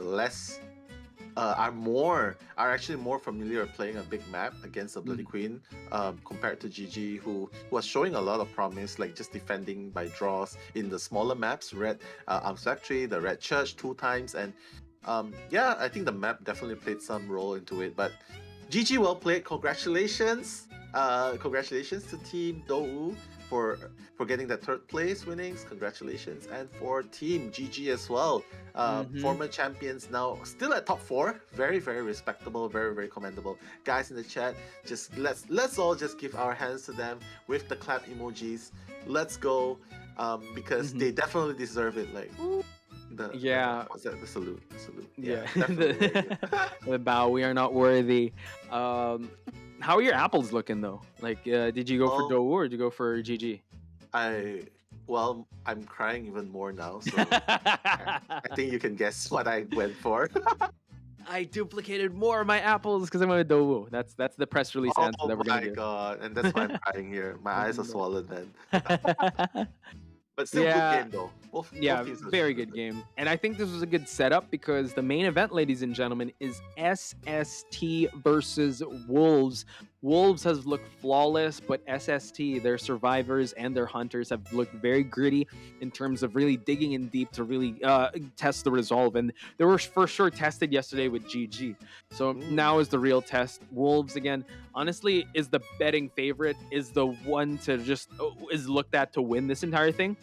But SST, this win could be huge for the Japan region. This could be the first victory outside the Chinese mainland of Call of the Abyss, and that's just going to be insane if ever that does happen.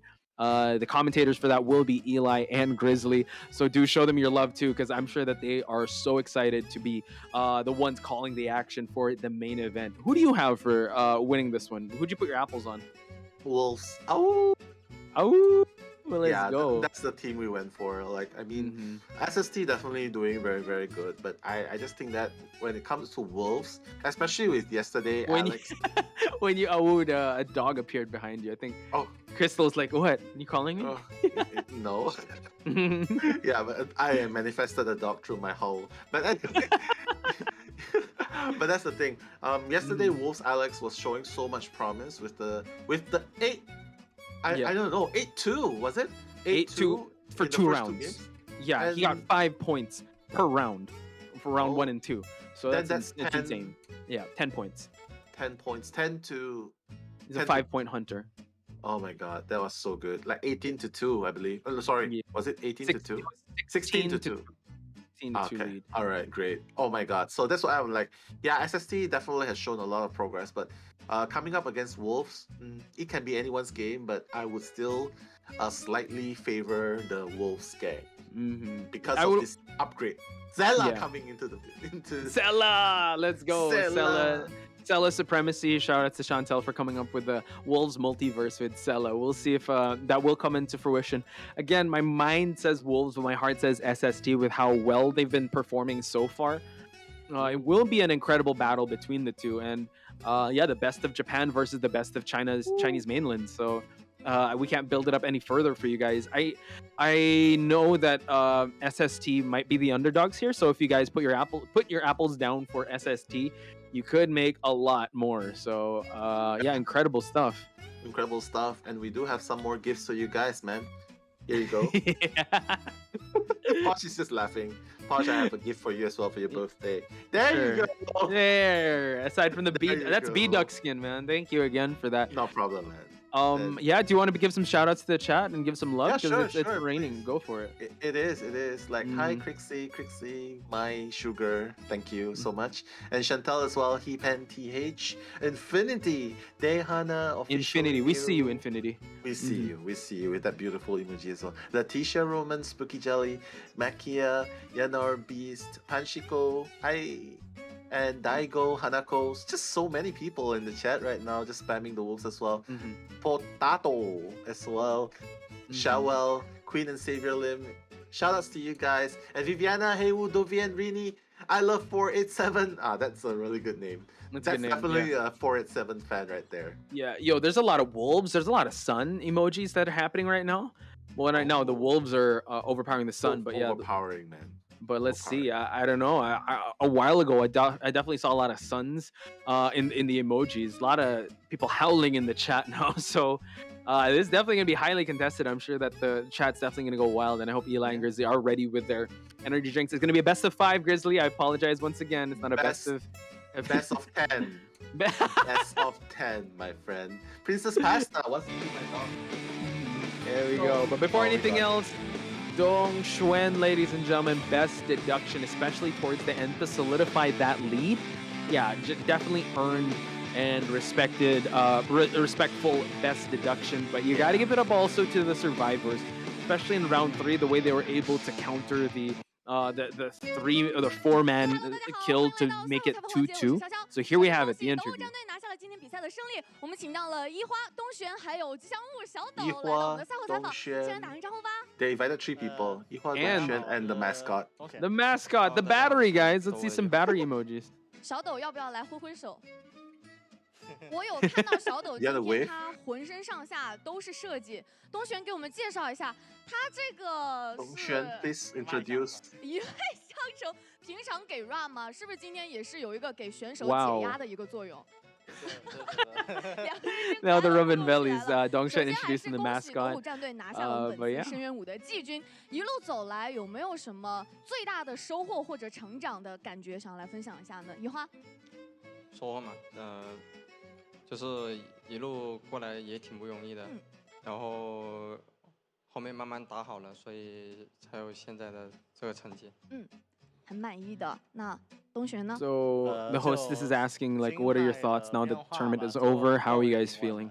心态也有在慢慢的调整。那我们来回顾一下今天 he's 比赛的一个 recovering 高亮 his 时刻 emotions。now 红教堂面对对面的牛仔的一个持续干扰，很稳健的拿下平局。虽然感觉还是前面的节奏有一点点很惊险啊，对面在掏到牛仔出来的时候，咱们这边是有一个什么样的战术， Like 或者 when 说 the 是 cowboy 想要去 appeared, 反制 how 回 did 去 you 呢？ feel about it and how did you counter 其实 that? 是有一点的，但是呢又分了一点，然后就那样了，然后就最后平局了。就有想 He's 要 like, 去 yeah, 针 then 对， like 但 this 是可 and 能 then like 中 that 间 and 有一点 finally 点 everything 小的 worked 失误，或者是没有处理 and 好的 just 地 to 方， get 最 at 后 least 还 a 是 draw. 平局。觉得那局是不是能够拿下一个平网上的局面嘛？但是最后那个传送还是很惊险刺激的。对。那波是一个什么样的操作？其实我们都还蛮……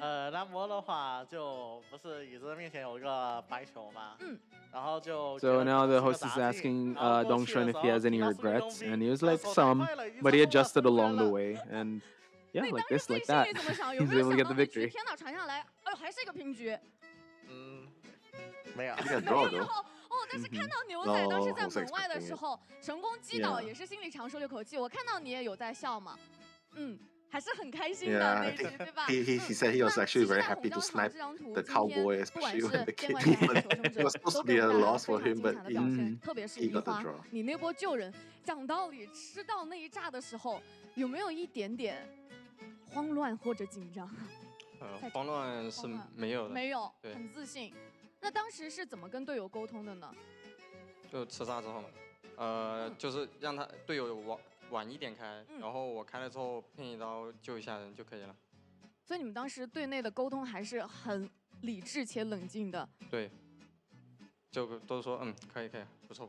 那你现在很 So yeah, just asking Yuhua the results and how he feels about the draws and whatnot. But yeah, he's just basically feeling that he's okay with the overall result. 哎，有夸你吗？因为今天表现真的很棒。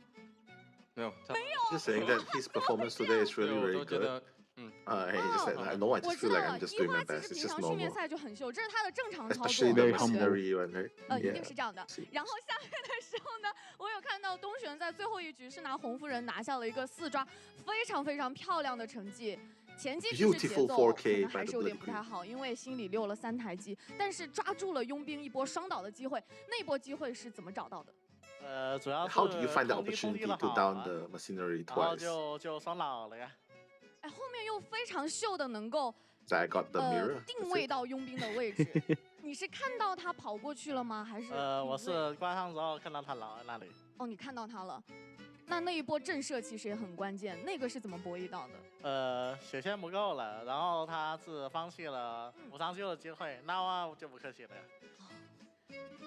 在血线不够的情况下，只要我不慌，对面永远会比我更慌一点。 So yeah, she was asking about like the results and how he was able to kind of come back from ties to 4K, and he just remembered like the spawns, keeping calm, and he's able to get as much survivors out as 周4的 possible. 话就更好了。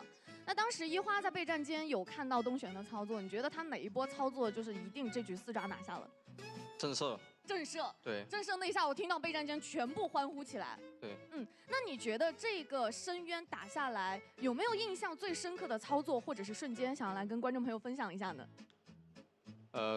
就那。So yeah, in the last match, Dongshan said that he wanted to play it safe and try to just aim for like 3, but he ended up getting more, and that's why he's smiling.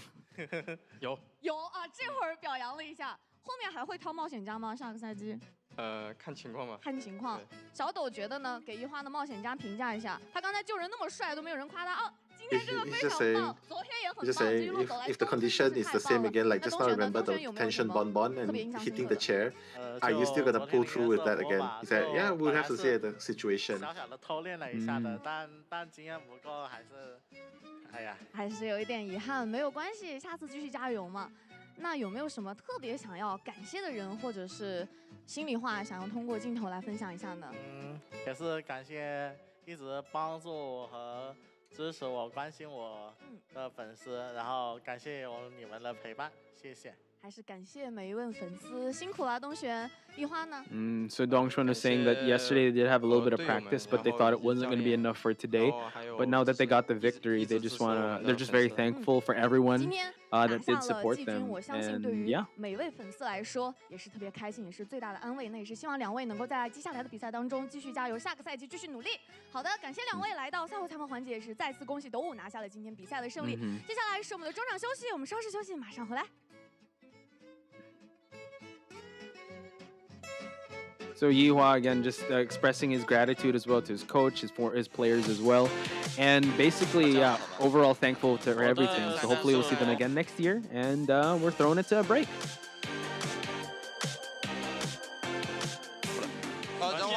人皇桥地上，扛一下。哎，没看到，够不够？最后一幕抢不？他往我们这边走了。没事。哎，我慢了一点，直接走，一刀。哎呀，被打回去了。哎，在门口被打出来了。来，废了，走，你先走，往右，你往左，闪开我了，应该闪开我了。我上鬼屋。人上去吧。上不去，我要一连接，我上了。可以，砍你了。 没办法了，也要双倒了，双倒。那你回去补几点？我给你拿，我给你扛。走，那我黄个六，你走。你。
Days intense competition.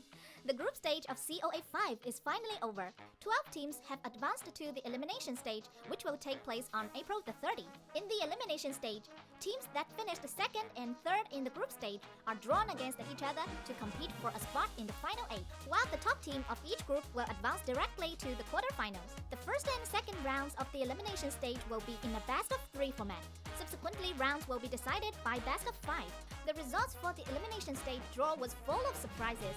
This time, we will analyze the elimination stage based on the draw. Group 1 was the most surprising of all. 3 teams from the Japan region ended up in the same group. AG, a non-professional team, were undoubtedly the dark horse of the group. Not only did they win WBG, they also went toe-to-toe with Wolves. It showed that AG studied their opponents and were well prepared for the matches. As the saying goes, know the enemy and know yourself, and you will remain victorious on the battlefield. Their insight on their opponents gave them an extra edge during matches. During the group stage, SC played almost every match with a different lineup. Obviously, they are very agile with their strategies and approach. However, this is SC's debut in an international tournament, and their performance was shaky during the group stage. Compared to the other 2 teams, they appeared to be in greater danger. Let's hope that they can settle down and cut down on their mistakes. The winner between AG and SC will be facing SST. This match will decide which team from the Japan region advanced to the semi-finals. SST went straight to the quarterfinals by finishing top of their group. They are a very experienced team and know a lot about the teams from the different regions. During the group stage, they used fan picks to their best advantage. SST's Hunter, Alf, managed to achieve 4 wins and 1 defeat with his excellent pursuit skills. Will the elimination stage be as easy going for them? Group 2 is the Group of Destiny. FPX.ZQ and GG fought it out at the grand final of COA 4. Known as the Galaxy Battleship, FPX.ZQ suffered a poor start to the group stage when their hunter AFU failed to find his form. However, they managed to quickly sort themselves out in the match against the GH and won 4 in a row, helping them to win their group. Compared to the other 2 teams, FPS.ZQ have more explosive players that can control the rhythm of a match. WBG survivors fared better than their hunters. What is worth noting is that WBG and FPX.ZQ met in the quarterfinals of COA 4. Besides being an old rival of WBG, FPX.ZQ were also YMM's former team. The team knows YMM very well, so in this matchup, YMM must show greater versatility to seed the round. The winner between FPX.ZQ and WBG will face GG. During the group stage, GG's hunter, PP Xia, managed to wipe out the opponents in the first match. The return of Gemini completed the team and eased the pressure on the other team members, making them be one of the most all-rounded teams to have any chance of knocking out a championship favorite like GG. FPX.ZQ and WBG must be at their best. The final 4 in the left half of the grouping will be a matchup between teams from the Japan and the Chinese mainland regions. It will determine whether the Japan region can take one step further in this year's COA Grand Final. The right half of the grouping may see a rematch of the 2021 IVL final, or a dark horse may emerge this time round and change the face of the championship. Group 3 is the group where anything goes. NS and ACT have been holding their own and have split games with the stronger teams. ACT, which are in the COA finals for the first time, lack match experience and have been inconsistent with their ideas and strategies, but they managed to find their feet as the tournament progressed. In their final match of the group stage against BZ, the whole team worked very well together and managed a wonderful result of 16-9. NS are the only Republic of Korea region team that managed to advance to the finals, preventing a domination of Chinese mainland and Japanese teams. NS select their survivor characters based on containment and assists. In addition, their survivors are known to be very flexible on the battlefield. With these skills, NS managed to push DOU5 and FPX.ZQ to the brink, showing their resilience in matches. The winner between ACT and MS will face off against WOLVE. As the winner of the 2021 Summer and Autumn Championships, WOLVE are an elite IVL team. Both their hunters and survivors have performed more consistently than those of ACT and MS. This would give ACT and MS a lot of pressure. However, WOLVE cannot afford to rest on their laurels against the tenacious teams like ACT and MS. Group 4 is without a doubt the most exciting group. The survivor of GR found their chemistry over time, allowing them to get points even against the strong hunters. Veteran hunter PP Xian wiped out the opponents 3 times during the group stage to help the team cement their victories. In the end, the team managed to advance to the elimination stage with the 2nd place finish in the group. And once again, they will face their nemesis MRC. MRC is very good with game management, compared to GR's hunter PP Xian, who is very good with the finer details. The strength of MRC lies in the composure of their survivors. They are very good at swinging the tide in the late game. This may work against PP Xian and gave MRC an extra edge. The winner between GR and MRC will face DOU5. As the winner of their group, DOU5 is a force to be reckoned with. Not only does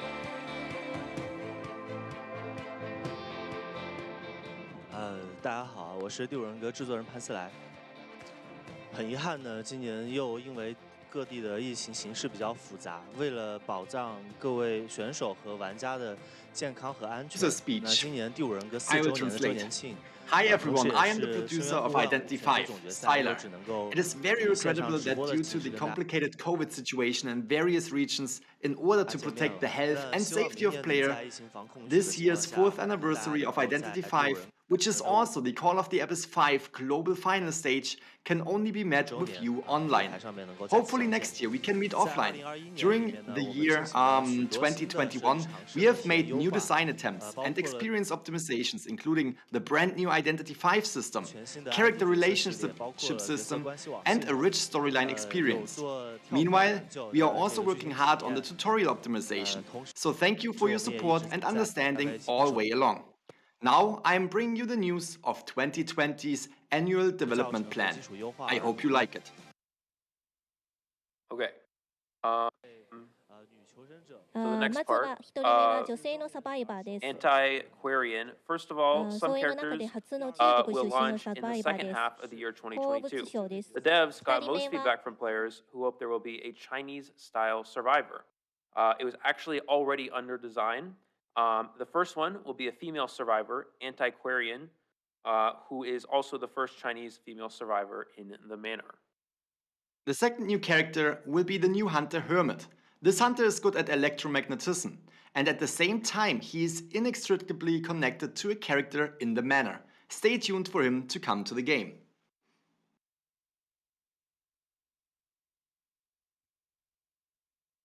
There we go. Okay, so presentation, new gameplay. Last entertaining gameplay was Chasing Shadows. After that, we have been working hard to try to add more interesting and entertainment gameplay. This upcoming new mode, which is derived from the real dodgeball movement, 6 players will be divided into 2 camps in this gameplay. Each camp consists of 3 survivors. Both camps will start a battle under the new circumstance. At present, we tentatively call the game Carcosa. The new mode will be launched around this summer. Stay tuned for the official gameplay mode information and name. We have launched new storyline, Time of Reunion. Detectives and little girl reunion together in the manor.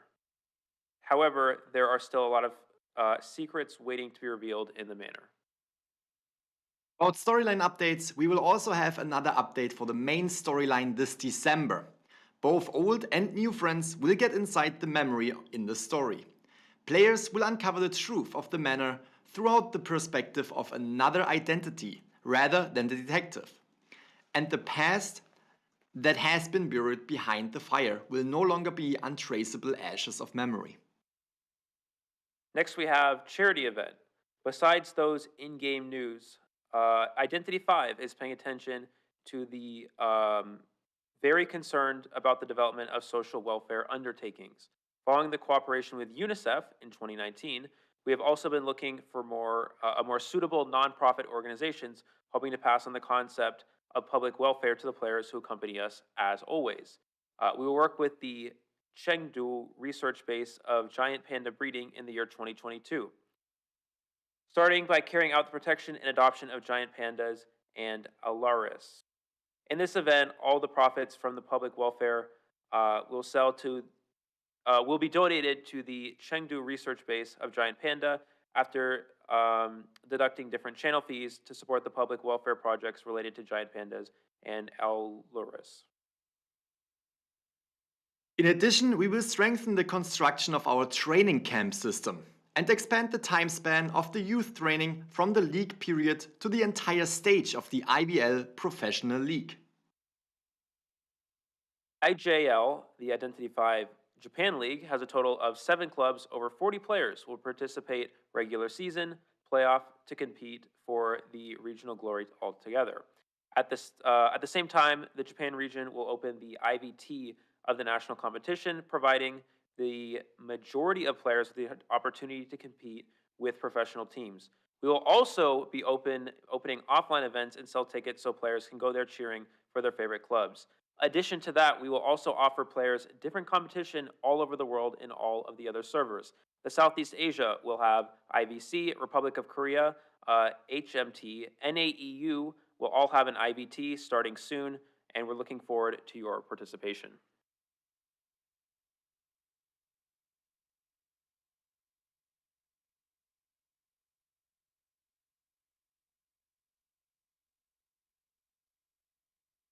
And here we can see some promotional pictures, not only about the IVT, but also about the Japanese league.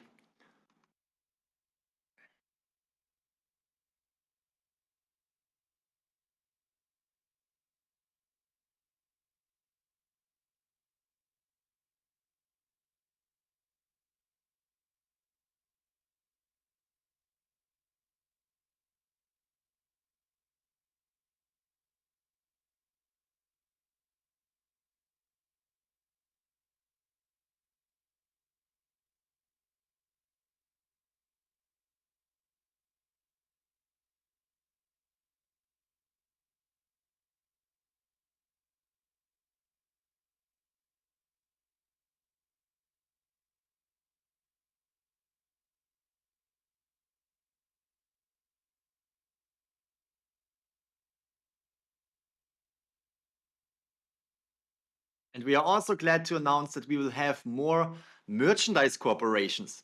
We will have a cooperation between Japan's niche high-end silver jewelry, FAL, launched a joint collaboration jewelry.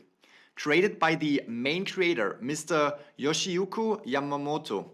The smiley face and FAL elements are combined with each other, expressed in a fantasy gothic style, and the production of hall-level limited silver jewelry that took up to 1.5 years, including Joker's pendant and the Joker's tie. Details will be announced before launch.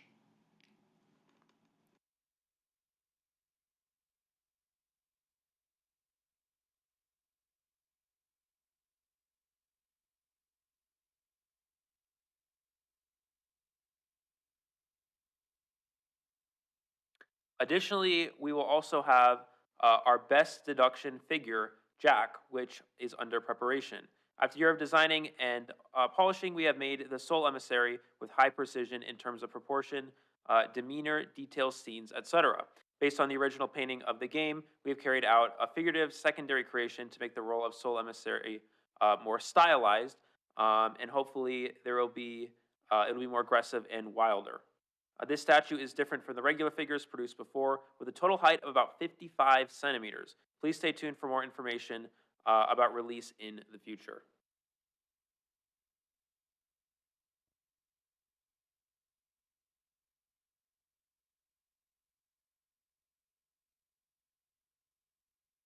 On top of that, we also know that the crossover events are always player favorite events. And in the past 4 years, we have created a variety of crossover events. I am very grateful to every IP party who had cooperated with Identity V.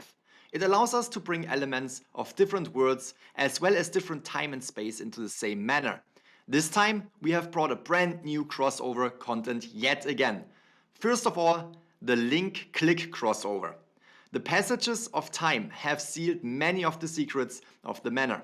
Only by removing the dust of the years can we have a chance to see the truth. Identity V will cooperate with the Chinese animation link-click, and we are looking forward to the mysterious journey with you.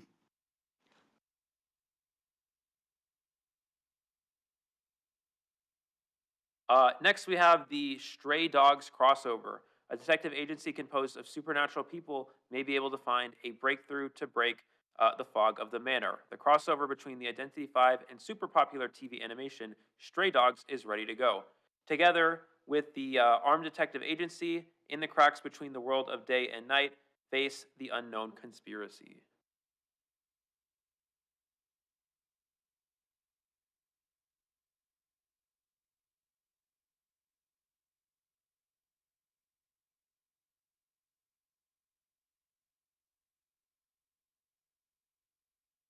After the crossover events, I would like to share our recent pan-entertainment plan.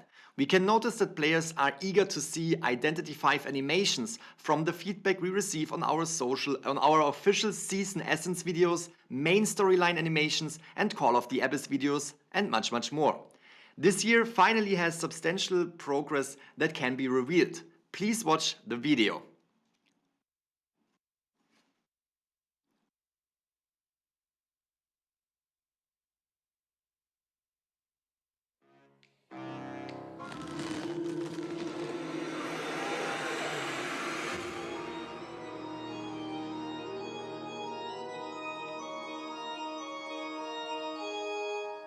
OK，第五人格和 The cooperation short animation between Identity V and Kanaban, Arnold and Puppets will be available in 2023. In addition to this, the dev team is also working hard to promote more diversified IP pan-entertainment plans, hoping to expand into more forms to make the Identity V IP more vital. Details will be released in the future. So these were the announcements of this year's annual content. Identity V has begun the 5th year. Thank you again for all the support and love. I am very, very grateful for everything.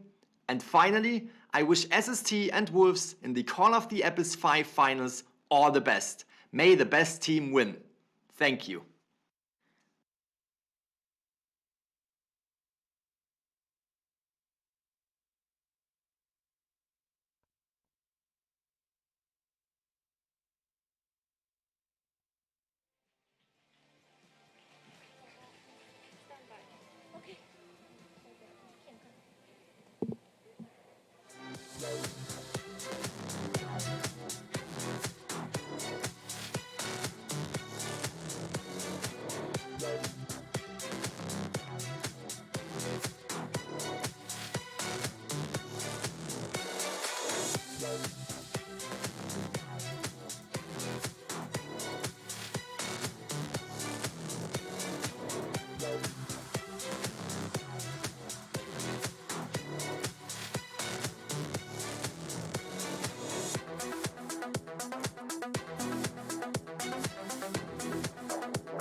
皆様、対応人格 COA V グローバルファイナルへようこそ。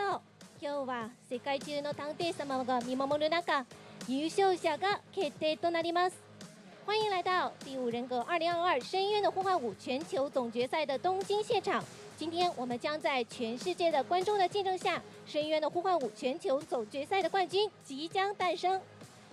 Dear Global Detectives, welcome to the grand final of the Identity 5 COA V Base 5. On this glorious day, in the witness of global audiences, the champion of the COA 5 will be finally born. まず、3シスターチームの登場をお願いします。让我们欢迎来自日本赛区的 SSD 战队登场。Now let's cheer for the final team SSD from Japan. もち選手、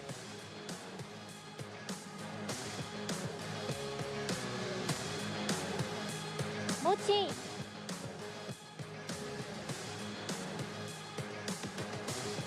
ウンピ選手、ウンピ選手、勝猫選手、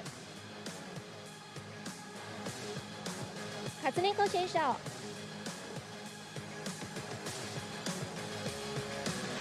ルプ選手、アルプ選手、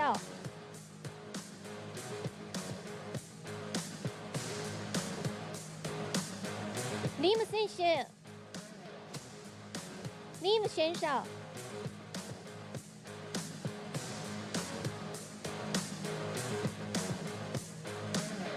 最後はシルク選手、シルク選手、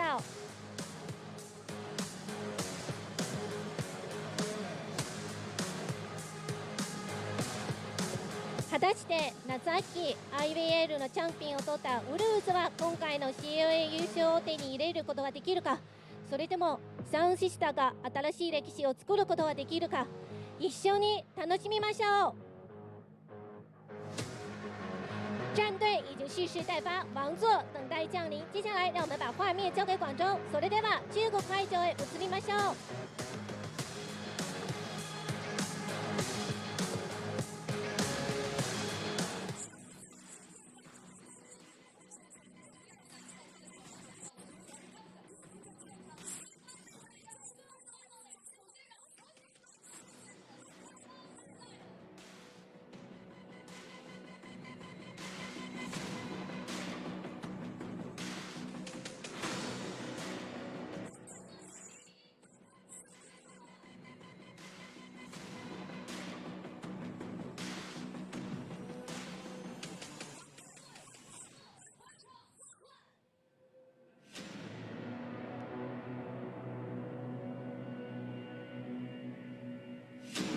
Welcome to our grand finals matchup. We are going to have the introduction of the players here. We did see SST being welcomed to the stage, one of the Japanese representative team here, going up against Wolves. We are going to see the Wolves players take the main stage here. I'm joined here with Grizzly. Grizzly, how are you feeling about this? Oh, I am more than excited. This is the final match, not only of this day, but of the Call of the Abyss 5 Grand Tournament. And here we can see Team Wolves coming out on stage, just showing their team. And they are going to show the team in game in a few minutes, but we just have to give our respects to these two top teams. Starting with WOLVE right here, the two top teams that are competing for the championship title. We can see in the background the beautiful trophy that they want to hold in their hands after this matchup between Wolves and SST. But you also have to consider SST, an extremely strong team from Japan, and the first team from Japan and in general non-mainland China team that is competing in the grand finals for that trophy is going to make it extremely difficult for Wolves. But just look at them. They are ready. They are calm. And they want to get into the action. They want to get that trophy. 決勝前に COA5 振り返り動画をご覧ください。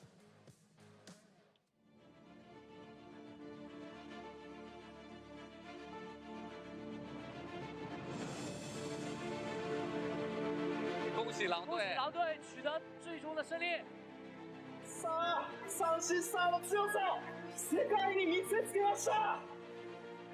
憧れていた相手に勝ち、私たちが世界と戦うチャンスを得た。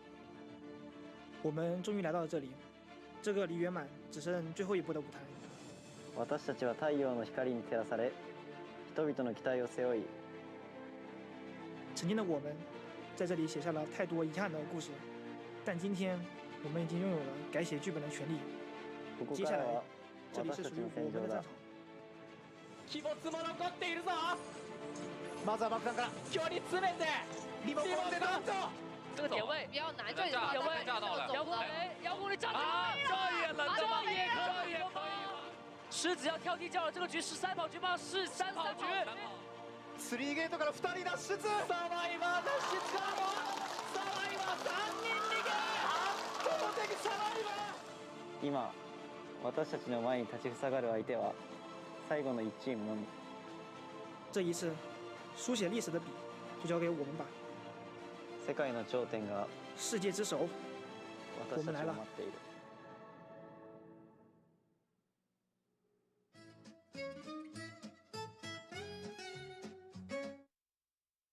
Here we go, ladies and gentlemen. Welcome to the grand finals match. We had a long Call of Abyss 5 global tournament here, and we're down to the last two teams, SST and Wolves.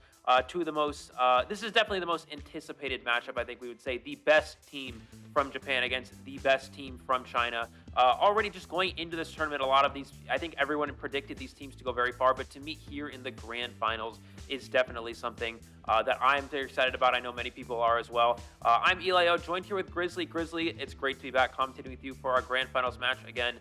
I mean, this is it. This is the finals. These are the two best teams. The first time we've ever seen a Japan team in the Call of Abyss 5 Global Finals. You know, how do you think they fare against Wolves in this matchup?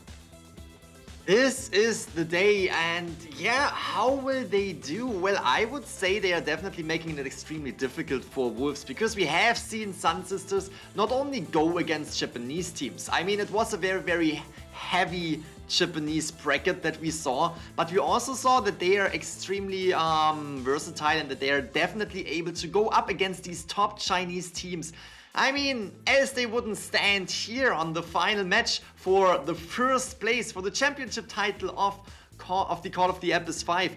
So I think this is going to be, I already said this yesterday, this is going to be a head-to-head match right here. They will not give each other anything, and I just look forward to see these two teams go against each other, because they are from different regions. You mentioned it, Japan and mainland China, and that is just something that we can all look forward to, because that also means we have a little bit of a different strategy when it comes to survivor and hunter pick, as well as overall strategy on the field in the matches. And this is definitely something where I'm curious to see, will the Japanese region, you know, take the trophy home this time, or will mainland China come back and yet again, this time with a different team, take the championship title? We already saw GG as well as GR taking home the victories in the Call of the Abyss tournaments, but this time Wolves from China is having the chance, and I'm definitely curious to see how this will play out.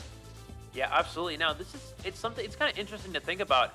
Wolves actually did not qualify for Call of Abyss 4 tournament last year, and then they just kind of came back in IVL, has ended up being the best team in the entire IVL, Identity 5 League of China, and then now here in the Grand Finals, again, a team that was really predicted to go very, very far here, and again, here they are in the finals. Now, SST was a team that I actually expected to do well in COA last year, and ended up getting knocked out in the first round to, I believe, Tianba. So now, yeah, back here has improved a lot.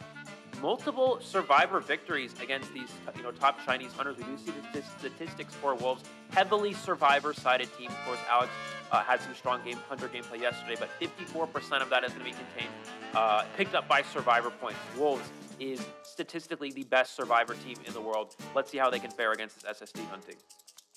This is definitely going to be, I mean, for both sides, it's going to be tough, right? Just look at the lineup right here. Look at these survivors.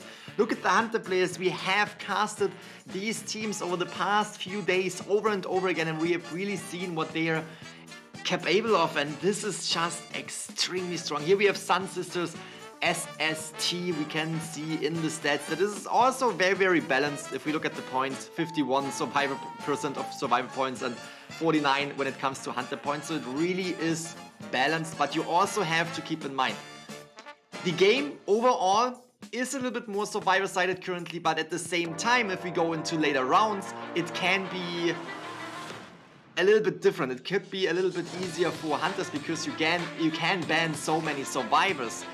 And this is also a best of 5. In the past few days, in the past 2 days, we have seen best of 5s happening, and they will go into a potential round number 4, potential round number 5, and if that ties up, we're also gonna see a round number 6. So I'm extremely curious to see who will take home the victory. I'm asking you right now, because you always pointed out, survivor side is usually a little bit stronger. But if we are seeing a round 4, a round 5, is that balancing out, or do you still say that survivors have a better time than hunters later in these matches? Well, typically in the early rounds is when hunters can usually actually thrive, because they have every hunter in the game to work with. But then as you progress to the later rounds, it becomes more difficult for the hunters, because you lose the majority of your main hunters. Now, when you look at a survivor side, you can also argue there's more survivor bans for hunters to work with. However, a lot of survivors, there's so many versatile survivors in this game, so many viable survivors in the current meta, it just is so much stronger for survivors as rounds progress, and it's easier for survivors to win in reality in the later rounds overall. So looking into this matchup, we have Wolves on the survivor side and Sun Sisters SST on the hunting side. Now the question is, are we going to see Alf or Silk here? I'd imagine probably Silk, leading with a potential Breaking Wheel or Dream Witch. That's what we've seen become very common in the SST strategy. But again, we'll have to see. We are going to look into the Wolves survivor side here. Lion, the main rescuer, also will go onto that acrobat as well. But yeah, Lion known for that mercenary, usually again the main rescuer player of the team. But occasionally we have seen Wolves go for non-rescuer team comps in the early rounds against potential breaking wheels such as Patient, Acrobat, Seer, and Priestess from that forward and mercenary are banned. And that's sometimes we see as a potential strategy. So maybe we'll see Lion immediately lead into Acrobat here, and Wolves go for early Cypher Rush strategies. That could definitely be the case. Definitely gonna see a lot of different strategies on these teams. Potentially strategies that we have already seen, but I'm curious to see if these two teams have, you know, a little bit of an ace up their sleeve that they saved for the very, very last day, for the final matchup right here to really surprise the team. Here we are jumping into the Survivor team right now. We're gonna start with Wolves, who is surviving first and one very well known for not only the psychologist but also for the entomologist. Could come in as potential priestess. It really depends on, you know, the first map as well as if the priestess is even allowed, because we see priestess being banned, especially in the later rounds, in round number 2, round number 3, but also when we see maps like the Ever Sleeping Town, she's definitely a preferred ban. Now we are jumping into 487, known for the Acrobat. Such a strong character. We can't just say it over and over again. Throughout the entire tournament, the Acrobat has surprised and has bought a lot of time for the Survivor team. Could also come in as that priestess that we already mentioned, but can also play Seer in case that Seer isn't banned as always. Absolutely, 487 being one of the best hiding players in the entire world. And the fourth survivor, we do have Jelly, is going to mostly be on that forward. We'll see if we're going to see forward be eliminated early on, depending on how Silk, assuming that Silk's playing first, wants to play this round 1. Jelly also has the option to go to the Patient when we see the first forward ban with a breaking wheel character. You know, we typically see Patient substitute in as a rescuer for Mercenary, since Seer and Priestess are locked in, and that Mercenary is then banned. So we're probably going to see Jelly potentially go that route as well. But again, a very strong kiter also has an option to go to the Mechanic, which we sometimes we'll see Wolves go if they want to go for a draw strategy. But Wolves is the team, again, that also likes to play into Embalmer, which is, again, a very good tie hunter.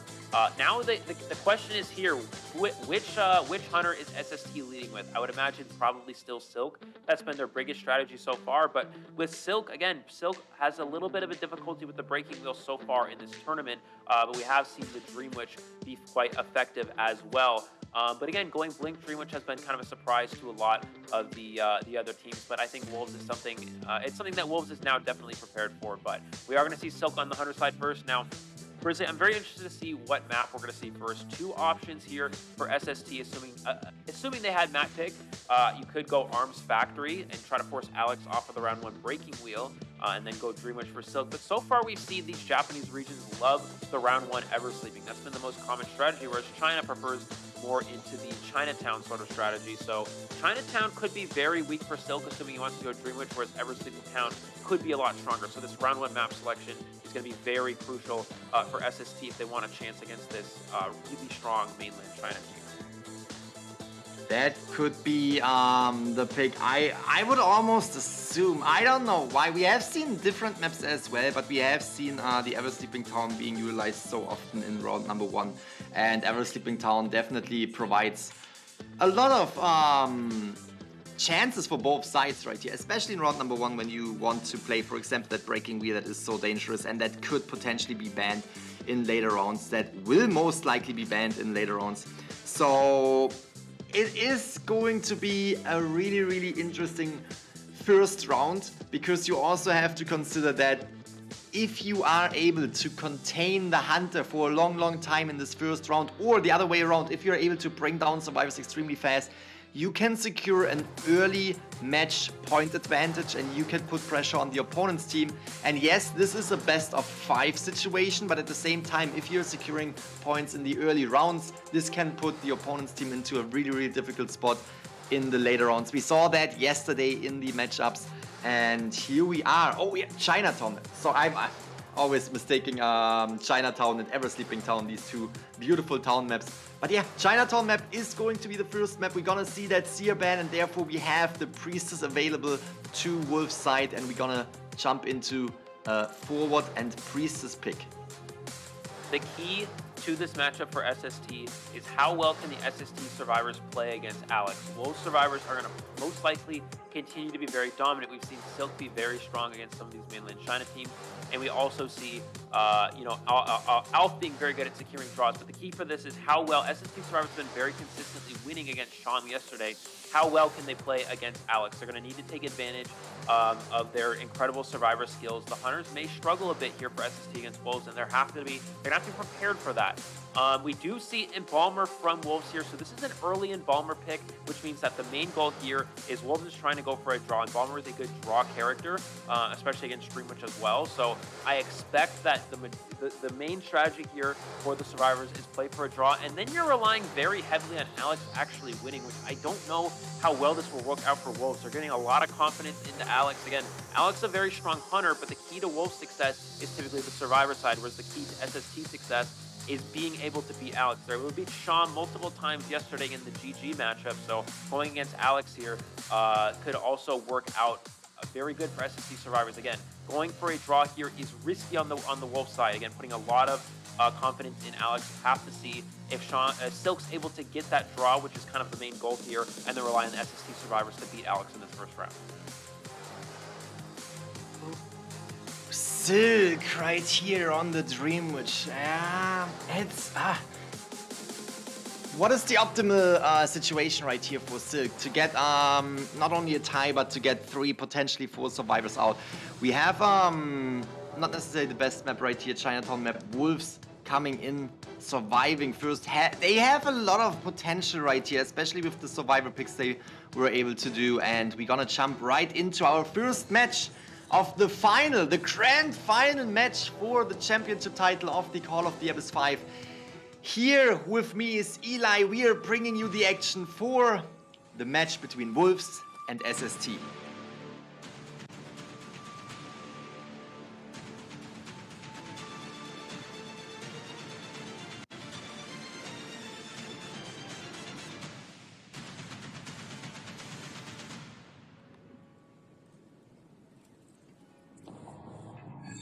Here we go, the start of the first match. Silk spawning behind tables, building, immediately rotating towards middle of the coffin, already set up for Jelly. And Silk taking an interesting route here, trying to find a viable target, and immediately finds the Embalmer here, a portal set up for the Priestess, which is going to allow for a little bit of transition. So already good communication here from Wolves. Now the question is he going to tunnel the Priestess, or is he going to go ahead and hard commit to the Embalmer? And it looks like he's going for that Embalmer in the hotel area. This is a very strong kiting area. It's going to be difficult for Silk to get a Leech Trap early hit here. But again, with that coffin coming into play, this could be a good draw strategy. We'll see what Silk's going to do. He's going to go ahead and bring that Leech Follower down to the bottom, trying to camp the bottom floor here. Jelly's going to vault that for a speed boost. Juan should have another portal potentially set up soon. And yeah, he's going to go right back to the portal. Silk didn't break it early on here, and this allows for this Embalmer to keep transitioning around the map, and Silk is just getting rotated for the most part.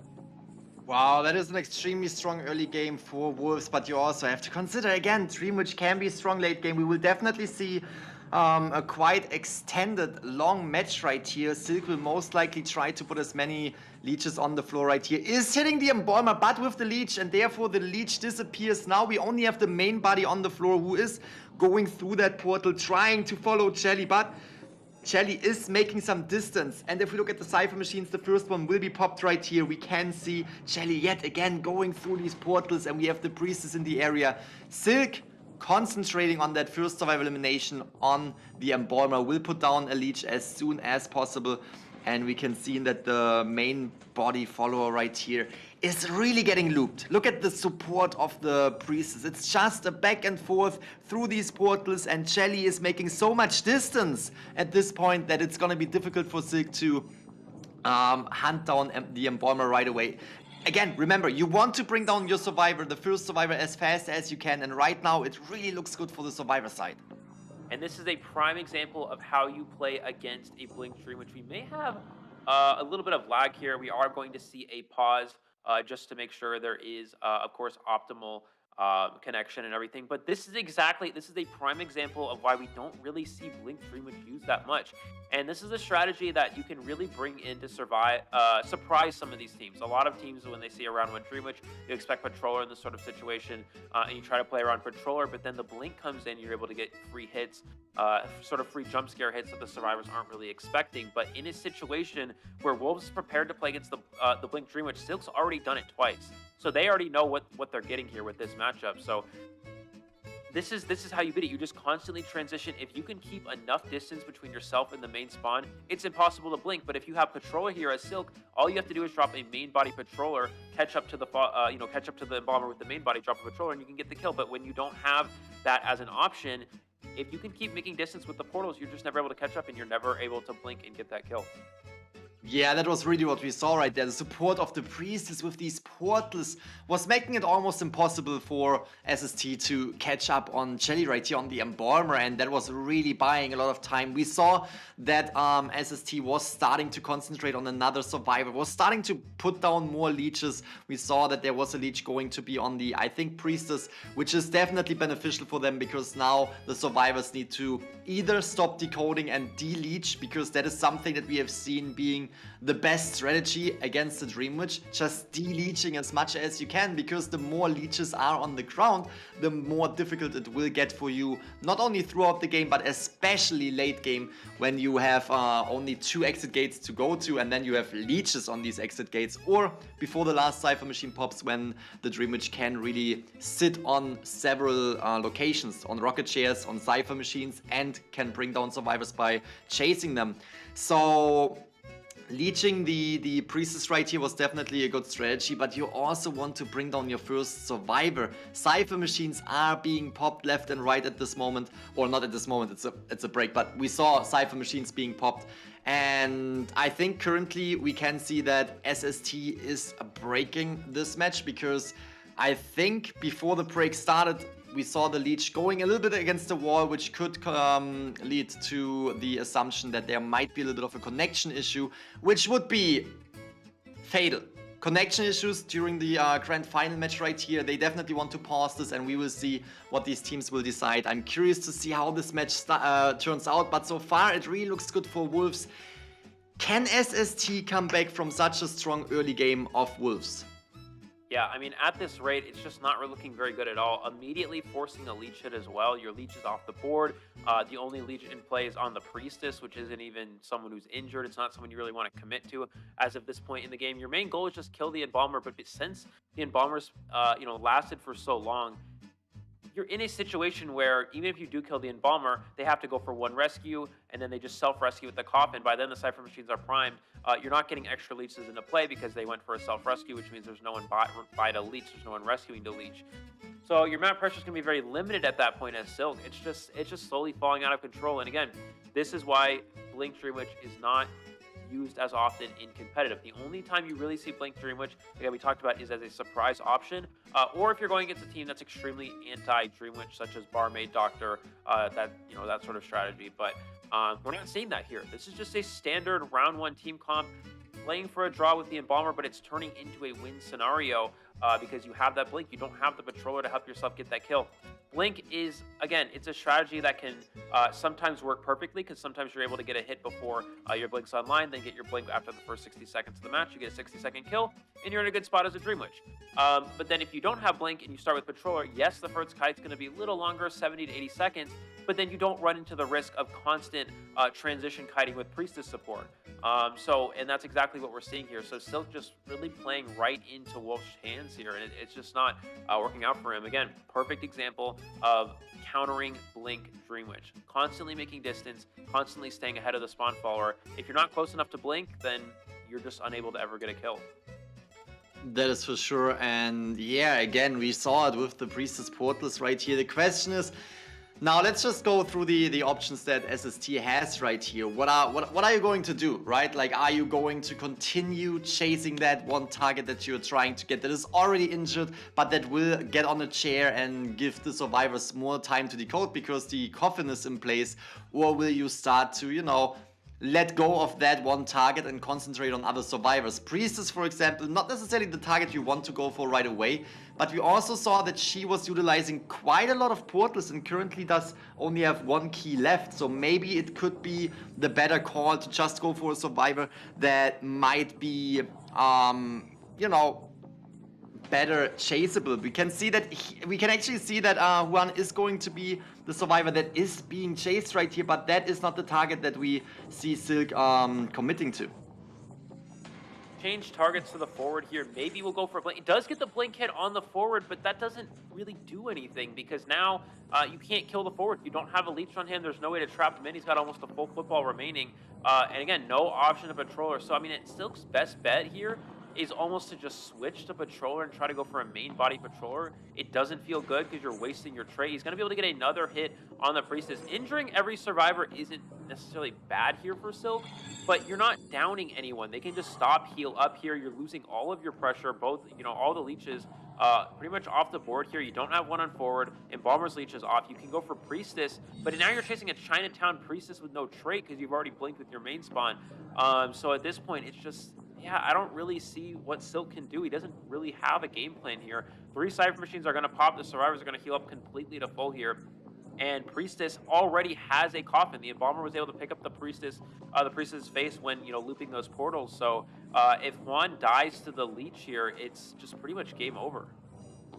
It is pretty much game over. I mean, just look at the Cypher Machine progress. How can you come back from this? It seems like we don't see any progress going on right now, so it might be... Oh, it actually is. All right, there we go. Priestess is in a tough situation, is getting hit with the leech that was leeched onto her, so that Priestess leech is disappearing, which is actually quite good for Wolves yet again, and we can see the coffin is already in effect for the Priestess right here, which is going to be quite difficult for Silk right now to catch up on, because the Priestess will get out of there. Actually, no, we are seeing that they decide to go in for the rescue with the forward. Look at the Cypher Machines, wow. They're almost done, and the best bet for Silk here is just don't get 4-man, and it's already, it looks like a 4-person situation. And we're going to see the stun from the forward as well. He is actually going to go down because of it. The Cypher Machine almost prime, and they're going to go ahead and go straight for the pop here. Silk does have blink with his leech. Can he potentially down this forward? I don't think it's going to be the case here. 487 has enough football to get away here, getting a second leech into play. But the Priestess has a portal and a coffin, Grizzly. If he goes down, they can just use that coffin and potentially push the exit gate with the portal. So yeah, again, Silk, the goal for Silk, don't get 4-man here. You need to get a kill. If you let up a 4-0 escape right out the gate here, you're going to be in a terrible position. We see 487 has enough football. And again, Blink is really going to continue to hurt Silk here because as soon as the leech gets close, he's just going to football away and not allow him to even go for a blink here. His best bet is to try to trap him in with the spawn follower and the leech. But again, 487 is just going to football this. And there's no blink on this leech. So I don't know how he gets this kill. He does have blink here. But again, he needs to kill this forward if SST wants any chance, and he is able to get the down. That is huge here for SST. It's definitely crucial for SST because, as you already mentioned, you don't want to give your team the situation where you didn't get any points and have such a point deficit right in the first half of round number 1. But on the other side, forward was buying a lot of time with that forward, enough time to just get 3 survivors through the gate, and I think that was the game plan right here. The dungeon wasn't anywhere near, so just, you know, occupying the hunter late game was absolutely fantastic for the forward right here to get a 3 survivor escape for their team, for Wolves. It is 3-1 right now after the first half in round number 1. I have to say that was an extremely strong start for Wolves, and I'm curious to see how they will manage to keep the points up right here on the hunting side, or if SST will potentially come back and also do a 3 survivor escape to tie this round number 1. It's definitely a great setup for Wolves already, and yeah, we didn't really see that late game that I was anticipating. We didn't see the late game that we usually see that comes in with the Dream Witch, just because the Embalmer and with the help of the Priestess was just buying so much time and was giving the team so much time to just decode Cypher Machines in peace. And we also saw how a lot of hits were from the leeches, not from the main body follower, from the leeches, which always disappear as soon as they hit their target, and that was definitely putting Silk right here into a tough situation, especially late game when the Cyphers were primed and you couldn't really do anything but concentrate on that one survivor elimination. Yeah, I mean, Silk didn't give... or WOLVE didn't give Silk an opportunity to do really anything that match. I mean, the majority of that match was just, again, the Priestess constantly supporting. Again, the Priestess wasn't even really decoding. 47% decoding from the Priestess, and they weren't even chased first. And that just goes to show you don't necessarily need to decode if you are constantly supporting, but it has to be game-changing support. In this case, WOLVE did it perfectly. It doesn't matter for Silk if you have Blink, you just can't kill someone if you're not able to catch up to them. And that entire match you saw, Silk got a pretty, fairly early leech hit on the Embalmer, and then after that, he didn't really do anything the whole match. I mean, I think he hit he got a Blink hit on the forward, which did nothing because they just healed up the forward, and then he got a leech hit on the Priestess to get the down and share her, and then after that, the Cypher Machine was already like 80% of the way done. Forward got a rescue, and they pushed straight for the end game. I'm actually surprised WOLVE didn't manage to 4-man there. Forward pushed the gate earlier. He could have potentially footballed to gate, but yeah, I mean, again, Silk needed to get a kill. You can't allow 4 survivor escape with your best hunter on run 1. You just can't allow that to happen. So I think it's important Silk got the kill, but it's already a very strong start here for WOLVE. This is exactly what we expect from their survivors.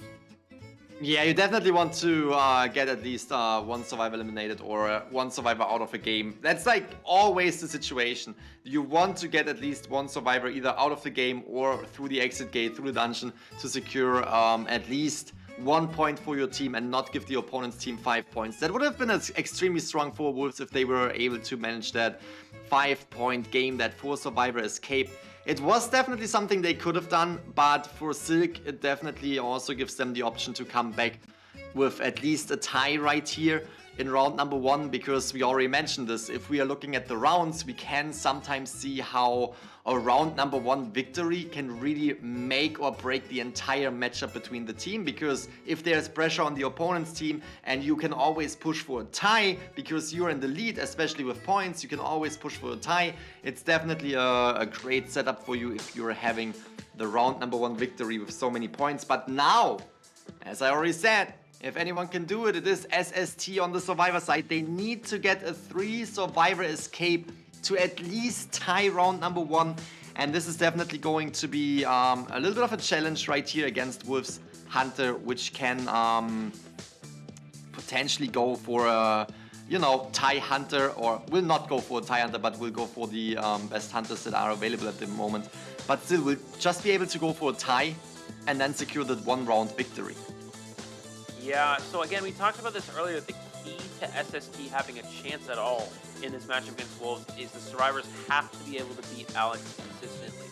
You're in a situation where you're already down 3-1. This is to be expected. That it's to be expected that the hunters of SST may only be able to get 1 kill in the majority of these rounds. But SST has to match everything WOLVE does. They have to match everything that WOLVE does on the survivor side. The only way SST really wins this is if they can get 3 escapes pretty much every round, and then maybe Alf gets a tie at some point, and SST is able to also win that round and go ahead. Or maybe, if we continue to see 3-1 throughout most of these matches, SST is able to get a 4 escape at some point, and then just hope WOLVE never can 4 escape. It's such a hard matchup for SST here. The WOLVE survivor side being so strong. Of course, we are going to see Alf in the next round, but again, the key here, SST needs to be able to 3 escape against Alex every single round. We are most likely going to see Blink Detention Insulin's breaking wheel here from Alex. But the key is, how can SST combat this on Chinatown? It's going to be very important that they're able to 3 survivor escape this round and then continue to keep that pace for the remaining 4 rounds after this one. That is for sure. Not only remaining that pace, but also stepping up their game in the following round. Because if they are tying this round with a 3 survivor escape, they need to keep that pace, and that means they need to get more victories going in these later rounds. We can see the survivors are being introduced yet again, just jumping through all of these players. But if we are talking about a round number 1, we will most likely see very, very meta-heavy character picks which means we will most likely see the Priestess again. Potentially we will see a Priestess ban, but at the same time that would give the chance for the Seer to come to the game. So what is the trade-off right here? Do you ban the Seer, which is always a good ban? There's basically no reason to not ban the Seer. Or do you potentially ban the Priestess, which can be such a strong support character, especially on the Chinatown map with these huge buildings where you can make so much distance, where you can really get out of sight of the Hunter, and these support portals, we saw them in the first half right there, were really providing, in this case, the Embalmer with a fantastic early game kite. Here we have Wolves. Alex again, very well known for that Guard 26, but also for the Breaking Wheel. And the Breaking Wheel on the other side doesn't really care too much about the Priestess portals. So we will most likely see that Breaking Wheel in round number 1. Most likely, yes, we will see that Breaking Wheel in round number 1 right here on Chinatown. And that means we will unlikely see that Priestess ban. But on the other side, if you play your cards right, you can force Alex out of the wheel form and then push for the portals right there, which means it's still gonna be a little bit of an help, but at the same time you can't just set up portals like we saw it before. You can't just set up portals for other survivors to use them, because the Breaking Wheel will easily just roll through them and destroy them and basically destroy your escape routes. And yeah, we are jumping right into the second half of round number 1 with the Survivor bans, Hunter bans, and Survivor picks and Hunter picks. Yeah, I mean, again, Alex will most likely 100%. I think he just goes Blink, Insolence, and Attention on Breaking Wheel here. Of course, we'll see the ban. It's going to be either Seer or Forward here from Alex.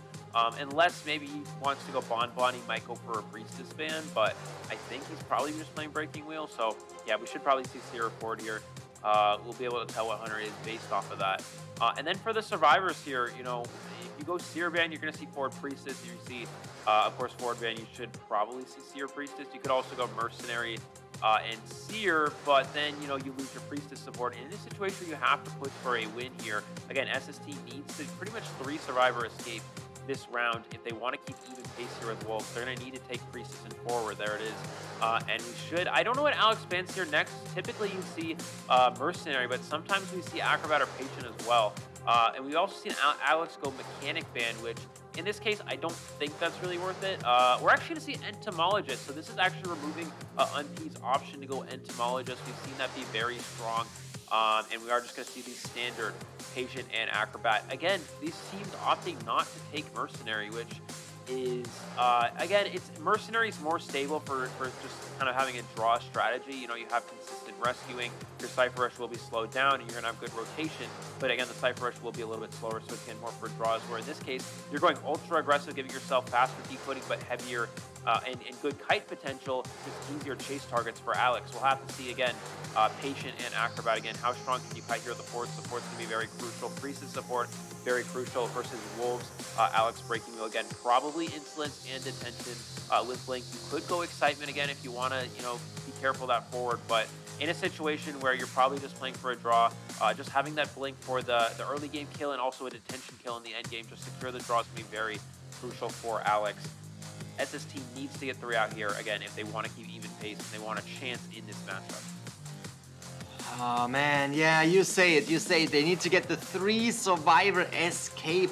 And that is definitely a lot of pressure, especially against the Breaking Wheel of Alex. We saw the Breaking Wheel of Alex yesterday, where he was not even having a good early game, right? The early game was definitely ending up to be fantastic for the survivor side. But even with a little bit of a delayed momentum, we saw how Alex was able to really get the 4 survivor elimination, even if the first half of the match was not going into his favor.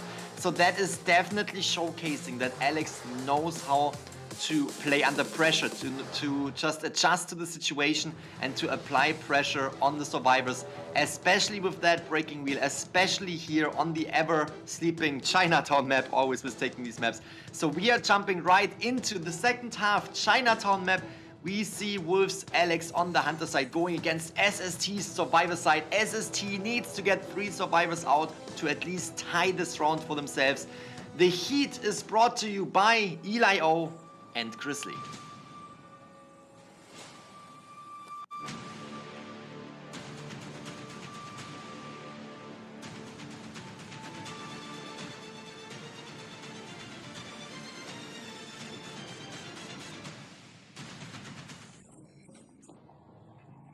All right, here we go. Immediately going to the match. Alex going straight towards middle. Probably will go left and check out the two-story. Instead, actually goes right and is going straight towards tunnel, which is SST Lim, the location of the priestess, who's already pushing towards that hotel, which is, you know, arguably the best kiting area on the map. So Lim positioning themselves very strongly here. Alex trying to get that first spike, going for that speed boost, unable to get it. Lim gets the vault off and is going to run around here using this window to the best of her advantage. Alex trying to get a spike here. Lim not giving it up too easily here. Again, has portals available. She wants to try to position herself in a spot. If Alex gets out of wheel form right here, Lim wants the portal towards the other end of hotel, and she is able to do that. Excitement available, and she's forced to go around the other way instead of actually going up the stairs here, and she may have to go for a second portal. Is going to take a hit actually instead, so this is a pretty good start here.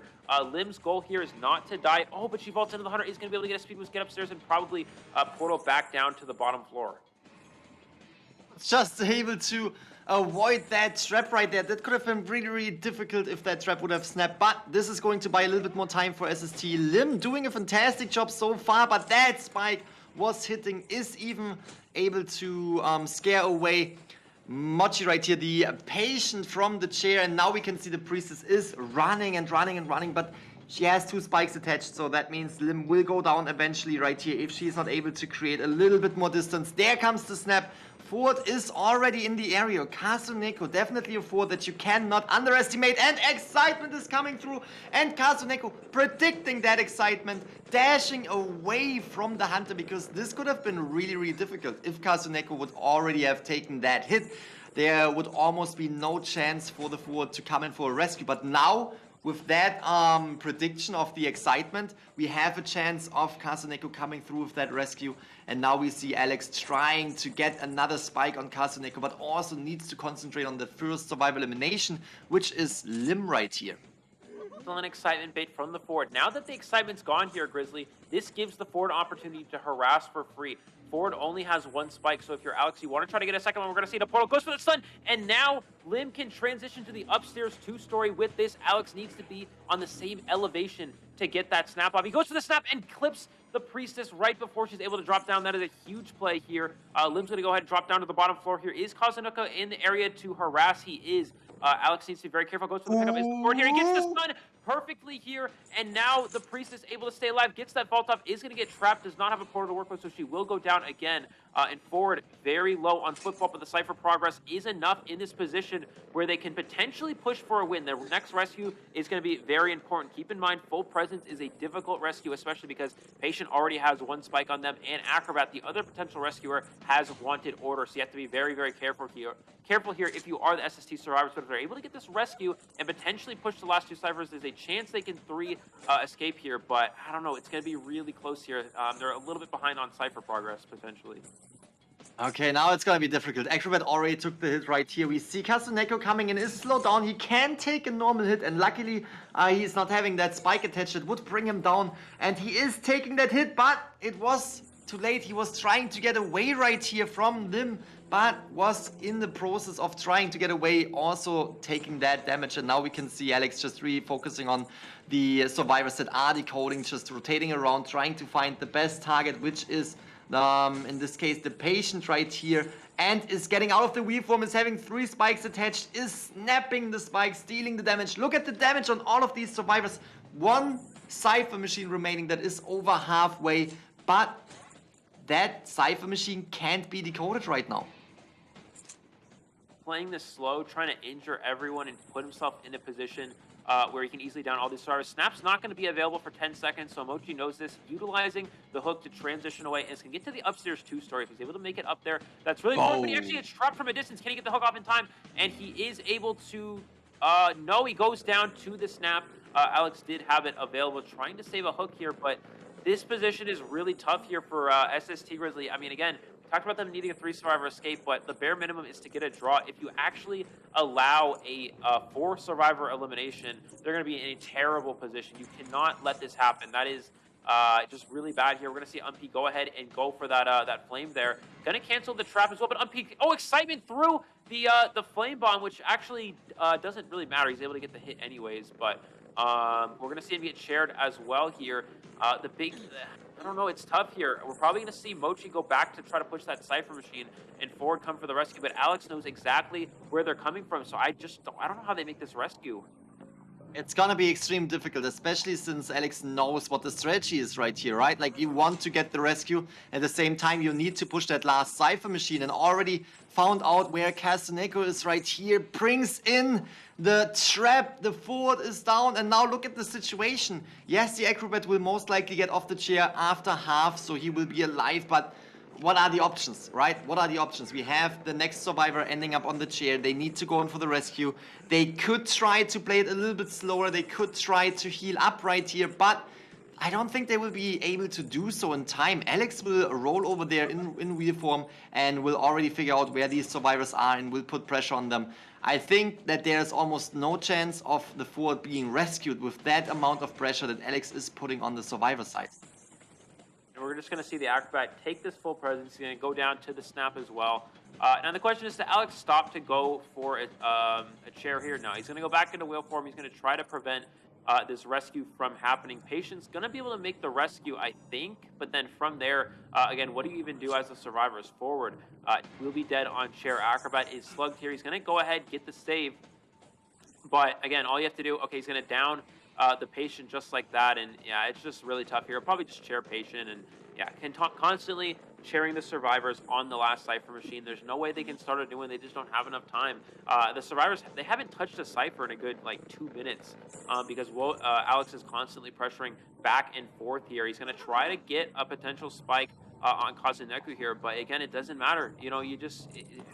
as a survivors, there's nothing you can do here. Forward trying to stay alive, but he's just going to go out full presence, use that snap. Acrobat, the only one left in the match here without even self-heal available if he does happen to go down. Trying to do a new Cypher Machine, but Forward will just go down, and Alex can easily change target to where that Acrobat is decoded. Yeah, Acrobat really had to just open up a new Cypher Machine. There's basically nothing else they could do, right? We have the patient who was sitting right on that chair, and they couldn't touch the Cypher Machine right in front of Alex, and it's still a tough situation. We now have 2 Cypher Machines at 50.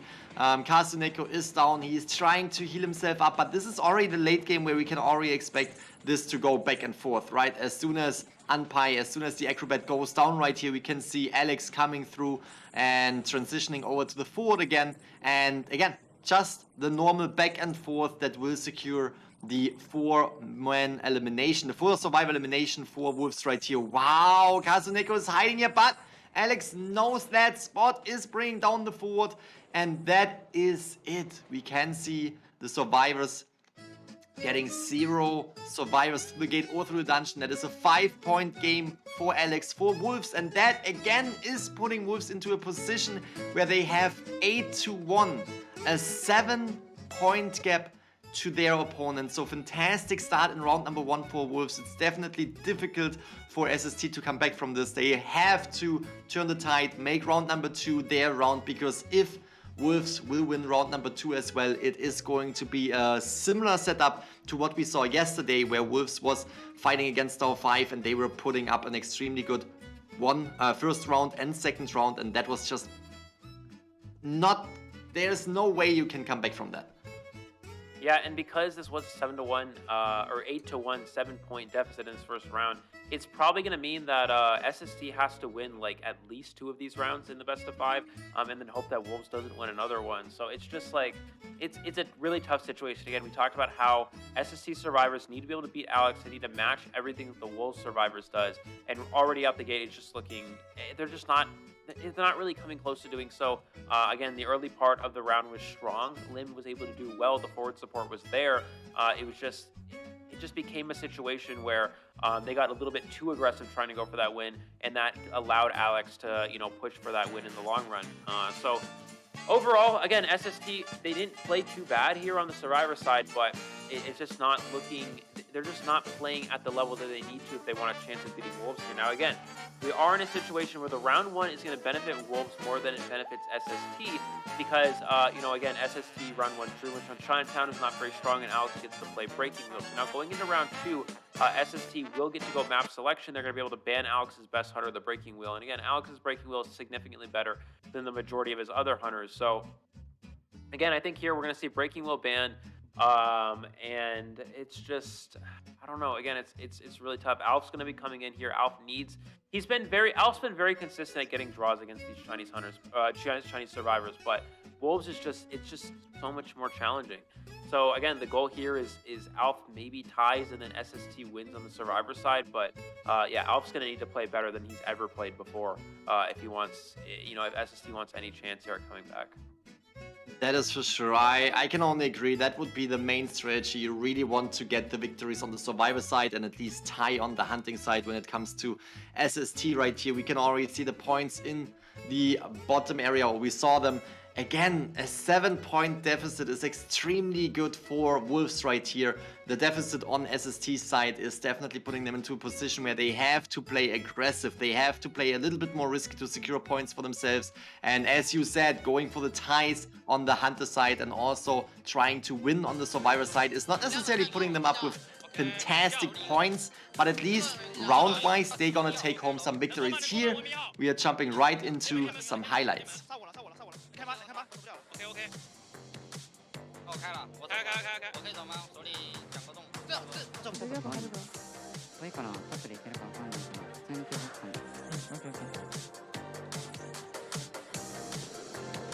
かんない。オッケー、十分。ナイス。タックで。人間でタックで。真ん中に走る、真ん中にワープあるとき教えて。真ん中行かな、ホテル上。一旦上。まだ全然たまんない。いける。オッケー、ナイス。でかい。あ、人間になって向かってきていいかも。多分大丈夫。うわ、うまっ、マジか。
All right, everybody, here we are in our second round of the Grand Finals, Wolves versus SST, and we did see SST going down 8-1 here against Wolves in the first round. Again, the key to this matchup, we talked about how SST needs to be able to match everything that the Wolves survivor side does on their own survivor side, but already Alex putting a stop to that. A 4-person elimination. Round 1 pick here for Wolves for the map is of course very crucial. You allowed Chinatown Breaking Low right away, which is very good for Alex, and then you force Silk onto a difficult Dreamwitch map, and it worked out perfectly for Wolves here. So now it's a really big deficit for SST. They need to be able to win like at least 2 of these next rounds, because it's unlikely you're getting a 7-point round against Wolves. So yeah, it's going to be difficult. Alf most likely coming in for SST. Let's see how he's able to do against these Wolves survivors. Alf has been consistently securing draws the majority of this tournament, but again, you're now going a step up to the best survivor team in the world here in this Grand Finals.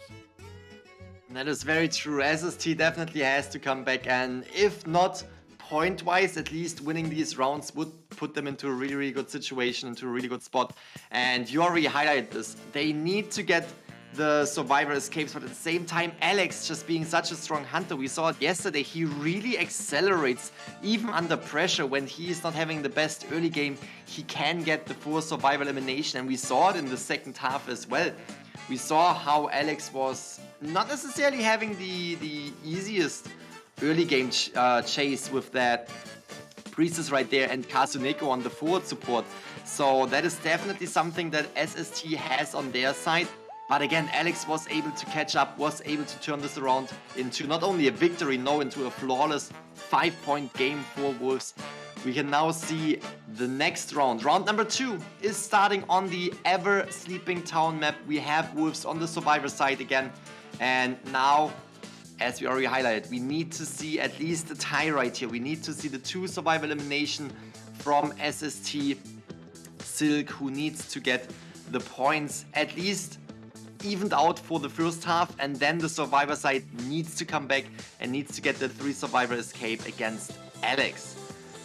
Yeah, so Ever Sleeping Town pick here, for Sun Sisters. We talked about how Japan loves this map, and it's really gonna be beneficial for them here. Of course, we do see Alf coming in. Over still just in there for that round 1, and I think here, yeah, it's difficult again.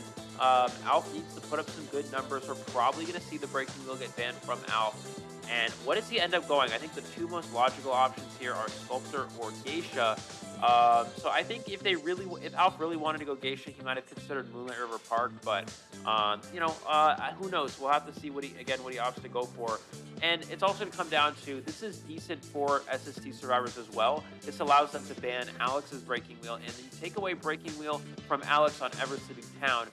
Whereas Alf has more hunters that are suitable for this map. You have Geisha and you have Sculptor, whereas, Alex has Geisha as well, but he probably wants to go into a round 2 Bonbon here, whereas Bonbon isn't necessarily as strong on Ever Sleeping Town as a potential Sculptor or Geisha here from Alf. So it's, yeah, I think this map pick, while it's also a very strong map for this Japan region team, it's also going to be a little bit challenging for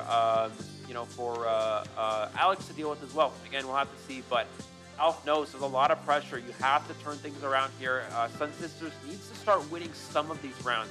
He can't really afford to drop any more rounds or even try out some of these. They need to start actually taking some of them. Again, if the round 1 situation was only 5-3 or ended up in a draw, SST would be fine. They can afford to tie a round, maybe drop a second one, but ideally no.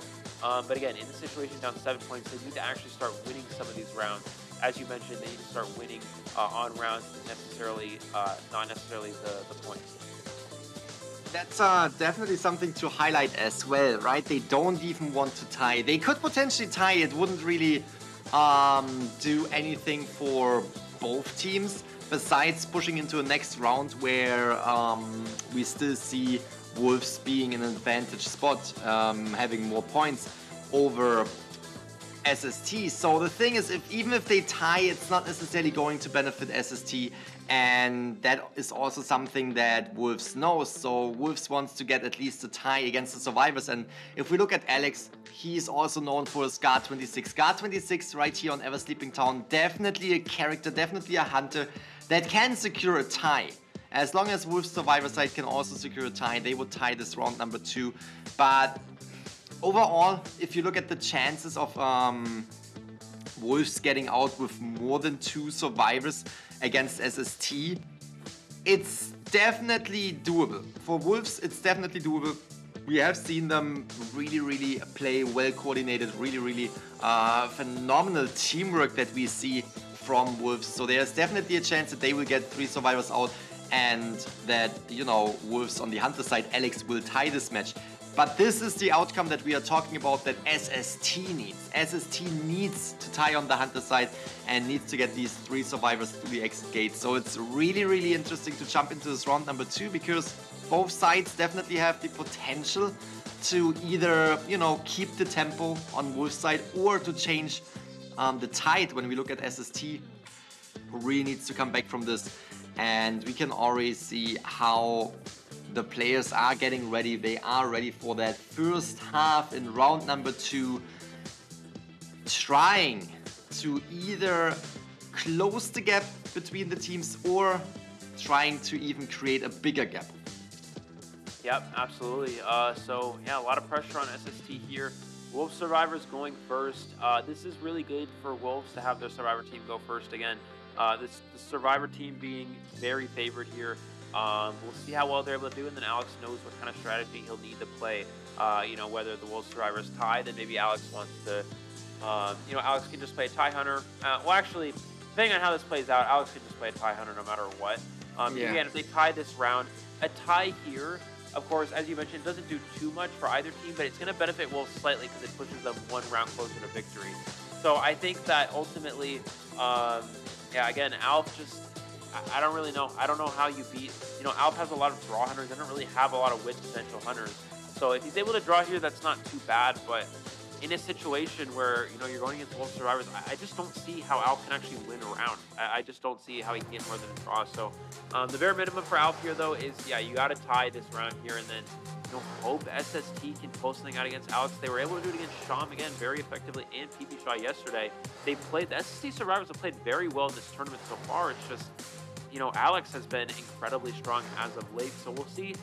Again, how that's going to play out here. We're going to see Forward and Seer banned here from Alf, probably Breaking Wheel banned from the Survivors. They're going to consider this a little bit because we haven't actually seen Alf Breaking Wheel. We know it's an option. We just haven't really seen it do anything, and we haven't seen it at all this tournament, so we don't know exactly how impactful it's going to be. But we're going to see Breaking Wheel ultimately banned here. Survivors locking in that Priestess and Mercenary. And the second ban from Alf, he'll probably going to be a Container. Maybe he bans Mechanic and tries to go ultra aggressive, going for a straight win, or maybe he just goes safer and bans that Acrobat or Patient. That is definitely a really strong Survivor pick already if we consider Ever Sleeping Town with the Priestess right here. Again, Alf needs to get that tie, but we also saw in the first round how that Priestess was literally carrying the entire match by utilizing, by placing down these Priestess portals and by buying so much time for the Embalmer and then pushing into late game so fast. And Alf is coming in with that Geisha that we were kind of expecting, especially here on Ever Sleeping Town. You have a good chance with the Geisha coming into play against Wolves. So again, we are looking forward to get a tie, as long as we are, you know, let's say we are rooting for SST. We are looking forward a tie, for a tie right here with Alf on the Hunter side, and then SST needs to get a 3 Survivor escape against Wolves Alex. That is such a difficult challenge to achieve, but if anyone can do it, it definitely is SST. But at the end of the day, if anyone can stop SST from doing so, it is Wolves, so we are in for a treat. I was definitely hoping and anticipating to see a round number 5 between these two teams, so I'm curious to see how SST will come back from this first round. Absolutely. So yeah, I mean, again, SST, we see that we saw them play last year, and they had a difficult first round against Tianbo, who was one of the not considered to be the strongest Chinese team going into COA 4 here, and they were knocked out right away. But coming back here, already making it straight to the finals, the amount of improvement, the amount of preparation SST has done over the past year has really gone to show that they are ready to play in this finals against Wolves. Here we go. SST Alf versus the Wolves Survivors on Ever Sleeping Town. And they need a comeback here. Let's see what Alf is able to do against the best Survivor team so far in this tournament.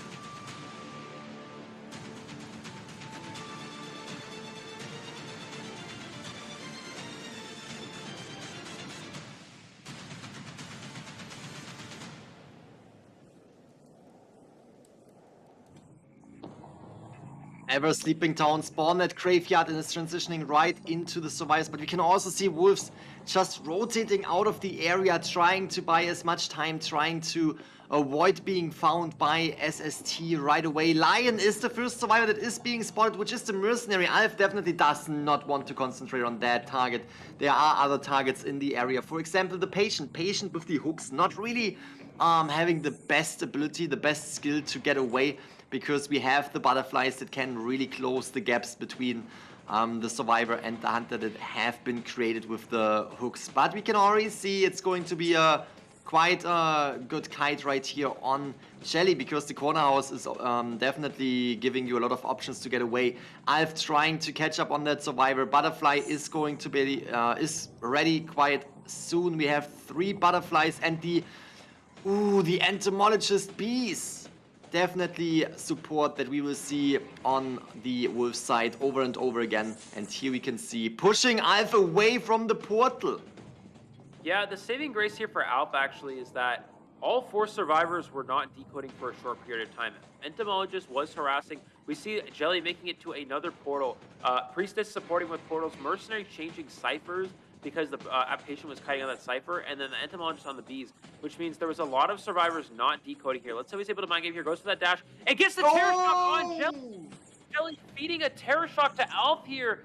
Wow, I did not expect that. That's actually the one thing that Alf needed there. Just like that, he's right back into this match. What a turnaround. That is definitely going to be a favorable situation for SST. Getting that Terror Shock first survivor. The patient already down, only has 1 more hook left. So fantastic job right now. We can see the Mercenary coming in for the rescue right away. Mercenary is feeding Tinnitus, pushing Alf to stay here, and is actually revealing his location to just show that he is here, is going in for the rescue, took the hit, but we can see Alf concentrating on that patient. You want to concentrate on that patient. And Blink come through, last effort is kicking in. Jelly can still get away and buy more time for the rest of the team, get away from the rocket chairs, force Alf to really walk all the way back to that rocket chair that we saw right here. But still, that is the 2nd time for Alf landing on that chair. We can see the entomologist bees are coming in, trying to push away Alf, but Alf is putting Jelly right here into the graveyard. Again, 2nd chair for the patient. We can see 2 cipher machines have been already decoded, so it's definitely not going too bad for the survivor side when it comes to decoding, but it is a great start for Alf, definitely setting himself up for at least a tie, exactly what he needed.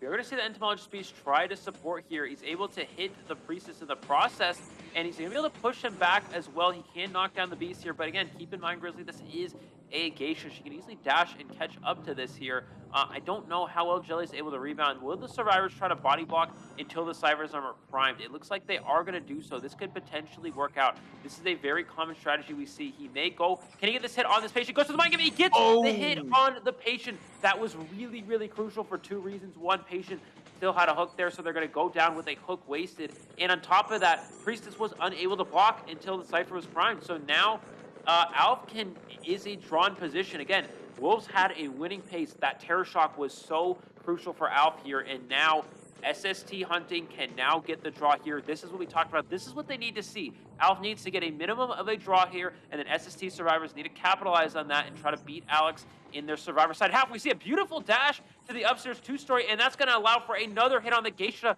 And now with everybody injured here, this actually puts Alf in a position where he can actually win from here. Still 2 ciphers remaining and a lot of injuries on the board, trying to mind game here. Entomologist without bees as well, which means they're going to have a difficult time trying to kite here, rotating into the geisha here, trying to double back here, but will go down near one of the cipher machines. And Alf has put himself on track to maybe win this round.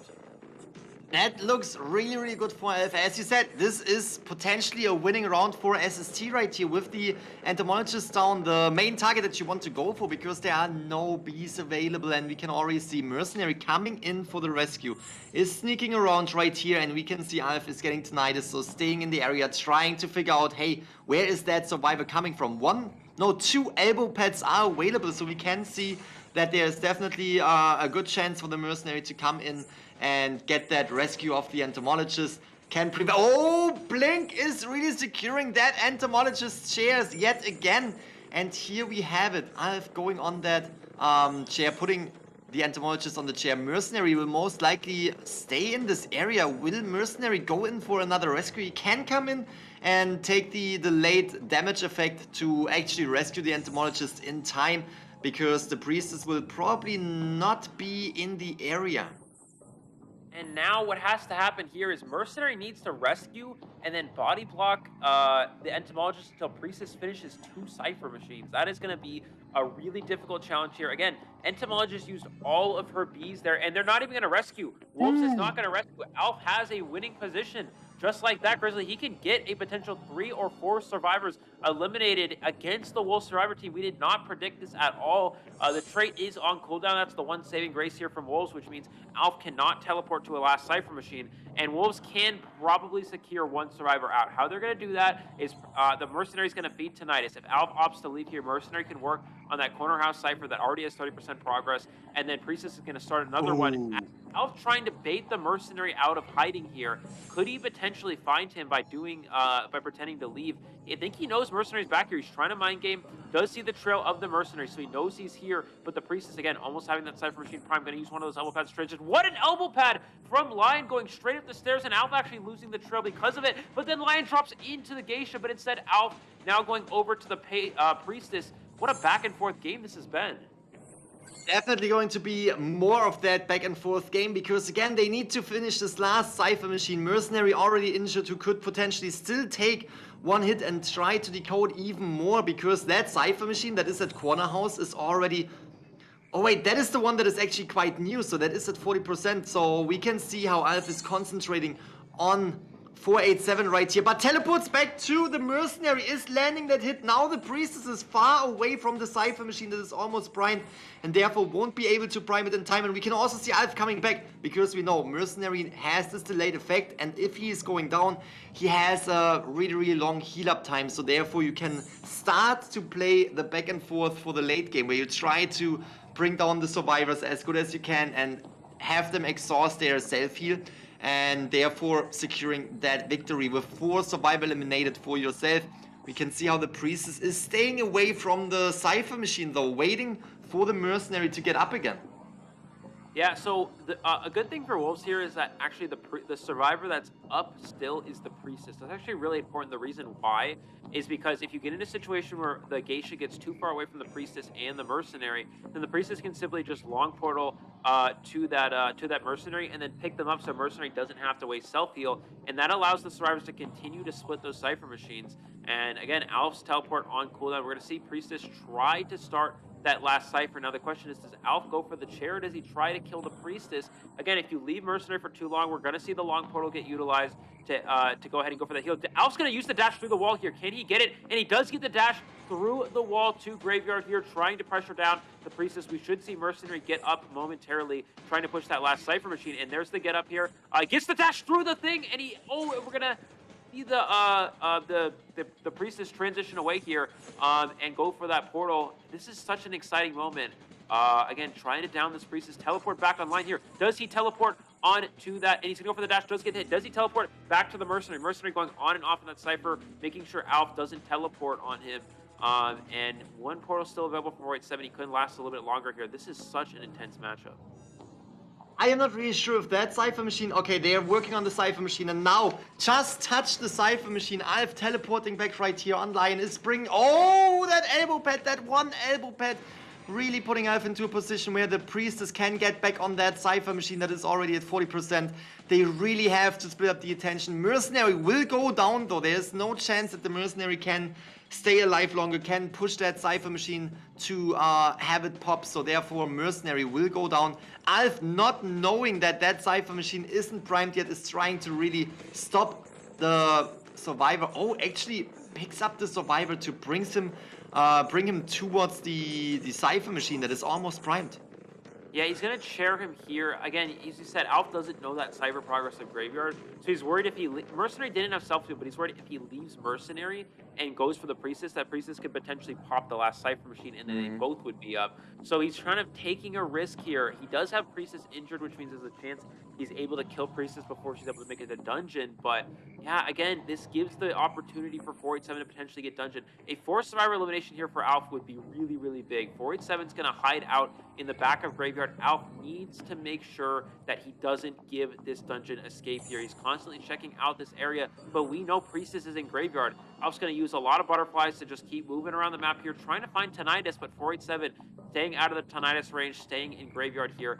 I mean, I don't know why Alf doesn't check Graveyard. He should know Priestess is there. She was doing that Cypher before, so I'm surprised he's taking this long to actually look for her there. He's going to lose Tinnitus yet again, so now he should be able to get... Oh, he does see Priestess here, vaulting that window. Again, this is going to be very important. Priestess has 2 portals online in a second here. There's the second one. She's going to use one of them. Mess up the dasher, but portals into the Hunter. Now she's forced to go back, and the goal here for Alf, again, is hold Priestess in Graveyard. Do not allow her to escape. Do not allow her to get to middle where that dungeon is. 1 portal still available. Alf needs to time this perfectly. There's the last portal. He's going to teleport closer to dungeon here, so 487's not able to make it, but now he loses sight of her again, so now she can just go back into Graveyard and keep waiting for another portal to come up. Alf needs to be very careful. This is such a tricky position. If you're a hunter, you have to, again, constantly pressure this. The Priestess being the last survivor here is so strong for Wolves because you can easily just portal to that middle dungeon and make it out the gate. Any other survivor would not be able to make it, but yeah, it's just, it's really difficult. Alf playing the slow game. This is just, this is how this matchup plays out. This is how this situation plays out.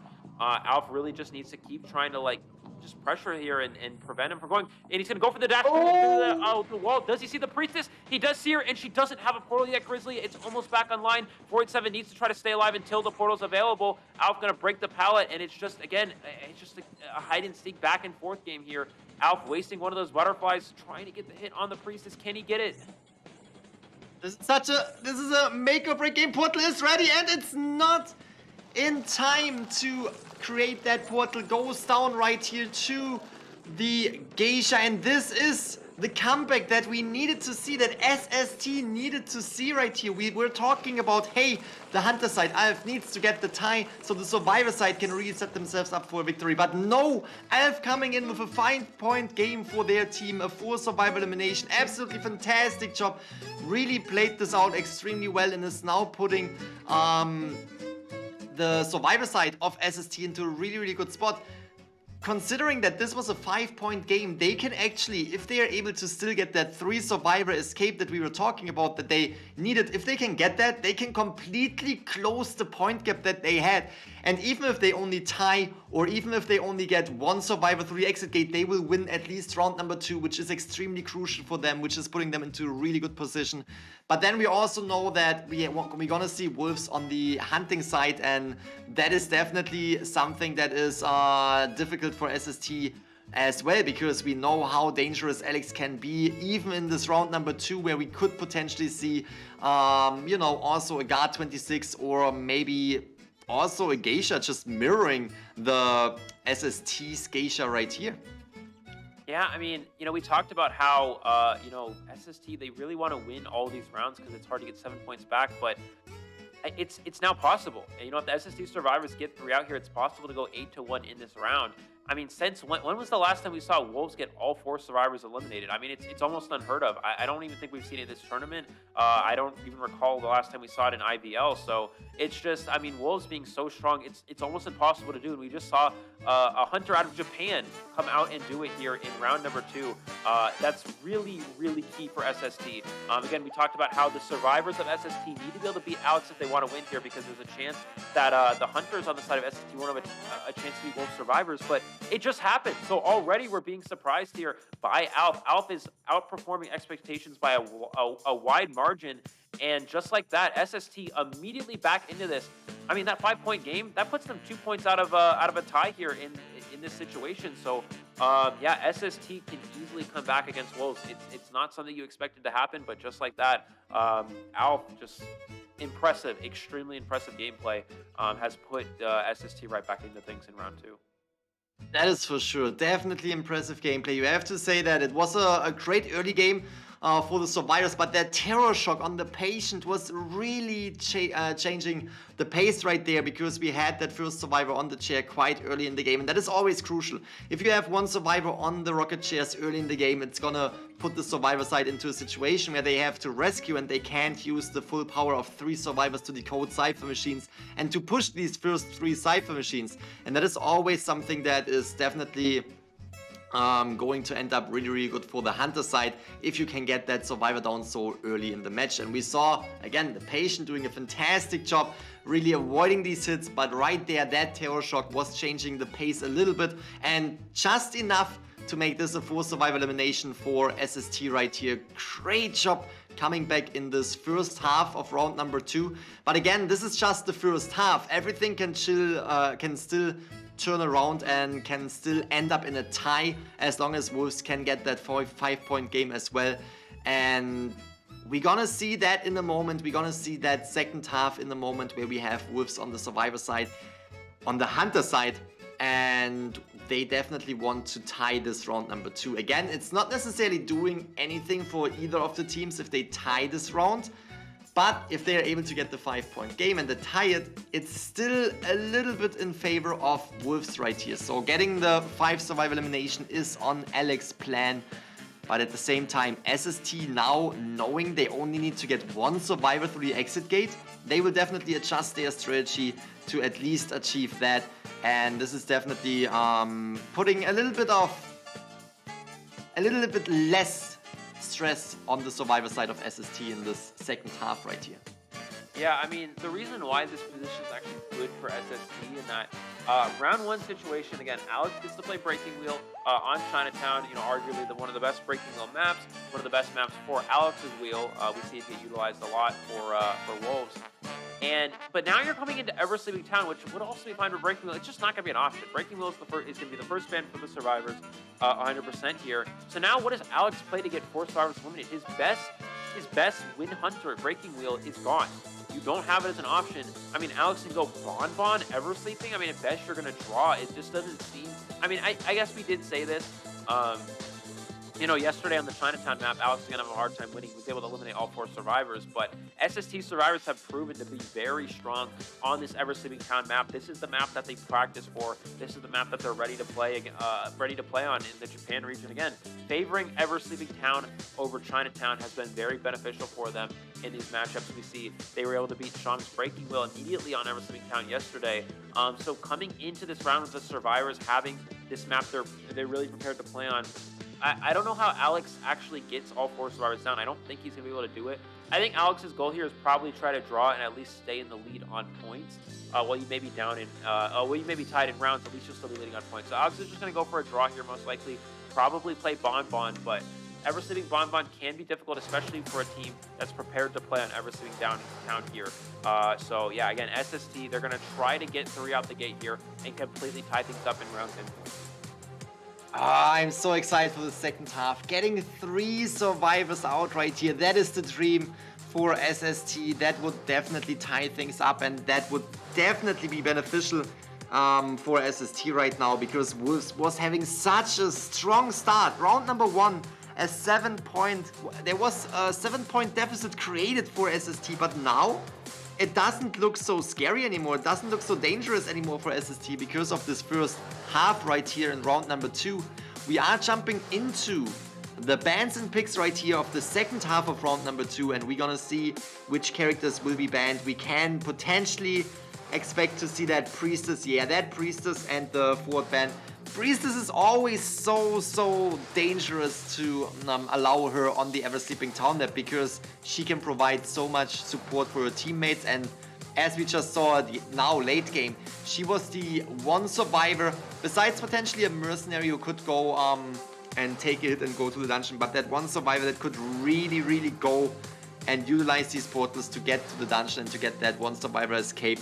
But we saw SST coming out with a 5-point game, a 4 survival elimination. Now, looking at the bans, we can already expect Mercenary, Patient. We can already expect that we will see the Acrobat that we have seen so many times before. And if we are looking at SST, we could also expect to see potential Psychologists coming into the mix, or maybe the Entomologist, since that survivor isn't banned this time. Yeah, we are seeing Mechanic ban from Alex here. I think we might actually see Acrobat and Postman.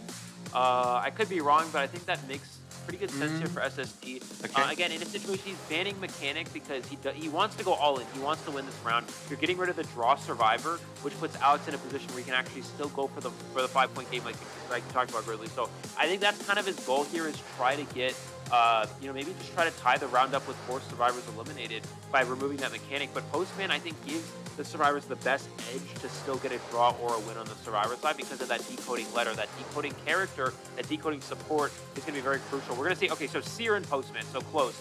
And the Seer here is fine. Again, Alex didn't ban Seer, which means he's probably going Bonbon. For the Postman, yeah, we're going to see Bonbon, but the Postman here is really, really crucial here for SST. It's going to be the best character for supporting that Cypher Rush with the decoding letter. It's the second best decoding option, the mechanic, if the survivors want to at least get a minimum of a draw and try to push for a win here in this round. Again, they need to get at least 1 survivor out. They need to actually win this round, even if they don't get 3 out and tie up on points. The minimum for SST is just win the round. That's going to be the important thing here. Again, SST being able to win a round here and there is how they're going to ultimately beat Wolves. If they can, you know, if they can go take it to the best of 5 here. Again, Seer's going to be the best target for Alex. Seer can struggle against that Bonbon, but yeah, again, we'll have to see. This is a very exciting matchup. I'm really excited to see how this plays out. I couldn't agree more. They definitely want to win this round. Winning a round here and there definitely is the way to go for SST. But again, if they are able to get a 3 survivor escape and not only winning the round, but also closing that point gap, it is putting them into a really good position to potentially late game being able to also just tie a match for them without putting them into a too dangerous situation. And yeah, you're right, Seer. I was looking at the bans. I didn't even think of the Seer because usually we don't see a Seer. It's not happening. There is no Seer available. But yes, considering that we have Alex on the Guard 26, we definitely can expect that Seer because the Seer is not the biggest difficulty for the Guard 26, especially with his bombs, with his skill, where he can just get rid of the Seer's Owl and immediately connect a normal hit on that Seer, bring him down, or potentially just injuring him. And yeah, Postman definitely makes a lot of sense. So this is a really, really strong survivor lineup. What they want to do is, we already mentioned it before, we're gonna mention it again. At least 1 survivor out to get that victory in round number 2. Potentially 3 survivors out to tie up everything. And here we have it. Round number 2, the second half, with an extremely good first half of SST, putting them into a position where they can win this round. And Wolves now in need to get at least a 4 survivor elimination to tie round number 2. Again, bringing you the heat is Eli O and Gaming Crystal.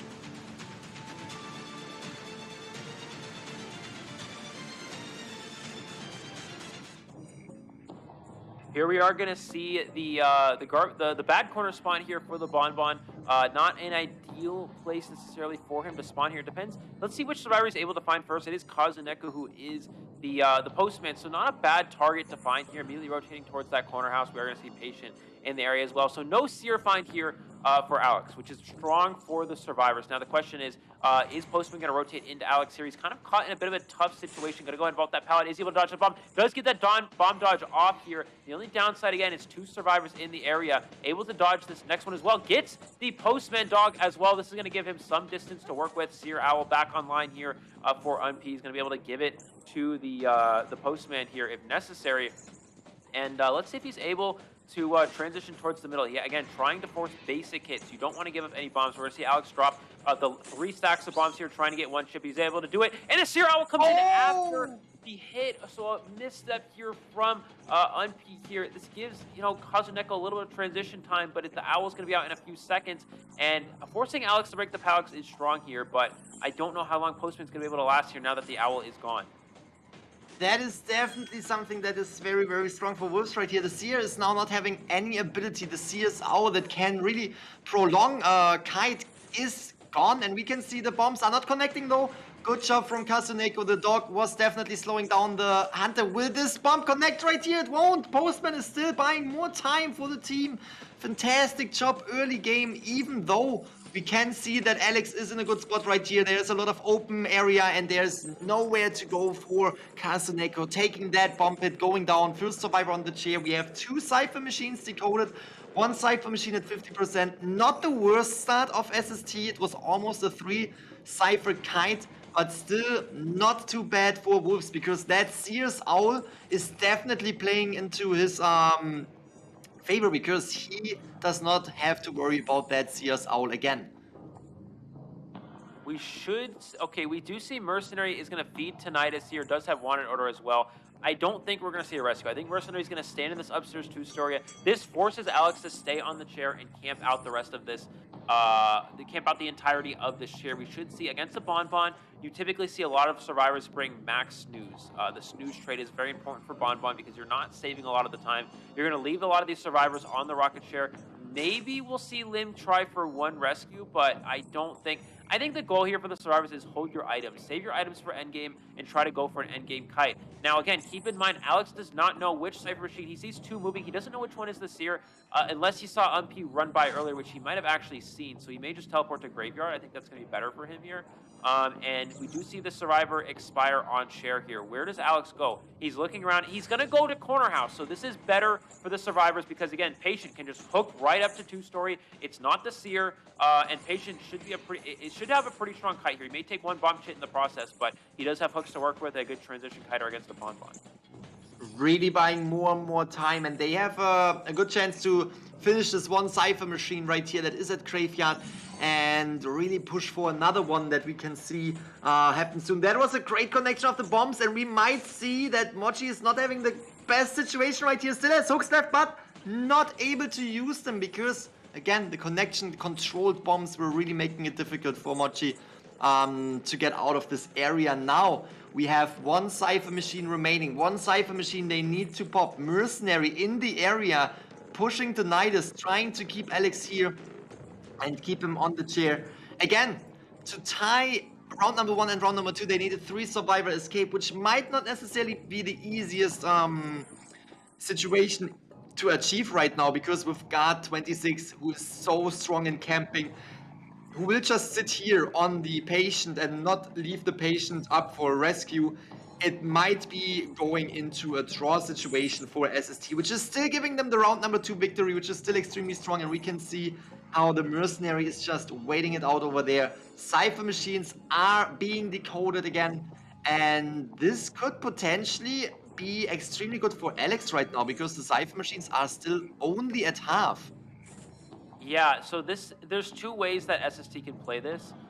They can have Lim attempt a rescue, which it looks like is the case. Cypher Machine's not going to be primed, but Lim, if she can get the rescue, tries to go for it. Alex is not going for that swing, goes for that bomb, goes for the hit, and no Terror Shock. That is really big for SST. Getting the rescue means the Cypher Machine is going to be primed in time once this Tide Turner runs out here. Lim is going to go, and Lim's going to go down, but Alex, maybe, will he teleport, or is he just going to try to down Lim? He's going to try to teleport. Can Seer prime the Cypher Machine in time, Grizzly? It looks like it is primed here, but there's a lot of bombs to work with. You have to be careful here. Seer maybe will just leave straight up. He's going to take a bomb in the process. He's going to go ahead and lead, and we're going to see Patient try to rush this other Cypher Machine. So that timely teleport from Alex, he teleported 1 second later. That would have been a prime Cypher here. I think Seer should have probably just popped it. I mean, he would have gone down to detention right away, but with no teleport for Alex, the survivors could have easily just opened the other exit gate. Now we see, again, Patient trying to rush down this other Cypher Machine, and it is, I think, 60% of the way done about here. But Seer needs to make sure they... Oh, maybe they're not decoding. I think they might actually be healing. Or going to the other Cypher. Okay, so what's going to happen here is Patient's going to go to the other Cypher Machine, and then we're going to see the Mercenary either go for a rescue or they just pop. Okay, they're just going to go ahead and pop. Again, they know no trade for Alex here. They can just rush open the exit gate and get a draw and at least just secure the win for this first round. We can see Lim kind of rotating around, kind of trying to potentially give Tinnitus, but also making his way to the exit gate now. They want to secure the tie right here. Lim going towards the dungeon, but still Seer is not out of the game yet, not far from being out of the game, so might be a little bit of a tricky situation. Will Lim actually try to go in for a rescue? I think Lim's just going to circle around here. Yeah, if you're Lim, you can just keep running circles around these buildings. Alex is going to catch up eventually, but the gate's going to be open. Lim taking an interesting route here, trying to force a basic hit. The goal here... Oh no, but Lim drops into the bomb, and it's going to go down. No, Lim, unfortunately, a huge misstep there. Just needed to force a basic hit and could have pushed the exit gate or the dungeon, but Lim eating the bomb in the process. Yeah, just a really big misstep there, and Alex able to get a 3 survivor elimination here. Again, SST still able to win the round, but they could have easily gotten a draw from that situation. So, yeah, Lim, a huge misstep there, unfortunately. But they do get the minimum again, the one survivor out here. And at least SST will be taking this round. But again, Wolves still holding the lead. They may be tied in rounds, but Wolves still holding the lead by 4 points here. So, yeah, SST still a little bit on the back foot. Is going to have to try to continue to win rounds if they want to come back here. I did not see that coming. It was a fantastic prediction from Alex, right? Like the way he threw down that bomb and he knew that he could jump down and hit the mercenary and give him the damage that he needs to just go down to that bomb. Absolutely fantastic job from Alex. But that looked so good. I thought that was a tie. And it definitely should have been a tie in my opinion. But Alex really catching up on that mercenary right here, getting the 3 survival elimination. Again, they needed at least one survivor escaping. They needed at least that one survivor going back, getting them that 1 point that they need to secure the round number 2 victory for them, and that is exactly what happened. They wanted that, they got this. It was already a little bit difficult to get the 3 survivor escape, because again, that is just an extremely difficult goal to go for. But at the same time, they could have made this a tie. I am sure they could have made this a tie. So that is definitely a good outcome for Wolves right here, even if it's still a round number 2 victory for SST. We still see that Wolves is having the point benefit. Here we can see the match happening and we can really see how this match was going down. Look at the seer just decoding 299%. Accidentally utilizing that owl a little bit too late and really not being able to make use of the seer's skill right here. And ultimately we can see how the postman was performing an extremely good kite, had 79 seconds of containment time, which was definitely a little bit longer. He was just keeping his distance towards the guard 26. Yeah, and that one Seer Owl is actually a game changer. If you hit that Seer Owl as the Bonbon instead of it, activating after the hit, then SST, I'm 90% sure gets 3 survivors out.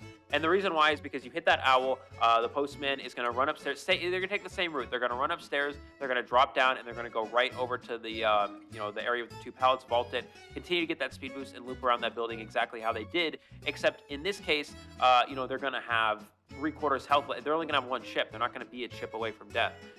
So, simply when the Bonbon walks around, you dog them again, you create distance, you go to upstairs 2-story. If you're able to force a basic hit again, Alex doesn't have blink, then from there it's just a win. And by that time, they would have had 2 Cypher Machines remaining. This last 2 Cyphers would have probably been about 40 each. Lim can attempt a rescue. If Lim makes the rescue with Tide Turner, then the Cyphers would have been primed and the survivors just win the game. So, yeah, that one misstep on the owl was really, really crucial. And then, also just unfortunate timing for SST as well. That teleport on the Seer, if it was 1 second later, that Cypher Machine gets popped. So, yeah, that's just another little thing there as well. So, yeah, ultimately, Alex taking advantage there of that Seer misstep, and that gave him was able to push for the win there. And then, of course, Lim, unfortunately getting that bomb hit as well. We are going to look at a few highlights for this round here. SST was able to take the round number 2, but we will be back to see round number 3 in a moment. 才能杀你似的，闪现了，那不能接不了，能接，放松，兄弟们放松，没事。ID 平局我们还是有势，兄弟们。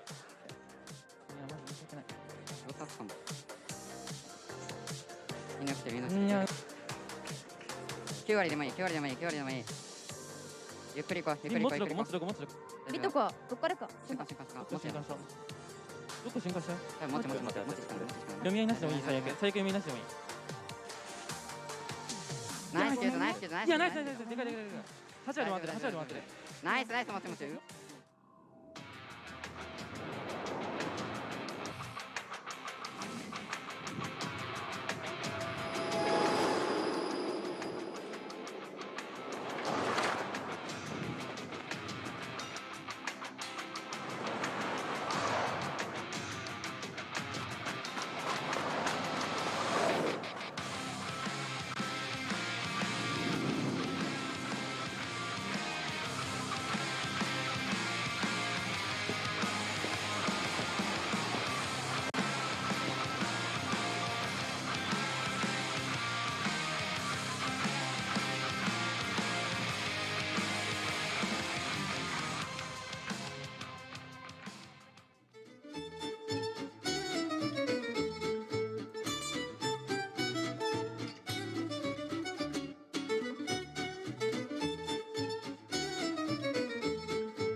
Here we are, round number 3 in the match between SST and Wolves, and currently everything is on the table. Wolves was able to establish a huge point gap and round number 1 victory in the first round, but SST Sun Sisters were coming back in this round number 2, not necessarily by points, but definitely taking home that victory for round number 2 with the 4 survivor elimination on the Hunter side. So fantastic job. So this will definitely push all of this into a round number 4, and SST is definitely pushed themselves into a little bit of a more comfortable situation, because that first round win for Wolves was definitely extremely strong, and now SST, again, we have 1 victory on both sides. Still SST having a little bit of a point deficit, but they are able to, you know, turn off this around and win by rounds easily by this, if they are keeping up this rate right here, if they are keeping up to eliminate Wolves' survivor side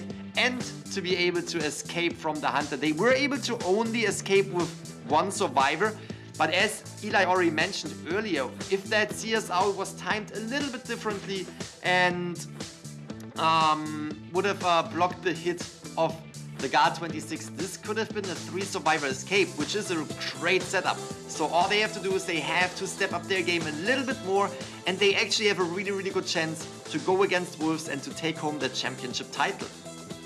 Absolutely. So again, going into the 3rd round here, just keeping the momentum here for SST. Again, Alf was able to pull off a very strong victory, but again, 1 survivor escape is not going to cut it. As we move forward here, Alf's not going to be able to 4-person eliminate Wolves every round. I mean, it's probably not going to happen again. So the goal here for Alf here is just try to draw out these last rounds. It's unlikely he's going to, it's going to be, again, a 4-person elimination situation for Alf. It's just going to come down to, these survivors of SST need to step it up. They need to play like they did against Sham yesterday. Of course, Alex has been playing incredibly strong in this COA event so far, but again, the Wolves, the SST survivors really need to step it up and match Wolves gameplay. So yeah, going into this, we are going to see SST. This is the first time in this best of 5 so far that we're going to see SST on the survivor side first. They need to give Alf something to work with here. We're going to see Red Church. We should probably see Alex's Bonbon get banned. As for the second ban, maybe Bloody Queen, maybe Sculptor, maybe Geisha ban. I don't know if they're going to ban Red Church Wheel. It seems unlikely. And I don't know if Alex really wants to play Red Church Wheel either. So yeah, again, we'll have to see. I think we're 100% going to see Bonbon ban, but I don't know what the next one's going to be. As for Alex here, we should see probably Forward Seer Priestess ban, maybe Mercenary. But I think probably Forward Seer Priestess is the most standard for this roster situation. And it's really coming down to the survivor side right now. If SST is able, as you already mentioned, to give their Hunter side a little bit to work with, if they are able to get a 3 survivor escape, this could be a potential round 3 victory for SST if Alf is able to get at least a tie. But at the same time, it really lays on the shoulders of both survivor teams. Survivor side of Wolves is definitely a survivor side that you have to fear, that you cannot take slightly, that you cannot just say, all right, that's gonna be a 3 survivor or 4 survivor elimination every round. That's definitely not gonna happening. So you have to consider that, not only SST's survivor side need to play extremely well and have to give something to Alf to work with, but also Alf needs to keep the momentum that they brought into this match in round number 2 right here and push it into a round number 3 as well. Needs to get 3 survivor eliminated, 4 survivor eliminated, potentially just a tie could be enough if SST is able to escape with 3 survivors, but that is definitely going to be extremely difficult against Alex, who can really accelerate. And if we're looking at the Red Church map, as you said, I am pretty sure we're going to see that Guard 26 ban. Are we seeing a break ban? I don't think so. We already see it. We have the Bloody Queen ban, so really wants to avoid these tie hunters. But then we have Alex. What could Alex play now? We still have a Geisha on the field. We still have an X-Boy. We still have a Nayat. Alex was coming out with a Nayat in this tournament. So there are still a lot of hunters that can definitely make it difficult for SST to win this round number 3. So let's see what they are going to pick right here now that the entomologist is banned as well. Yeah, entomologist banned here is interesting from Alex. We see, okay, we're gonna see Postman as the second one. So yeah, I guess it looks like Alex is not really caring too much about Red Church Priestess, where Priestess on this map can be beneficial. And we're gonna see Enchantress Prospector as the last two here. So, you know, how about that for some non-meta character selections? Enchantress, really in here. Enchantress here is actually really strong. It counters Sculptor, it counters Breaking Wheel, and it also counters Geisha. It can, you know, you can knock the Breaking Wheel out of that full presence. We're gonna see a Red Church Wheel here from Alex, and the Survivors forced him onto this. I mean, you know, this comp it's extremely difficult for Geisha. Prospector can kite Geisha very effectively. Acrobat is a good kiter in general. Enchantress, very strong kiter against Geisha. Enchantress, very strong kiter against Sculptor as well. So Alex, yeah, kind of forced into Red Church Wheel here. This is really difficult for him. I'm actually surprised they opted to ban Bonbon then in this case, because Prospector and Enchantress can also be very strong against Bonbon as well. But I guess they just don't want to give Alex any straight draw options. They really want to have a just sort of an aggressive strategy here. Go for that 3 survivor escape like we talked about, give alpha draw scenario. This is also a team comp that can force survivor escape. You have 3 kiters, you know, with the exception of the mercenary. 3 kiters that have endgame kiting potential. Enchantress has those endgame stacks. Prospector has recharging magnets. And if Acrobat's able to save some of their bombs, they have dungeon kite potential. And with a hunter like a Breaking Wheel here, it's a hunter that can get kited into dungeon. So this is looking like this is a really good lineup here for SST. I actually really like this. But again, we'll have to see how it plays off. Again, Red Church Wheel, very, very challenging because of those church windows. It's incredibly hard for Wheel to deal with. So we'll see how Alex is able to play into this interesting yet, I do believe, effective team comp from SST. That can definitely be challenging. As you already mentioned, on the Red Church map, you have a few areas that are definitely challenging for the Breaking Wheel.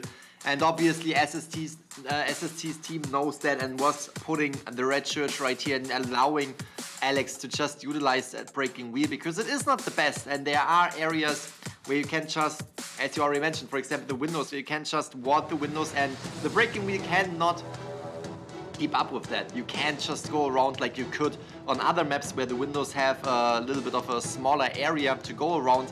But we are jumping in round number 2 currently. We have 1 victory on both sides. It is a tie. Point-wise, Wolves is having a little bit of an advantage. What can we expect from this round number 3? We will see, jumping right into the matchup, bringing you the heat, Eli O and Gaming Grizzly.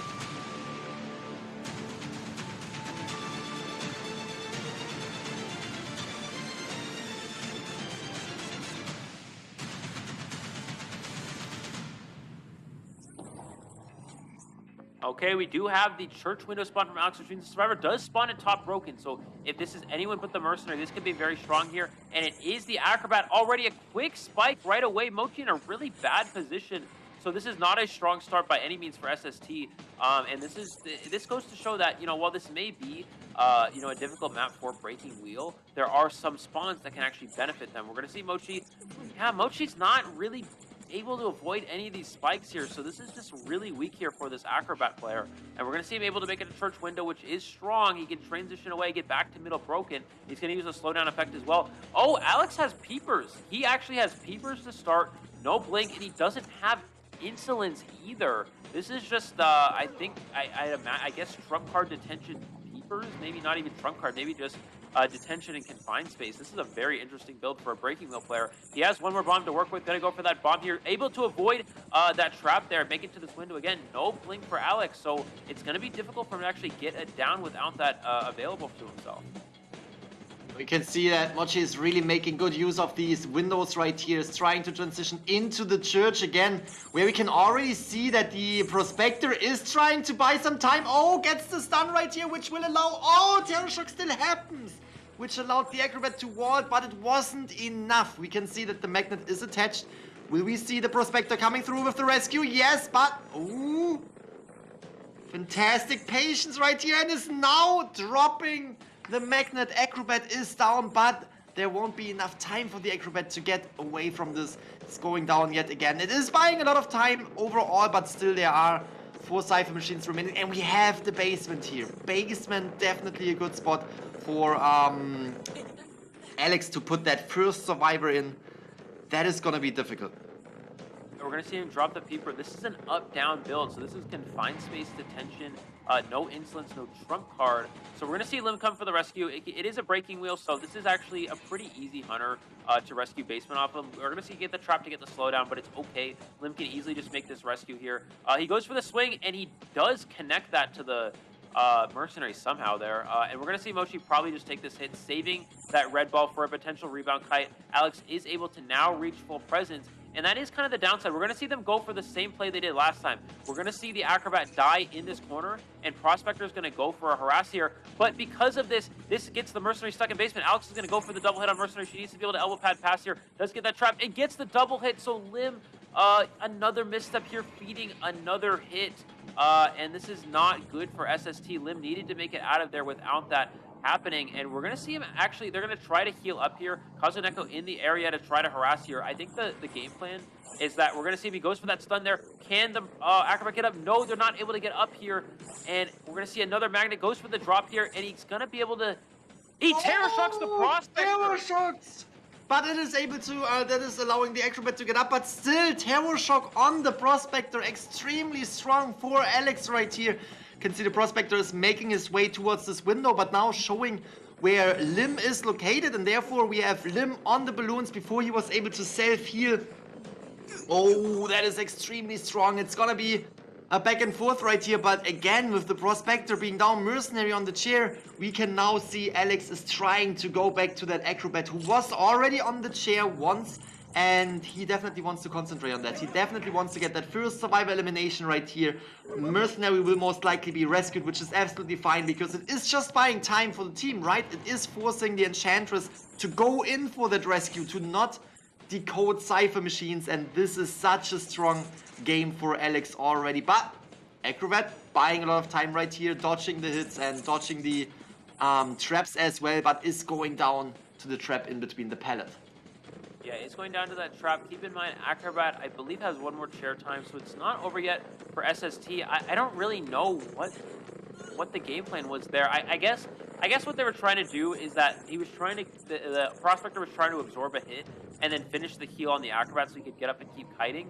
But yeah, just feeding that Terror Shock was just not it at all, unfortunately. So we're gonna see him try to. We're going to see him try to go for a rescue here. It looks like Umpy, the Enchantress, is coming in here. The Cypher machines are almost done. They actually have a lot of progress. It's just that if he's able to force a farm here with that full presence, it's not really going to matter here. He's going to go ahead and get out of the wheel farm. Does get that rescue on Acrobat. Can he go for the body block? He's going to hit the Enchantress instead, which is actually not bad for SST. If they can prime the last Cyphers, but Alex can simply go back into wheel farm. But Grizzly, look at the progress. 2 Cypher machines prime here, 1 at 80.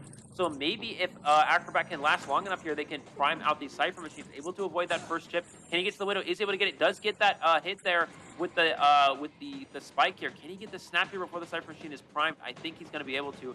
SST going to be just smart, but the Prospector in the area to harass. Can they prime the last Cypher? It's 80% of the way done. Prospector needs to try to last this as long as possible. He does have one more Magnet left, I believe, to try to harass this out. He's going to take the hit. No, and he's going to... Can they pop the Cypher machine? It's so close here. Oh, Cypher machine is popped, and there we go. We can see the late game is reached. What a fantastic match. Overall, it's just extremely versatile. Like, everything is going on. We saw the basement, we saw the Terror Shocks, and now we have the Acrobat on the chair. Acrobat will be out of game. So that means they definitely, Wolves definitely has the chance to get at least a tie right here, to get another survivor. But we can also see all of the survivors are at the exit gate. The exit gate is open. And this is going to be a 3 survivor. Oh, the exit gate is open now. I'm a little bit too excited, overexcited already. 3 survivor escape. Honestly, what a fantastic match from SST, setting up their Hunter for a tie situation to win this round number 3 after not only having survivors in the basement, no, also having double downs, having Terror Shocks happening while healing. Oh my god, look at the team. Look how happy they are, and there's every reason to be that happy because this match, I always say it, when I play Identify, it's going to be chaos. When we look at these top teams, it's always calculated. But this match definitely looked like one of mine. Pure chaos. I don't know. I don't understand. I don't get it. I don't get how SST brought that back. I mean, Acrobat went down so fast. He got basement. Mercenary gets double hit. Prospector gets terror shocked, and they still win. I don't understand how that happens. But I mean, SST able to pull that out. I mean, just think about it. If Alex hits the Acrobat instead of the Enchantress there, they could have he probably could have tied the game. But in that situation, they did such a good job. I mean, it looked like there were 3 ciphers on the board. It looked like 3 ciphers were left, but they had 2 primes and another one at 80. And that just goes to show that, you know, you as a hunter, you think you have more time to work with sometimes. And in that situation, I think if I was playing Hunter, I would think the same thing. I mean, I got a quick down, I got basement, I got a double hit, I got a terror shock, and the Cypher Machines are still primed, and that's just Cypher Rush for you. But I mean, somehow SST, I still don't understand how that worked out, but it did. They're able to get 3 survivors out, and this is what we talked about, Grizzly. This is the pace that they need. They need to keep up with winning on the survivor side against Alex here. As these rounds progress farther and farther in, they're going to be able to ban more of Alex's strong hunters and force him to hunters he's left comfortable with. As soon as we get into this extra round here, with Breaking Will getting banned, with Bonbon getting banned, and then probably Bloody Queen getting banned as well going into round 4, that's when things are going to become very strong, because Alf has a really strong hunter pool as we go deeper into the rounds here, whereas Alex thrives more in his first 2 or 3 hunters. So this win here for SST is really crucial for their success in this best of 5. That is for sure, that is for sure. And again, going into the second half, if we can see a tie in this next matchup, this would be a victory for SST, because they would win round number 3 right there for themselves and would have 2 victories over Wolves, who only have 1 victory so far from round number 1. So I'm still trying to process what was going on in this last match, because with everything going on, even I was just sitting there and was like, all right, this is really not helping anyone to decode. Where and when did they have the time to decode the Cypher Machines? And that was definitely a really, really strong game right here for SST. A surprisingly strong game for SST after seeing so many good plays for Alex. But that is just how it can go sometimes. You know, sometimes you think you are winning this, sometimes you think you have this under control, and all of a sudden things are happening that you couldn't control, that you are not expecting. And that is definitely the surprise factor right here of SST. The Japanese team really giving Wolves a tough time, just, you know, getting that victory and potentially building up to their own victory right here. Absolutely fantastic job. Here we can see a comparison between 487 and Unpai, 2 of the best players in the teams. Absolutely fantastic job. Absolutely love to see this match. That's definitely what I want to see more. Yeah, I mean, this has been such an incredible finals. I mean, we could not ask for anything better. You know, just a very strong start for Wolves. After that first round, it looked like Wolves was just gonna take a clean victory each round and just kind of win from here. I mean, it looked really strong for them. They had such a beautiful start. It didn't look like SST stood a chance. And then in round number 2, Alf comes out of nowhere and gets a 4-person elimination against Wolves. I mean, that never happens.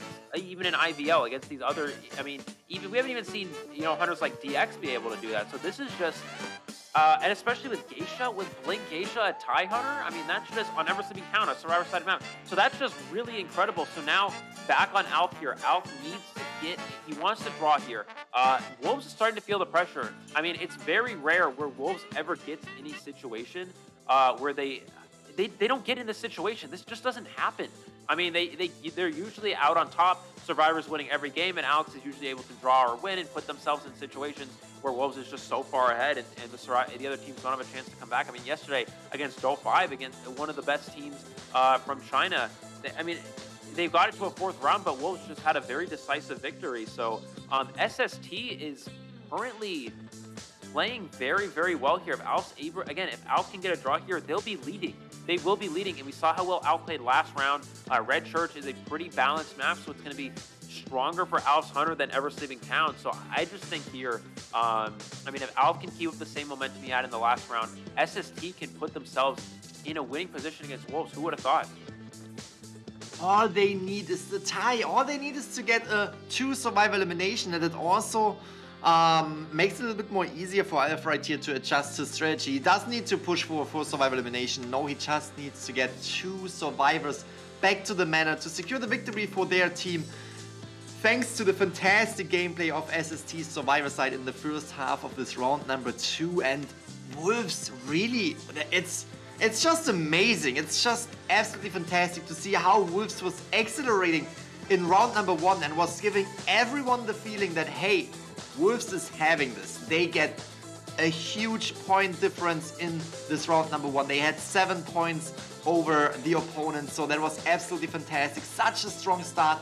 But then round number 2 wasn't going so easy for Wolves anymore. Now in round number 3, doesn't look so good for Wolves either. So it really comes down to what Wolves will present us right here on the survivor side now. What will they do on the survivor side to make this at least a tie? Will they get 3 survivors through the gate as well? Will they potentially get 4 survivors through the gate, or, you know, 1 through the dungeon? That would be extremely helpful for them to get the victory right here in round number 2. But it also looks very, very strong for Alf, who only needs to secure a tie, only needs to eliminate 2 survivors to make this a victory for SST. Really curious to see what he will play on this map. Yeah, now the thing is what's really strong here for SST is that Alf has 3 draw hunters. You can only ban 2 of them. He has the Blink Geisha, he has the Bloody Queen, he has the Bonbon. All 3 of those hunters are very good for draws. You can also go Sculptor as well, but Sculptor's more risky because it may have more win potential, but it's less draw potential. So Wolves, again, feeling the pressure here. They need to really post something out here. Again, Wolves, this is the survivor team that's known to really just win in these situations, really clutch up and put themselves in good position, in winning position. So again, you know, we talk about all these teams, like if any team can do it, it's this team. But in this case, Wolves is definitely the team for this situation to come back. So Alf, again, feeling the pressure. A 3 survivor escape usually gives you a little bit of leeway, but in reality, it's not as good as it seems for Alf. He has to be able to beat Wolves here, or not beat Wolves, but at least tie Wolves here to keep you know, SST on a winning pace there. So we are going to see Bloody Queen, we are going to see Geisha ban, the 2 best draw hunters out of the way here, which means Alf's probably playing Bonbon. But yeah, it's I don't know. We'll see. Alf just needs, again, Bonbon, a very good draw hunter. It's good for Red Church, but for Wolves, it's a hunter that they're definitely prepared to play against and put themselves in a good position. We see Acrobat and Mercenary immediately locked in. Patient out of the way as well, just getting around one of those kiters. Now, does Wolves go Mechanic here? I don't necessarily think they will because they want to push for a win, but who knows? Mechanic Cypher Rush can be good against Bonbon as well because of that lack of Cypher pressure. I don't know. I don't really know what Wolves is going to go with here. They got to go with something. Okay, so we're going to see Postman as a decoder and Entomologist as well for that B support. For that B support, I'm very excited to see that again. Wolves knows what is at stake, and they know that they have to get at least that 3-man escape. And with the Bs, in so many matches before, we have seen how the Bees were so strong and how the Bees were so supportive for the rest of the team, and how the Bees were basically changing the outcome of the team, outcome of this match. So it can definitely provide a lot of support right here in this match as well. Let's see, we are jumping right into this. We have Alf on the Guard 26, a strong character to tie this. They are aiming for the round victory. They are not pushing to get more points. They don't want to necessarily push this because, again, if they can get a tie, that would mean a round victory, and that would also mean that they could already take it home in round number 4 if they are keeping up their pace, if they are keeping up their winning pace that they have currently.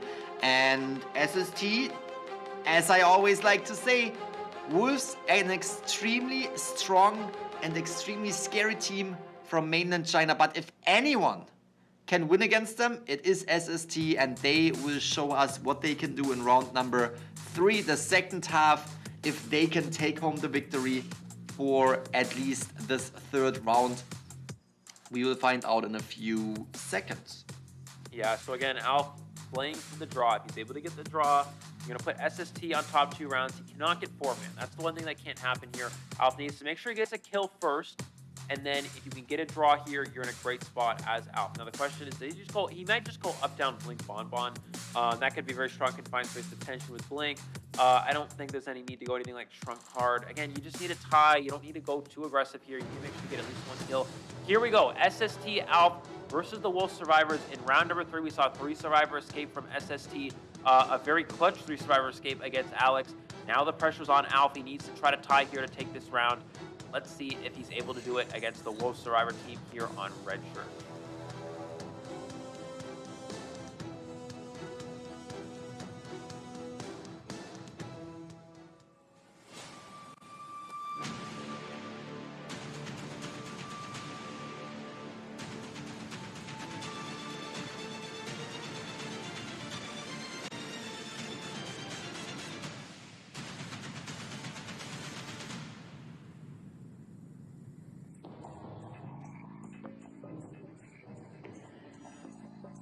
Here we can see Alf already going into the direction of Lion. Lion, the mercenary, not necessarily the best find with these elbow pads. It's just so difficult to catch up on, and you really don't want to waste too much time early in the game. Even if you know you just need to go for a tie, you want to still secure that first survivor down as early as possible. And we can already see the team communication, how Juan, the entomologist, knows that Guard 26 is transitioning over to their location and therefore utilizing the beast to create some distance to get away from here.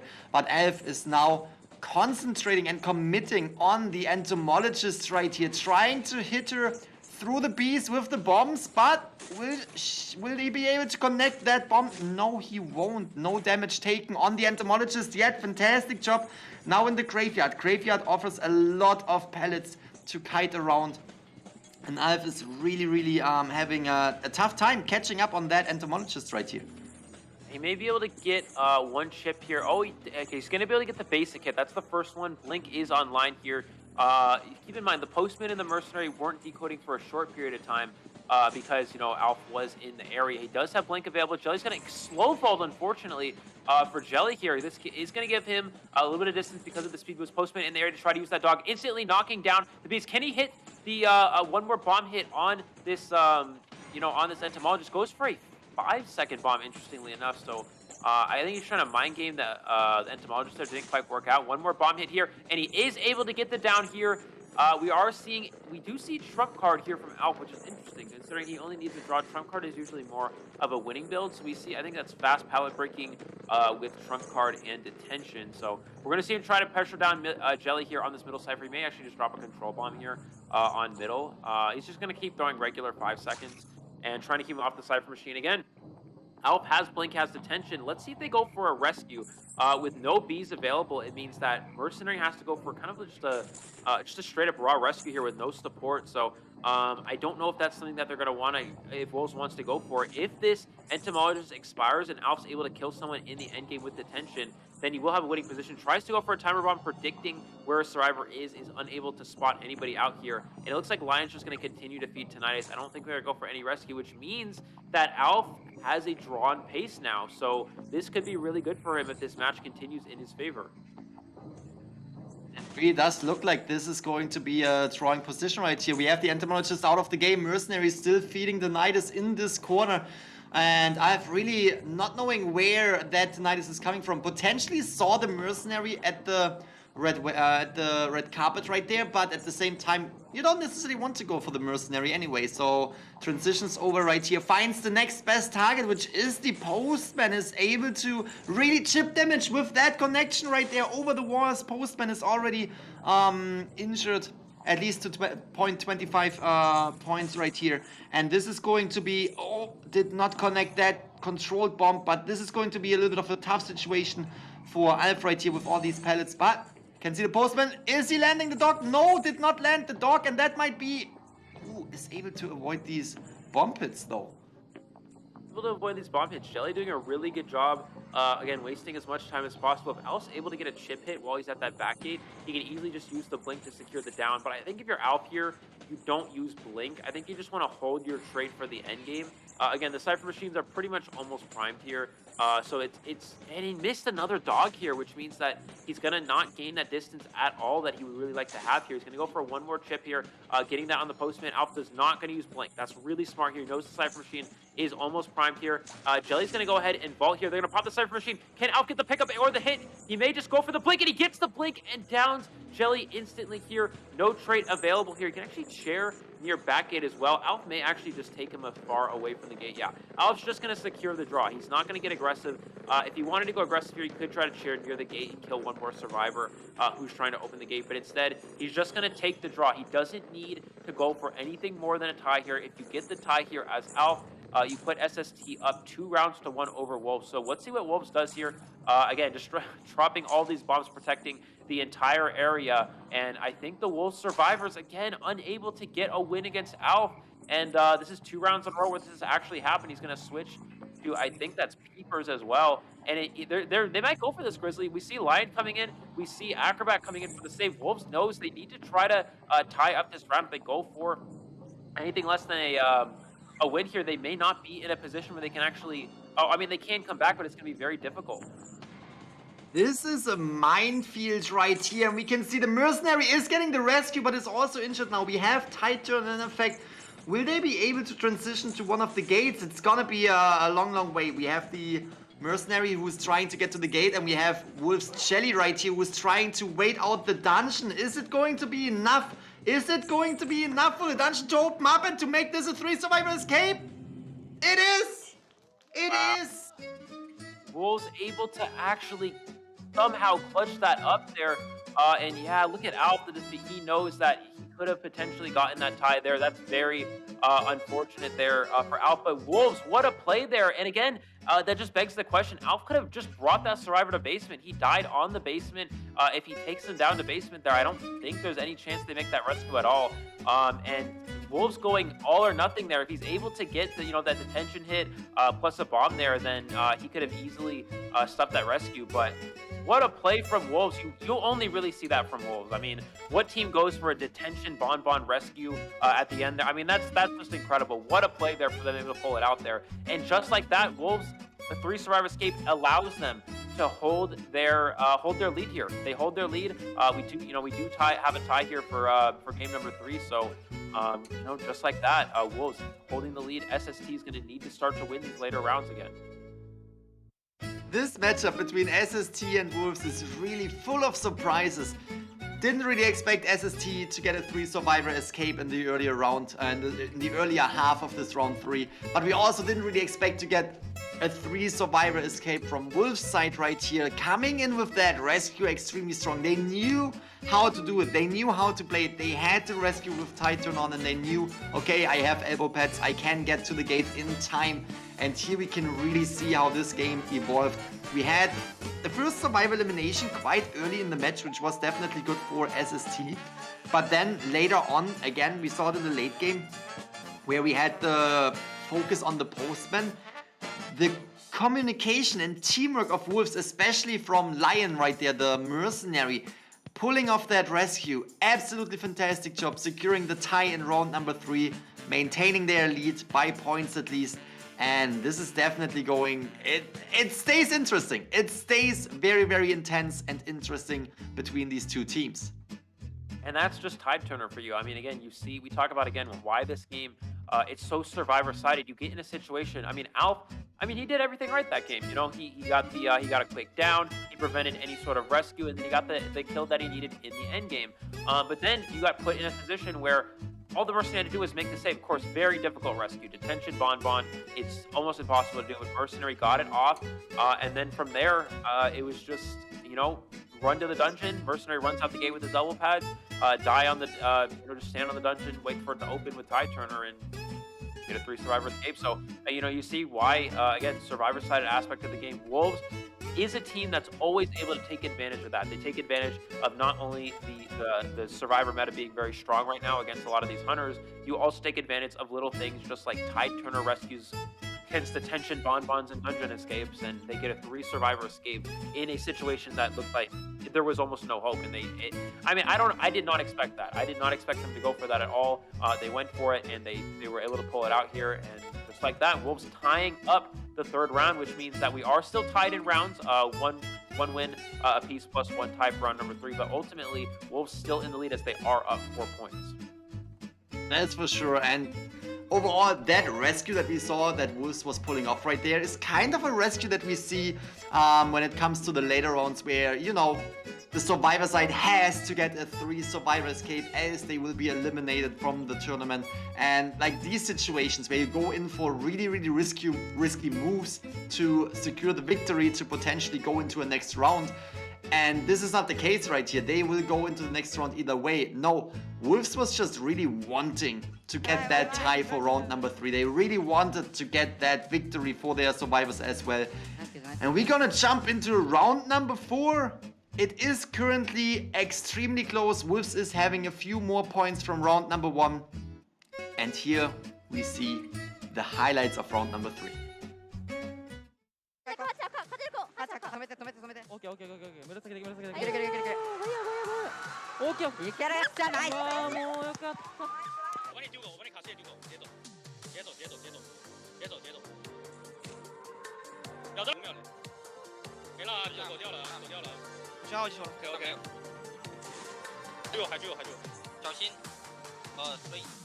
我收了，我可能能拖住，走，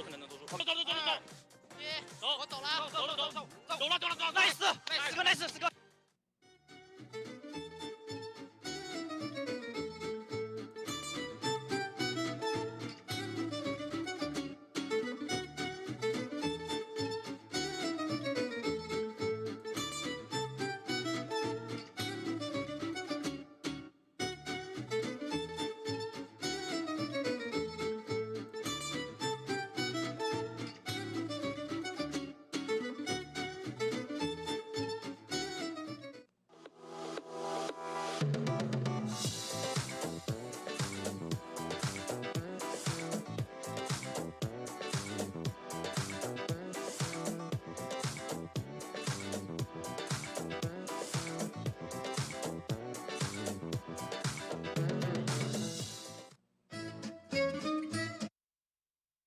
Ladies and gentlemen, here we go, our 4th round of the Grand Finals. This has been back and forth. Wolves jumping ahead with a huge lead in round 1. SST turning things around with an excellent comeback in round 2. And then SST having a really strong position in round 3. And then Wolves turning it around and getting a draw for round 3. So we're, in terms of points, Wolves is leading by 4, but in terms of rounds, we're all tied up here in the 4th round of the Grand Finals of the Call of this 5 Global Tournament. The Japanese region team, SST, versus Wolves. I mean, this has been, I think this is the single-handedly the most exciting matchup we've seen so far in this entire tournament.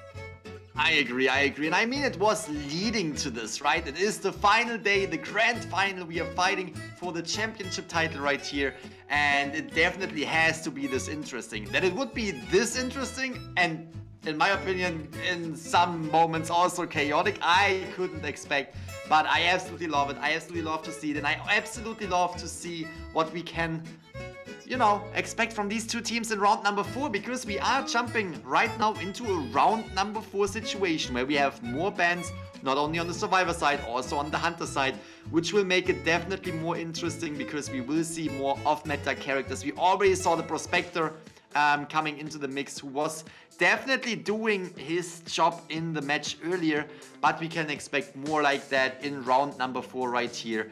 And we can see how the teams are getting ready. They are just trying to take a breather, taking a step back right here, trying to take it slow and gather their thoughts so they can go fully focused into this round number 4 and potentially win this match for their team. Because right now, if one team wins for their team, it's definitely putting them into an extremely good situation. And since we already talked about points, SST is having a little bit of a point deficit. So the best situation for SST right here is to just win round number 4 to put them into a really strong situation for round number 5. Yeah, I mean, this is, it's such a close match. You see Alf there, so much pressure on him. This might be, you know, the most intense match he's ever had to go against. Again, the best, this is the best, you know, statistically, the best survivor team in the entire world, and you know you're going against them as a hunter. And so far, again, a 4-person elimination and a drawn position. We'll take a quick interview here from SST Mochi. 看一下明天谁能终结掉对方的连胜吧。アレックスはすごい尊敬してるし、めちゃくちゃ強いハンターだけど、3人以上できるように頑張りたいと思います。这个冠军我们拿定了。The championship title belongs to us, and I think both teams say that. I'm definitely sure both teams are in for that championship title. They want to get it. They're making it this far, the final day right here, to go against each other, and we can see Sun Sisters is picking Arms Factory after Leo's memory was banned from Wolves. So that is going to be a smaller map. What does this tell us, Eli? Well, yeah, I mean, it's interesting. So in this round 4 situation, we do have 3 Hunter bans. So assuming that Alf probably will have his Bloody Queen, Geisha, and I would imagine Bonbon banned, he probably is gearing up to play Arms Factory Sculptor. Even though Sculptor isn't incredibly strong on this map, it is a small map, which actually does give Sculptor some win potential. So maybe that's kind of the game plan here for Alf is, you know, maybe I can go in and get a quick Sculptor win here and put myself in a position where my survivors have a lot of room to work with.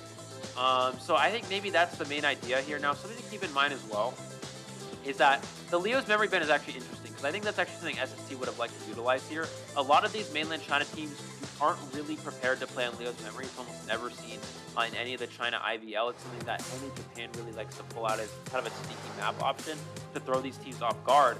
And it's worked in the past. We saw it work against GR with AL back in COA 4, and we've seen it work earlier in this tournament against PP Shaw, actually, you know, in yesterday's match of SST versus GG. So here we go. We're going to see Arms Factory, Entomologist, Acrobat, Forward, and Seer band here from Alf. I think we're going to see Geisha, Bloody Queen, and Bonbon band.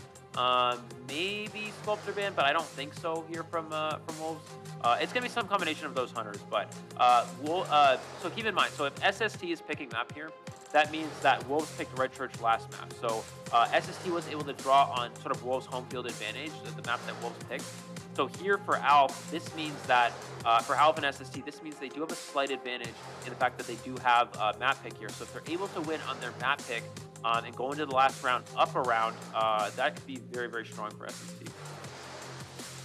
That is for sure. If they are taking home the victory right here, SST, if they are taking round number 4 victory, they have to just concentrate on tying that 5th round, because then they would win by round victories. So that would be definitely a very, very fantastic comeback for SST right here. But at the same time, going against Wolves, either side, Survivors or Hunter, is definitely a difficult task. And we can see the Geisha, Bloody Queen, and Dream Witch being banned, which is definitely leaving Alf with a few of options that he could pick from, because we have seen Alf coming in as, for example, Sculptor, as you already pointed out, or potentially the X-Boy is also available on this map.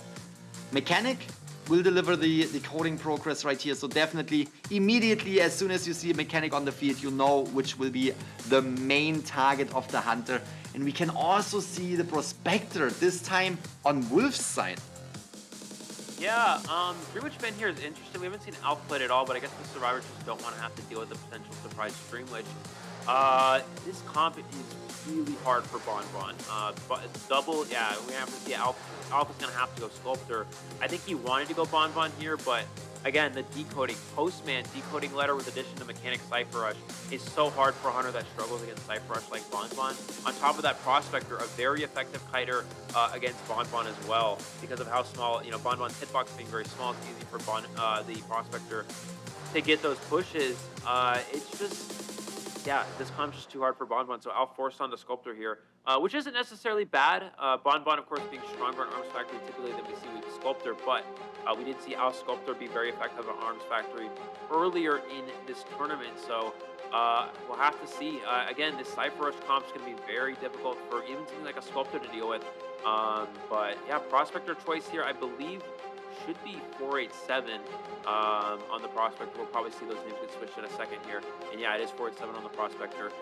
So here we go. Alf's goal here, probably just get a draw here minimum. This is a very heavy Cypher Rush comp against the Sculptor, which is, for the most part, kind of a draw hunter in this meta. It does have win potential, but of course a draw hunter in the current Survivor-sided meta. So Alf here, just don't lose. Get a draw and give SST something to work with. That is for sure. That is the fantastic advice Alf, don't lose. Get the draw right here, make it happen, and if we look at the lineup, both lineups are extremely strong. Again, Sculptor can be very, very dangerous on the Arms Factory, but the survivors are set up to, you know, secure a 3 survivor escape. We saw it before. They were able to pull off that 3 survivor escape against the Gar26, who is such a strong camping TIE Hunter. We are jumping into this round number 4, first half between Wolves and SST. Wolves on the surviving side, SST on the hunting side on Arms Factory.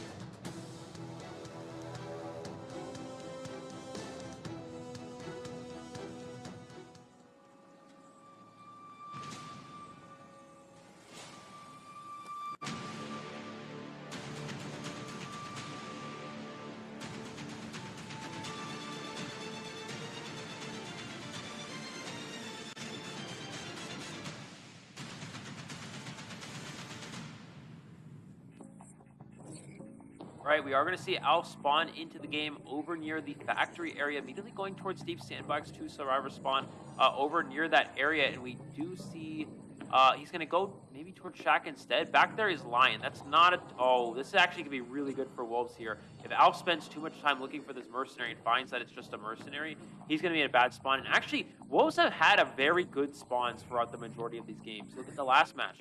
Wolves had the, the mercenary getting found first. In this case, mercenary spawn getting found first here. Alf forced to now change targets. Jelly is not in the vicinity as well, so he's not going to be able to find Mechanic. Does find the doll here. Let's see if he's able to down this doll here. Goes for that first chip. Can he get the hit? He does get the bot down fairly quickly, so this gives Alf a little bit of time to work with here, but he's going to have to change targets again. Does see Juan, potentially the postman, which is also not a bad chase. Get rid of one of those decoders, and maybe he'll be in a pretty good position here.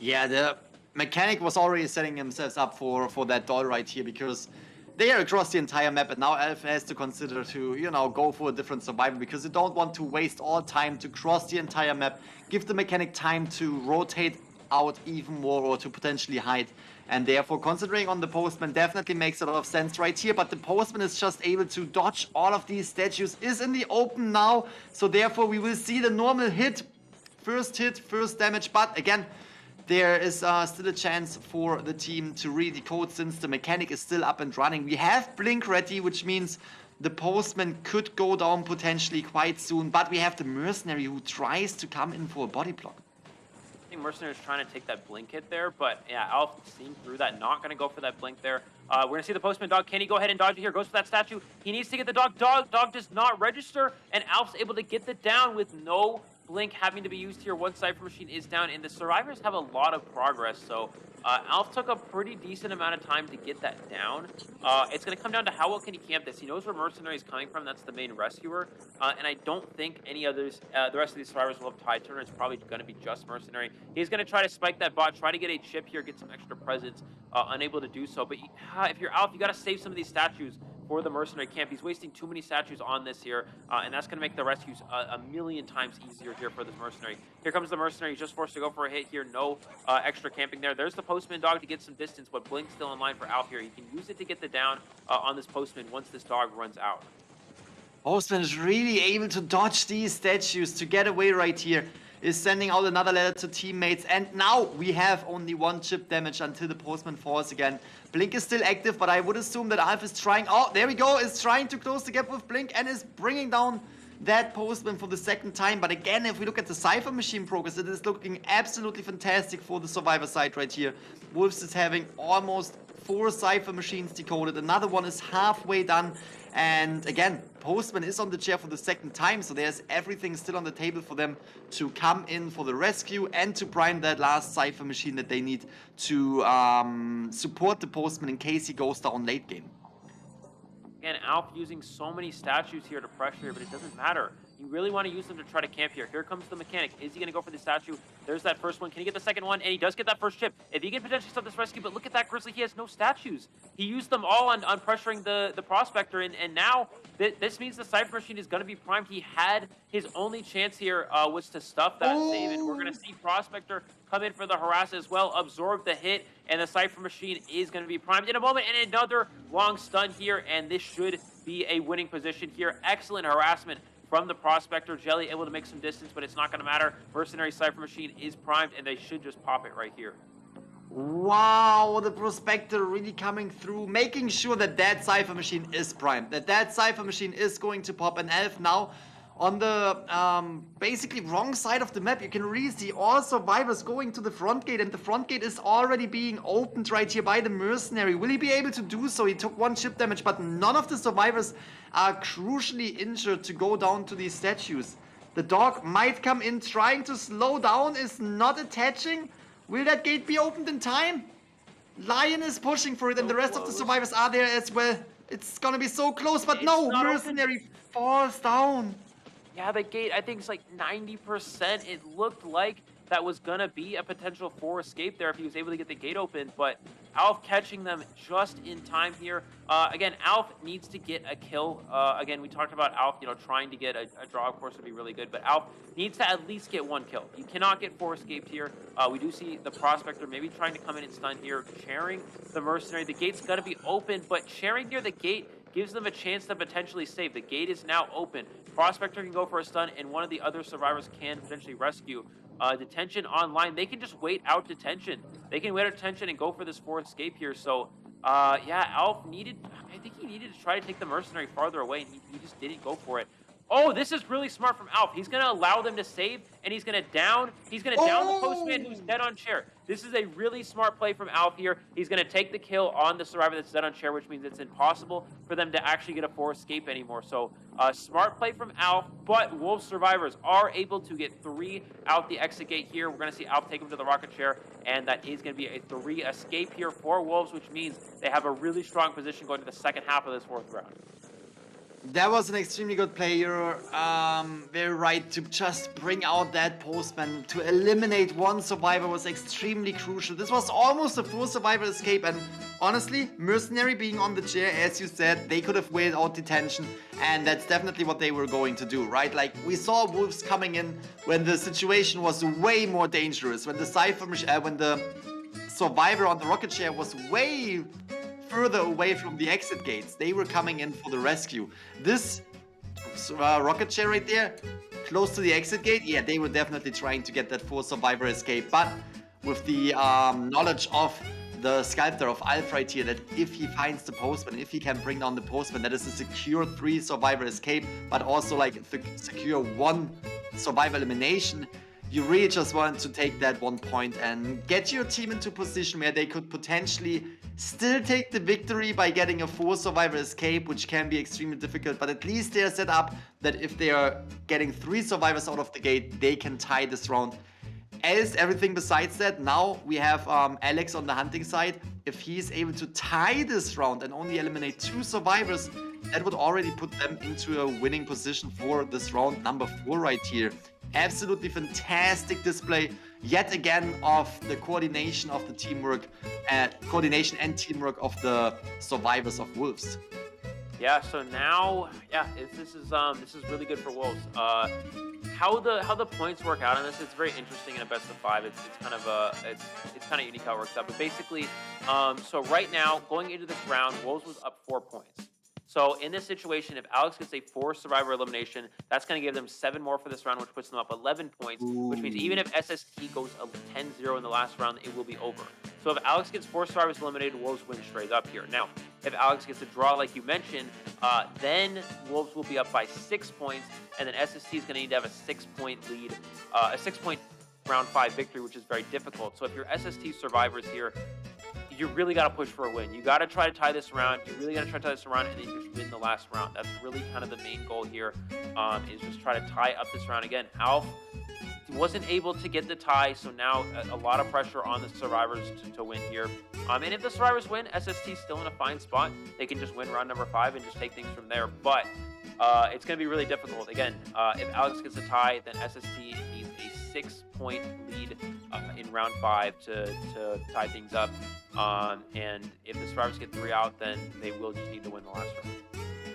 And the 6-point lead is only available if they actually get either 4 survivor escape and 4 survivor elimination, or one match in which they have 4 survivors either escaping or eliminated and 3 survivors escaping or eliminated. So that's the only win condition that they have to get the 6-point difference in their favor. So it's definitely going to be a tough task, and I agree.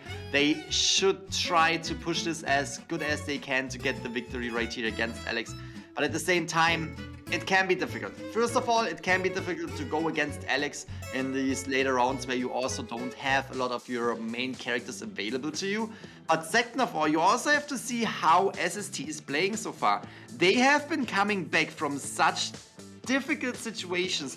They were playing matches where I could just describe them as pure chaos, and they got a 3 survivor escape. So SST is definitely in the spot to pull that off again. SST is definitely in the spot where they can get the 3 survivor, if not even 4 survivor escape against Wolve's Alex right here.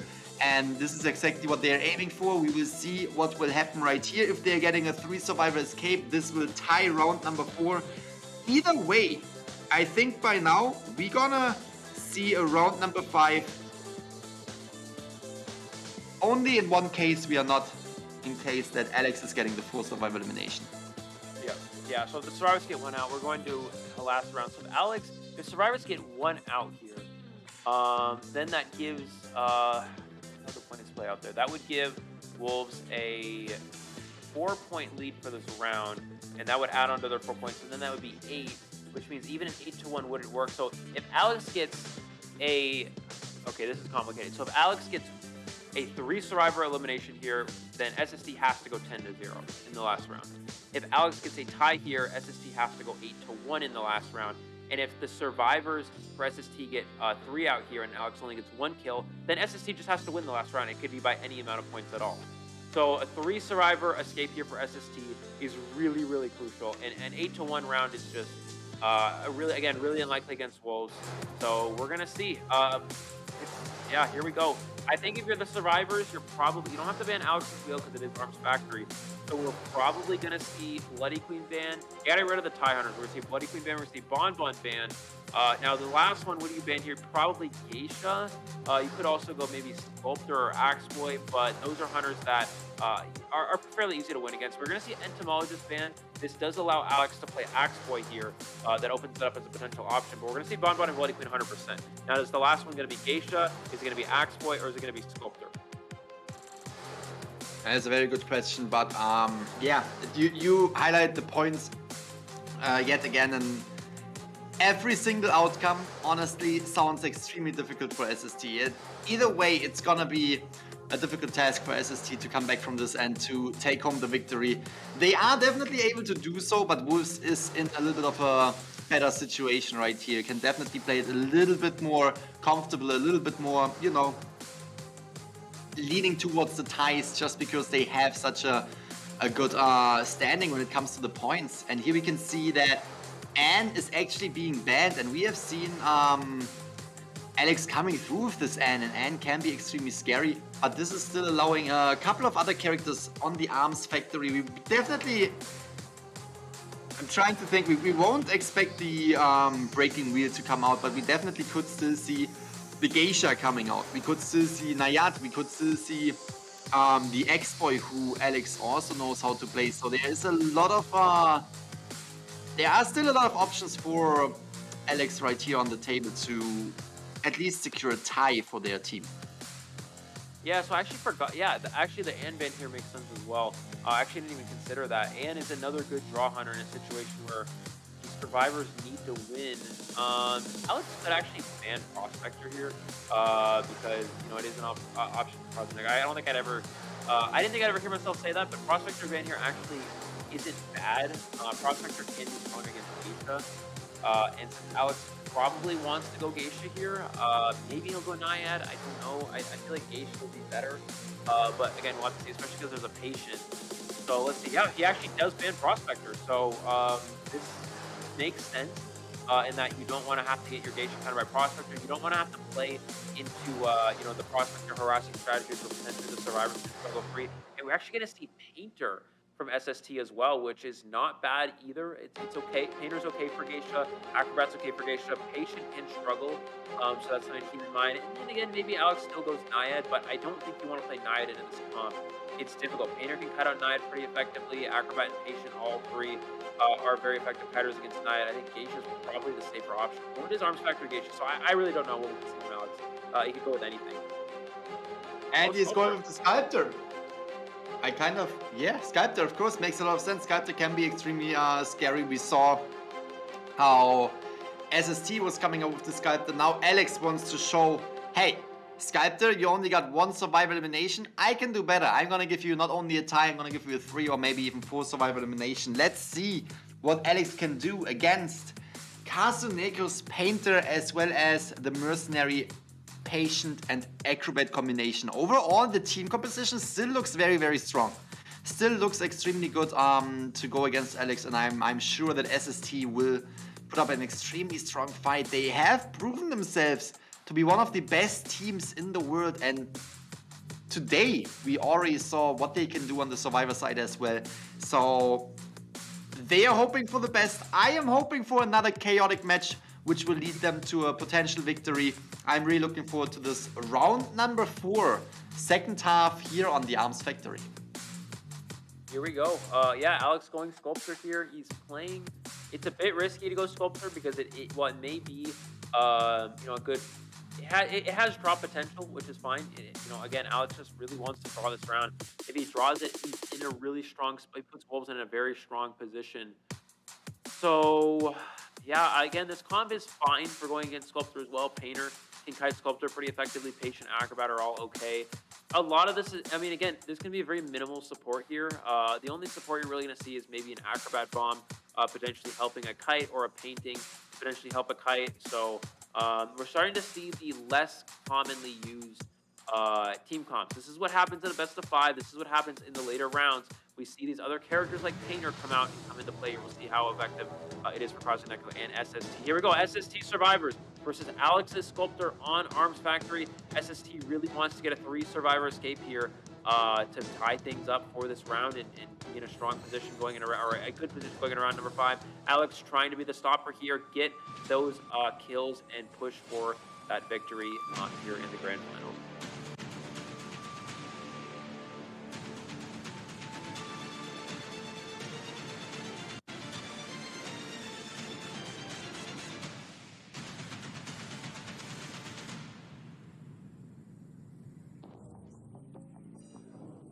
And here we are, ladies and gentlemen, in a match which could potentially be the final match of the day if Alex is getting that 4 survivor elimination, and he is already finding Unpy right here, which is the Acrobat. Not the best find so early in the match. You don't necessarily want to go for the Acrobat, but all other options are not too better either. Don't want to find the Mercenary, could potentially go for the Patient or the Painter right here. Is trying to find out another survivor in the shack area. Is not having tinnitus and therefore turning around right away and is going towards Unpy again. Yeah, we are going to see him go towards the sandbags area. Pretty good rotation here for SST. He does have quenching effects, so he's going to be able to find any survivor that's hiding out here. And Unty's proven to be a very strong kiter throughout this tournament. Acrobat, of course, being very good here. Going to go ahead and use that bomb here. Alex going to vault that window, getting to this next pallet. Going to be able to throw it down here. Blink online shortly. The goal here for this Acrobat is force basic hits. He goes for that vault here. Still no statue hits given up at all, and he's going to have another bomb here. He has that red one ready. He's going to take that first hit, though, and he needs to dodge. Just does get that red bomb off. Does he go for the vault? No, he's not going to risk it. He's going to force a basic hit here, but for Alex, Blink is now online. That is going to be a tough situation because Acrobat, again, yes, Blink is ready, but he could also potentially get that statue down right here if he is timing the statues right. Acrobat really buying a lot of time utilizing these bombs. Alex is trying to dodge the bombs as much as possible, but even warting this window will give him a little bit more time. Will these statues connect? And this is... Oh, Alex is really being forced right here to utilize that Blink and brings down Unpy right now with the first Cypher machine already being popped, and another one will be ready in a few seconds. We can already see Lim slowly making his way into the area, already pushing tinnitus and staying out of range for a moment. Oh, Mochi is getting found out right here putting pressure on the Cypher machine, slowing it down a little bit, but we have the second Cypher machine done. We have one at 60, and the Cypher machine progress is actually not going too bad for SST. It needs to be a clean rescue here from Lim. You gotta give... Oh, Lim running right into that statue, unfortunately. You gotta give the chance, an Acrobat a chance to rebound Kite here. We're gonna see Lim needs to get the rescue before half. Takes it. No, I think it was after half. I think that rescue might have been after half here, and if that's the case, this is really unfortunate for SST here. We're gonna see the Acrobat trying to stay alive in that area, taking one of those chips here. Gonna go ahead and vault, gets the hit on the Acrobat as well, and if that rescue was after half, that's unfortunately a big mistake here for Lim, and this might cost SST maybe even the grand finals. I don't know. It was right on the edge here. We're going to find out here on this chair. Going to go ahead and use that spike on the patient as well, trying to pressure this down. This is really big. We'll see this chair here. If he's dead on chair, then Alex is in a really good position. Oh, he's gonna get sent back. I saw it too. I was really looking at that survivor, and that was after half, so Acrobat is out of the game right here. This is putting Alex into a really strong position. Lim, who is already extremely injured, who couldn't take another statue without going down, is trying to transition away right here, but this is just slowing down the decoding progress. Alex now trying to find his next target he can go for, but the rotation of these survivors, look at that. He's going into areas where he can't really find anyone. Mochi is right there. He found the trails of the survivor and is now trying to get that patient down as soon as he can. He has his hooks ready, and oh, the hook is getting cancelled out. We have 2 hits on the statues, and Mochi is in a really tough situation right here. Might potentially go down quite soon. Is able to get a little bit of distance right here. Can he utilize the hooks to get away? Oh, is taking another statue, and this is the down of the patient.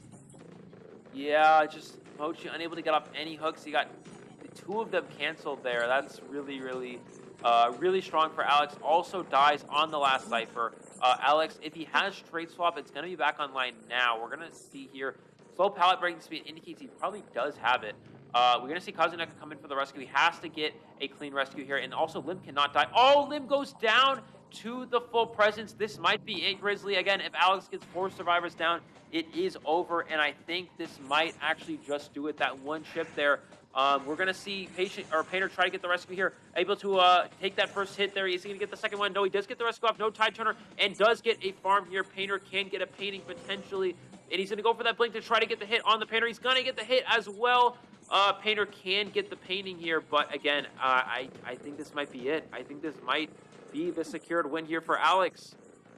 There is a lot of pressure. Painter can't really go in for the rescue of the patient, so therefore patient is out of the game. Is trying to go towards the mercenary now. Is trying is trying to stay in the area, trying to have Alex leave the area and trying to push that last Cypher, because the thing is, Alex right now not only protecting the patient on the rocket chair, but also protecting that one Cypher machine that is already at 92%. And we can see that he's really trying to go in mercenary. This is going to be a double rescue. They want to get the patient off the chair. Painter is going down right here. Mercenary is coming in, but too late, and the statues are hitting.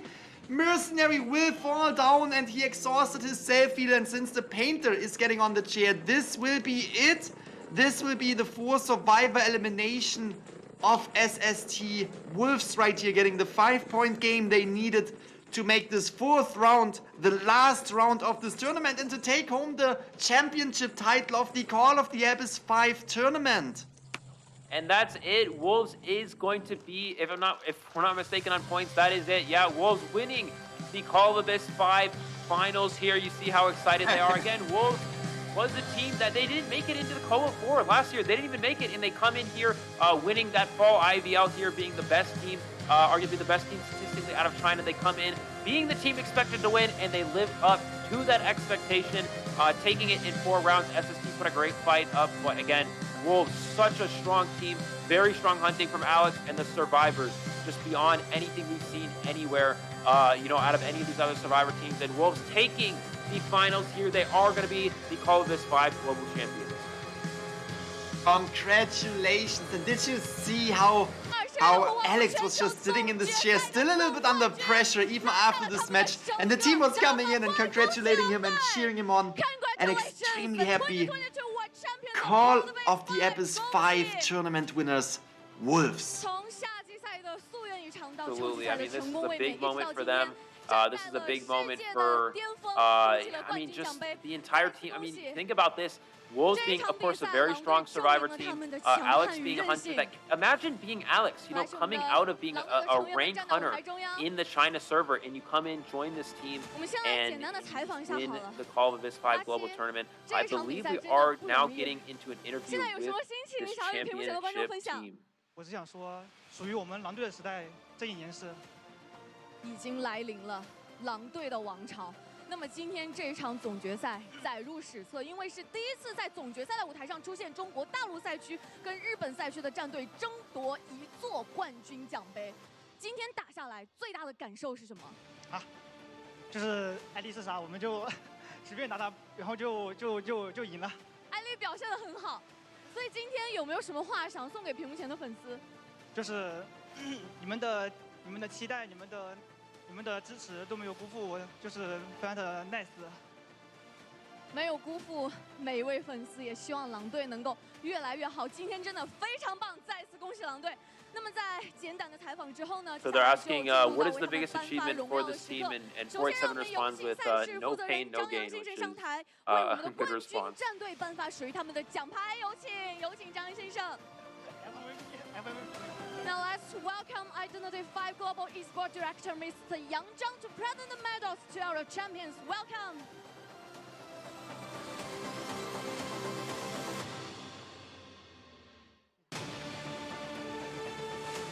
非常的不容易，这一刻胜利属于所有人。当然，在恭喜狼队的同时，也要感谢所有屏幕前的粉丝们对我们每一支战队的祝福和鼓励，也感谢 所有的粉丝们对我们深渊赛事的支持，这一刻荣耀属于所有人。再次恭喜狼队，太棒了！今天。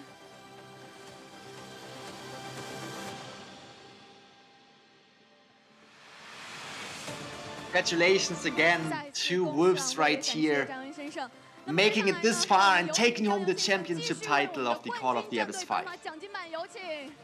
Let's present the prize to our champions. Welcome.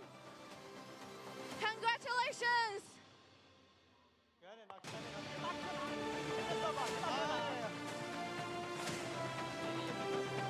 And the person who was Yes, the person presenting this is the CEO of NetEase.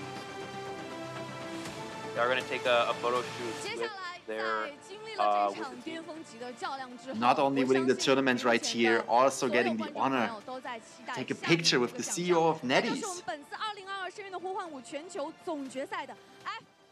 It's time to crown our finals MVP. 有请张扬先生为我们揭晓本次2022世运的呼唤舞全球总决赛 FMVP 的人选，有请。The final MVP goes to Alex. Alex， 再次恭喜艾丽！ They are announcing the MVP. The MVP for Wolves here is going to go to Alex. We saw yesterday 2 4-person eliminations against COA V, and then today able to get, I mean, wins in 3 of the rounds here. Well deserved. Typically, that's the MVP trophy as well. Typically, we'd see the Wolves Survivor side being the team that's really strong here, but Alex being the one to clutch up in this grand finals. 不仅圆梦了，还能拿到这个名次，我觉得对我功劳也挺大的。就下次比赛继续加油吧。Obviously, very excited to get that MVP. 沉重的奖项了，那有什么话想要送给队友或者粉丝？队友后面再变强，然后包括我自己，然后 If there's any last 粉丝 words 多 they'd 多 like 支 to 持就 say. 好了。有没有特别想感谢的人呢？艾丽？简单吧。感谢简单，为什么？ 因为不是他，我就不会来圆梦。 And they will just keep on practicing to do an even better performance in the upcoming matches. 实现自己的梦想，也是再次恭喜狼队。那么，观众朋友们，我们2022世运的呼唤舞全球总决赛的冠军已经诞生了。下面就让我们的狼队再次捧起属于他们的冠军奖杯吧！有请狼队捧起奖杯，属于你们的胜利时刻已经来了，狼队的王朝。 Go ahead and join our team for the collaboration of 2022 COA V 5 World Champions. 我们2022深渊的呼唤5全球总决赛到这里就圆满结束了。各位侦探们，我们深渊的呼唤6，再见，拜拜。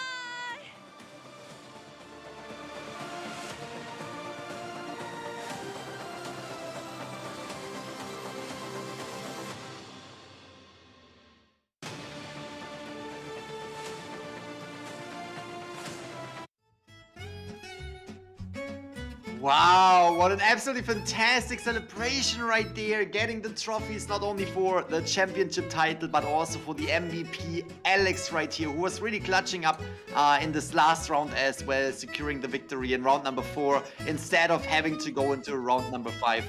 And absolutely fantastic job. I just wish I would have been there on stage with them. I mean, that's, yeah, Wolves going into this tournament, of course, being, I think they were, if you had to choose one team to win, and I think a lot of people did definitely have their money on Wolves, such a strong team, and they lived up to that expectations, did not let anybody down here. Taking the victory over SST, again, great job to this Japanese team coming in representing, and taking them 4 rounds is very impressive, but ultimately, Wolves coming out on top, and again, something we have to highlight, we talked about this a little bit, but Alex being the MVP is usually, again, it's the Wolves survivors that are so incredibly strong, but in this case, Alex has proven to be one of the best hunters in this tournament in the world, really, you know, propelling Wolves to that victory here, achieving that MVP. Again, congratulations, Wolves. What an exciting moment for this team, and even for us watching Grizzly. It was just, this finals was so incredible, and I'm so glad we're able to be here, watch this, commentate this. It's so exciting. It definitely is, and we are at the end of this competition right here. This is it. So many days have been passing so fast. We already made it to the final day. I want to thank everyone who is in the audience, who was watching, who was supporting the teams. Again, share the support, not only for Wolves, but also for SST, yes, GG and DAO5, who were competing today for their spots in the top 4. And thank you all. Thank you, Netties, for making this possible. Thank you for our production team in the background for giving us such a fantastic tournament to cast. And Eli, thank you, and also the rest of the casters for being here with me today. I had an absolutely fantastic day. An absolutely fantastic tournament with you guys. And we are signing off. Do you have any last words for us? Yeah, I just want to say thank you everyone for watching. Thank you everyone for the positivity. And just, it's, again, such an honor to be here. So glad we were able to commentate this, and I'm really looking forward to future tournaments. This was so much fun. And again, thank you everyone for watching. Thank you everyone for supporting, and congratulations to Wolves for winning Call of Abyss 5. Check out Eli O on YouTube.